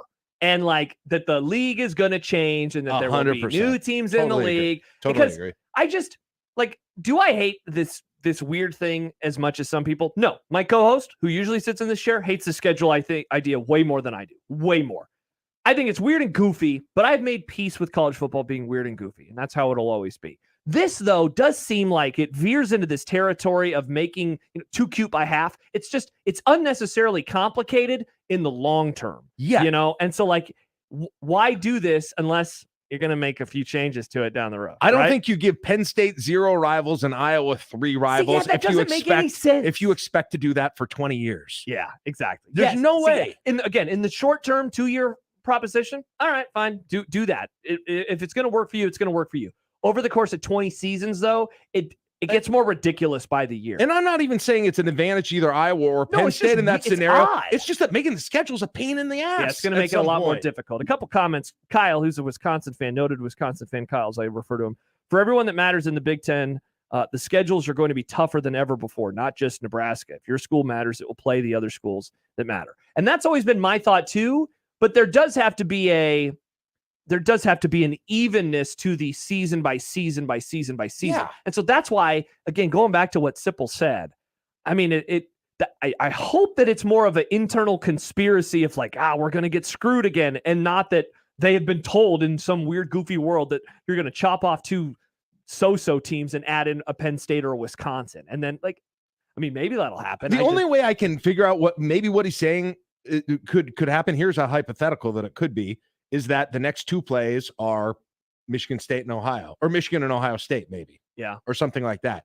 Or 2 those are the next 2, meaning that would be bonkers. Meaning that Iowa bundle, and Michigan and Ohio State. Yeah, for 2 straight years. Ooh, yeah, essentially, you've got and then the other ones are rotating. Yeah. That was what he was talking about. Yeah. I don't know. And again, that's a guess. It's so funny how every time now this week that one of these discussions have been had, whether it was Tom mentioning slumming and then Sipple saying what he did today, I still want to go back to the beginning, and the thing that maybe matters to me the most. We're punting. We're talking about this program punting on the good non-conference games now. I hate that. Like he said again, don't plan on going to Knoxville. That sucks. That absolutely sucks, because that game's been pushed back already a decade. And I asked the question again that I asked him, and he said it was a good question. For what? Yeah. For what? For a 6th win. Maybe. For a 6th win. And what are the chances that even that's a remote chance that you're even on that border of being, you could be at 8, you could be at 2, right? I mean, that is, and all the rest of it is some sign of a perception of one more win in the win column year to year. Yeah. Are we that desperate I to put up a facade about what's really happening here? And I think I hate it. I think you can, I've been listening and reading Sipple for many, many years, you even longer. Like he basically tells you a lot without telling you exactly what's going on sometimes with the thought process.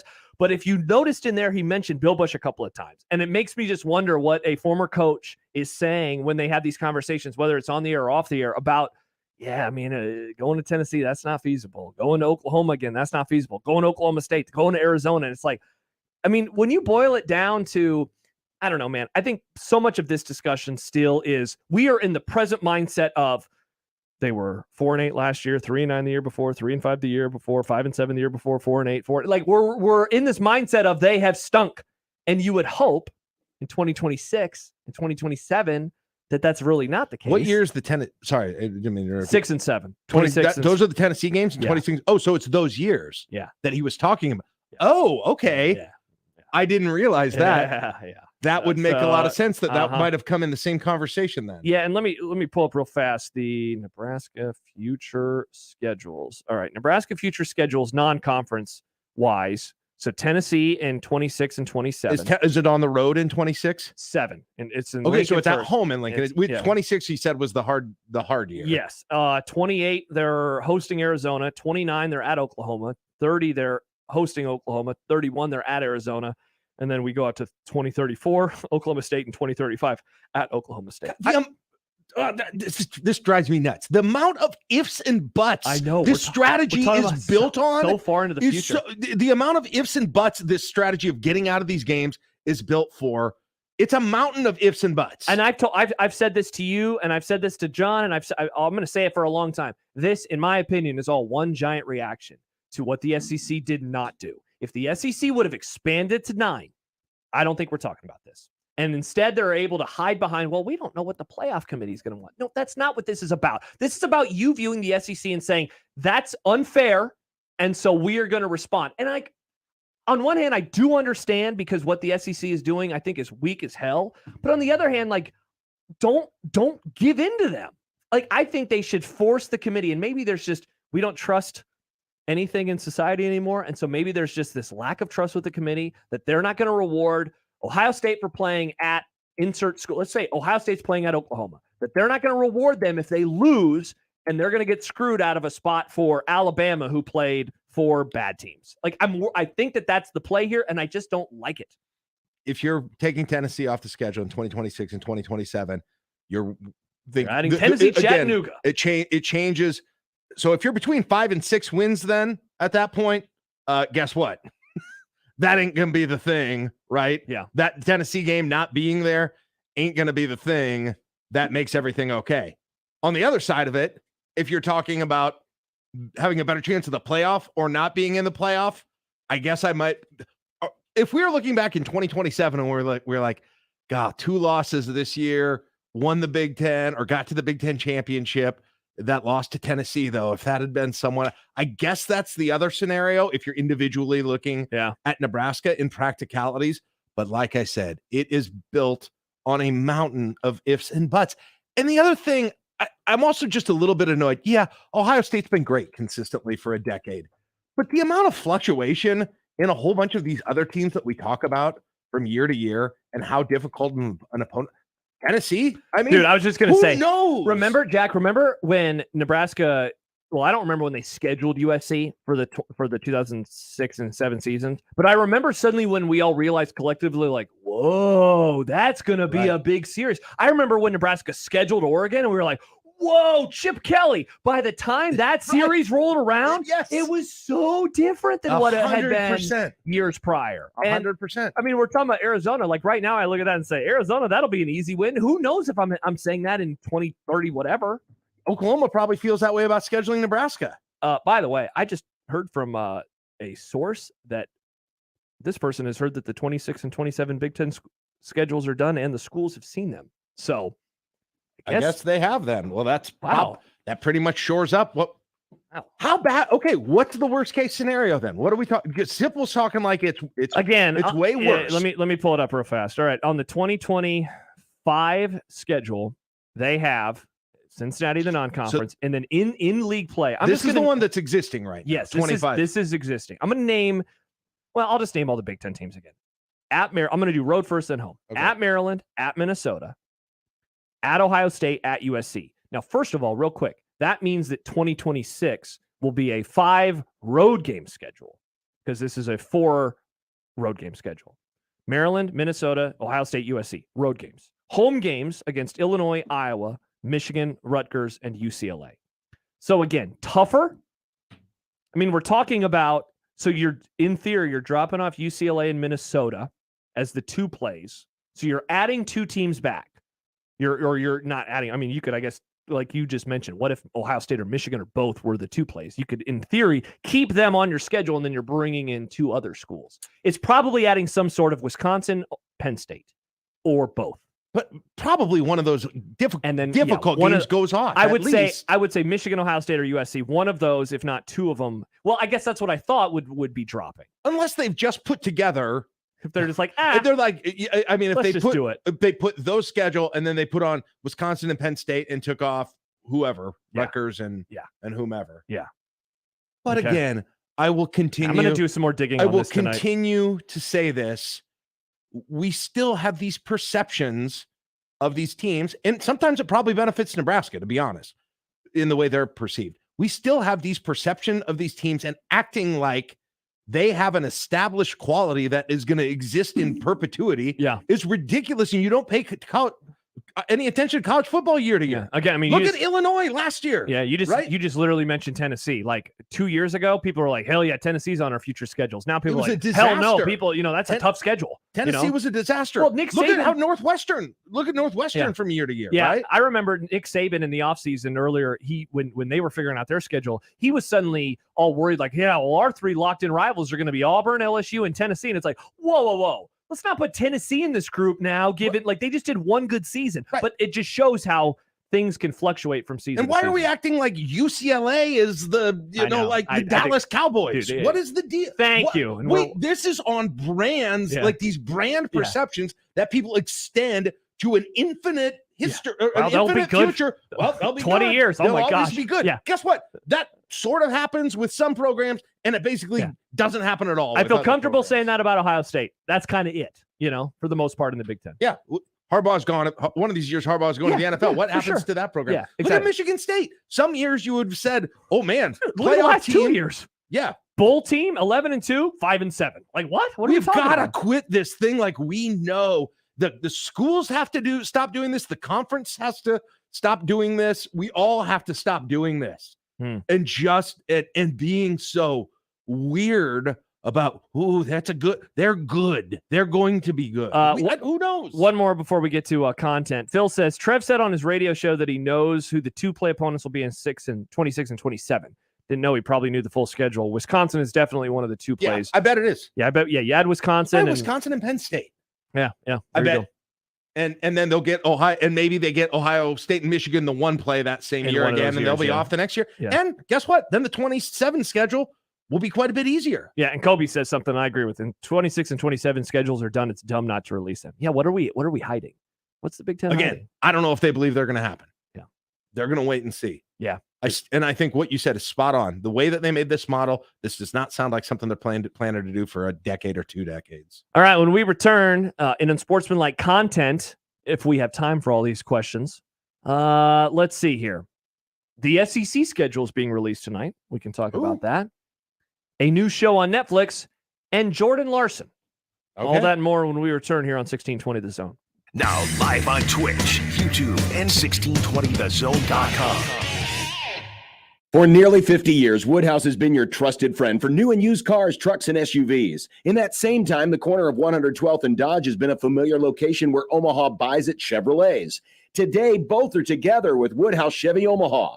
When I walk around the lot, I see a great selection of Chevy Blazers, Traverses, Equinoxes, and Malibus. And of course, at 112th and Dodge, you'll always find the dependable, tough Chevy Silverado. Visit Woodhouse Chevy today and save up to $6,000 off MSRP on the 2023 Silverado 1500. Along with Woodhouse Chevy in Missouri Valley, we'll have the Silverados with the styles, features, and colors you're looking for. Hit up woodhouse.com and look over their huge selection online. While you're there, chat with their knowledgeable, friendly staff and schedule a test drive, all at your convenience. I've found new roads, and now you can find new roads to Woodhouse Chevy. Exit 75 off I-29, Missouri Valley, or 112th and Dodge in Omaha. Woodhouse.com. With approved credit, see dealer for details. Expires 6/30/23. Prescriptions require an online consultation with a healthcare provider who will determine if appropriate. Restrictions apply. See website for details and important safety information. Subscription required. Price varies based on product and subscription plan. Hey guys, did you know there's a generic form of Viagra that works just the same, but is 95% cheaper? And you can get it online. Just go to forhims.com/radio. Through Hims, you'll get a free medical consultation, discreet shipping if prescribed, a 100% online process, and trusted generic alternatives to the name brands at up to 95% off. That's right. Get generic for Viagra, the same active ingredient as brand name Viagra, but for 95% less. It's the same medication, still prescribed by a licensed medical provider, but with zero copay, no expensive appointments, and no awkward face-to-face conversations. To start your free online visit, you need to go to this exclusive address, forhims.com/radio. That's forhims.com/radio for your free online visit. forhims.com/radio. For the ones who know safety isn't a catchphrase, it's a culture. And the ones who help make sure everyone makes it home safe. For the safety-minded who watch everyone's backs, Grainger offers supplies and solutions for every industry, as well as safety assessments and training to keep your facilities safe and your people safer. Call, click Grainger.com, or just stop by. Grainger, for the ones who get it done. Nick Handley here for my friends at DJ's Dugout. Everyone at DJ's Dugout says welcome to Omaha baseball fans. June is a fun and exciting month in Omaha, and we welcome all the college baseball teams, little league teams, and visitors here in town. DJ's can accommodate teams in large groups. Omaha is known for getting a good burger, and DJ's fresh, never frozen half-pound Angus beef burgers are absolutely delicious. DJ's is locally and Vietnam veteran-owned. Dig in at the Dugout. Switch to Cox Mobile and instantly save $200 on a new iPhone 14. So whether you're keeping up with your book club, It all began in Manchester.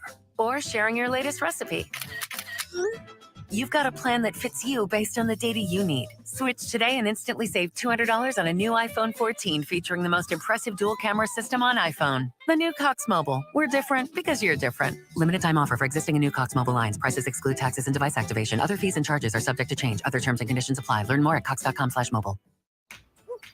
Your neighborhood is more than blocks of buildings. It's the people who live there that make it special. At Union Bank and Trust, we're not just creating home loans, we're making neighbors. We're not just small business lenders, we're small business shoppers. We don't just live in your community, we help you build it. Because our people are your people. Visit ubt.com/neighbor to learn more.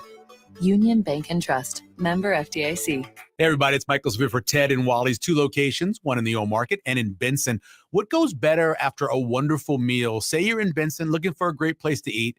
You roll into Taste of New Orleans. You get your po' boy, maybe have a little bit of gumbo. And what goes with that? Ice cream, ultra premium ice cream from Ted and Wally's. You swing into Ted and Wally's, whether it's a quart or a half a gallon or just a couple of scoops, you're going to love the ice cream at Ted and Wally's. So many different flavors and so many locations. 2 of them, in fact, Old Market and Benson. And when you go there, tell them Severe sent you. 1620 The Zone's Unsportsmanlike Conduct is brought to you by Union Bank and Trust.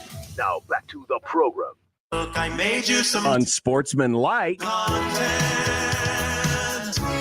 unsportsmanlike content. Unsportsmanlike content. Content that's unsportsmanlike. All right, it is time for some unsportsmanlike content. We turn the microphone over to Nick Grimm. Hello. Jordan Larson is back, folks. There it is. She's joining Nebraska's volleyball coaching staff. How do we feel about this? Number one, it's a little interesting because she is going to be she's injured right now, but she's playing pro. She's going to be training with the U.S. national team. They get into qualifying that goes into like September. So she's not going to be there for the beginning. I don't think she'll be there for the Memorial Stadium game, probably. Oh, volleyball day. So I don't think she'll be there for a while. And then next year is the Olympics. Next summer is the Olympics. It is. And she's hopefully going to still play there. So that's one thing. Another weird thing is, how often is it that at the highest level of college sports or pro sports that one of your assistant coaches would still probably be the best player on your team? Not very often. Isn't that interesting? It does not happen very often. Very rare. I can't hardly think of an example where that would be the case. Because they're still playing the sport. Yeah. It made me feel old when I saw the news. Like, how is she going to be a coach now? This isn't fair. Just doesn't seem like she should be a coach yet. And the other crazy thing about it too is and she obviously eventually wants to be a coach, but she's like 15 years behind that process Yeah. of all of her or 10 years behind Yeah. that have I mean, Danny Busboom Kelly, for example. And so she's behind all of that. So if things go well for her in, 5 years, though, just add it to like 5, 6, 7 candidates to eventually replace John Cook who are connected to the program. Yeah. That doesn't even mention players that's going to be a crazy when that comes. All of the people who are vying for that, and you just get to pick anyone. Basically, it's going to be, like Alabama football hiring a coach. Yeah. Speaking of Nebraska adding coaches, it was made official yesterday that Rob Childress is Nebraska's new pitching coach. Will Bolt described him as a grand slam hire. Pun intended? And do you agree? I hope that the pun was intended. Do I agree? Absolutely, I do. Like, this seemed like the obvious move to make when originally, and yeah, seriously. And I'm kind of surprised in a way that like they made the obvious move. It did make me wonder going back, like, why did they do what they did? Why did they do it in the first place? Or was it just because I wonder if someone Childress was there? Yeah, did Or Childress? did he want to step back? Yeah, I know. Or does he not want to step back? Yeah. And also, if he doesn't want to step back, why isn't he a head coach? Mm-hmm. There's a lot of questions. I have a lot of but it's a great hire. Well, yeah, if you've got somebody who I assume if they wanted to go be a head coach, could be a head coach of a perennial NCAA team. And we went and looked, John and I went and looked at his seasons as a head coach. Like, this is not one of those, he should only be a coordinator or only be a pitching coach kind of guys. The dude had a lot of success, went to the College World Series multiple times, COVID, and then a bad season after that, and then he was suddenly gone. And it's like, wow, like this is a really good coach. And he's not that old. He's still young. He's in his 50s. He's got to be one of the best. Yeah, one of the best head coaching candidates that's not currently coaching somewhere. He's Nebraska's pitching point. coach. So what'll be interesting, Josh, is if things don't go well again next year, and what conversations come out of that. I was thinking the same thing. The SEC schedule for 2024 will be released tonight. Will the takes be as hot for this as they were for the Big Ten's release last week? I'm sure it won't be as confusing of a system. That much I know. That's definitely true. Have you seen this? Have you heard about this? Sources told Chris Lowe that Georgia, Alabama, and Texas A&M and Texas will be on their schedule. If the latter wouldn't have been on the schedule in 24, I would have been like, well, what's the point of expanding? Why bring Texas into the fold if you're not going to have them play the Aggies? Right. Stupid league. Also, I just saw a tweet. There's like a watch party at some sports bar in Oklahoma as all these fans are sitting around ready to watch. Do you know how their system works? So how big are their divisions now? They are getting rid of divisions as well. So no division. It will be 8 conference games. Is there any locked in? How do they do this locked in rivalries thing? Or will they do it? I think that it's one locked in rival for everybody. Because they kind of have that naturally. And that's why, but what do you do with Texas? Oklahoma and Texas A&M. Right. So it seems like they're locking in just Tennessee, Oklahoma. Kentucky. And or so there's Alabama. going to be, it seems like in the short term before they expand to 9. That said, this is only a 1-year schedule. We're not getting the 2025 schedule either. Because Sankey wants them to expand. He wants it to be a 9-game. Do you think they will eventually? Yeah, but I think they're going to hold out for money from ESPN. Okay. Charles Schwab Field will be cash free for the College World Series. Are you triggered? No. I never have cash. I did have $1 yesterday, though. I can't stand it when places are card free. Yeah. Going. What's worse, card free or cash free? Oh, card not free even sucks. close. Card free is the worst. Yeah, it stinks. I never have cash. It's not 1904. That's fine. But hopefully it makes one thing that people always care about makes the concession stands go faster. Yeah, go fast. So. The trailer dropped today for Quarterback. It prepares on Netflix next month. Are you in? Have you seen this? What Have you is heard about this? So it follows Maybe Kirk I have. Cousins, Marcus Mariota, and Patrick Mahomes last season.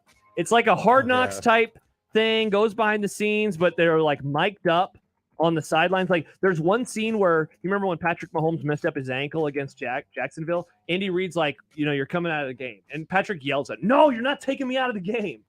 Wait, how's he yell at him? No, not taking me out of the game. No, not that either. You're not taking me out of the game. I'm going to play through this ankle. I thought that the announcement originally, I was like, I don't know if I want to watch this. And then I watched the trailer today and I was like, yeah, Is it so? It comes because you're desperate. When's it for come football? out? Yeah, that's very true. When's it come out? Yes. July 12th.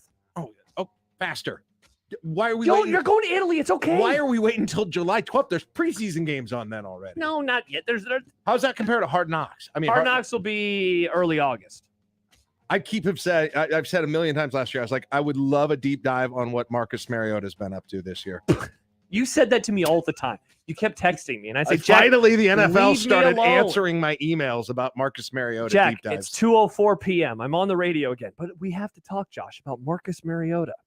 All right, and that's Unsportsmanlike content. When we return, bet of the day, we'll say goodbye. This show flew by. It felt like football season. We talked this, I would say, Nick, was we talked about football. our for heaviest football show in a long time. It's not even summer yet. Yeah, well, yeah. Oh, Here's my take. I've said it before. One quick time. I'm sick of the calendar, the solstice. I don't care. June 1st is summer. Period. September 1st is fall. Period. December 1st, winter. Period. March 1st, spring. Done. Ended. Yeah. Change your calendars. Did I bring football talk back today? I think you did. I think I might have. John wants to talk baseball. Thankfully, you don't. I brought football talk back to Nebraska finally. God, about damn time. Made All right. Nebraska football again. Bet of the day next on 1620 The Zone. Live from the Host Coffee Studio, this is 1620 The Zone. Your neighborhood is more than blocks of buildings. It's the people who live there that make it special. At Union Bank and Trust, we're not just creating home loans, we're making neighbors. We're not just small business lenders, we're small business shoppers. We don't just live in your community, we help you build it. Because our people are your people. Visit ubt.com/neighbor to learn more. Union Bank and Trust, member FDIC. Hey, it's Nick Hanley for Woodhouse Mazda. Take on summer adventures with the Mazda CX-50. This rugged CUV combines iActive all-wheel drive and an available turbo engine to take on any terrain. And the available panoramic moonroof allows nature to collide with the comfort of your vehicle, and the rear doors open nearly a full 90 degrees to make climbing in and out of the vehicle and loading your gear simple. Shop the 2023 Mazda CX-50 at Woodhouse Mazda in Bellevue or Woodhouse Place Mazda off 144th and Giles Road. Woodhouse Mazda, a drive worth experiencing. Usually, to get a skybox view of a Nebraska football game, you need to be a drone, a hawk, or a fighter jet. But sitting in an actual skybox is a lot more comfortable. So, enter the Nebraska Lottery's Lucky for Life ticket snap. Until July 10th, buy a Lucky for Life ticket and enter for a chance to win Nebraska football skybox season tickets or other great ticket prizes. Sure, fighter jets are cool, but there's no legroom. Lucky for Life top prize odds 1 in 30 million.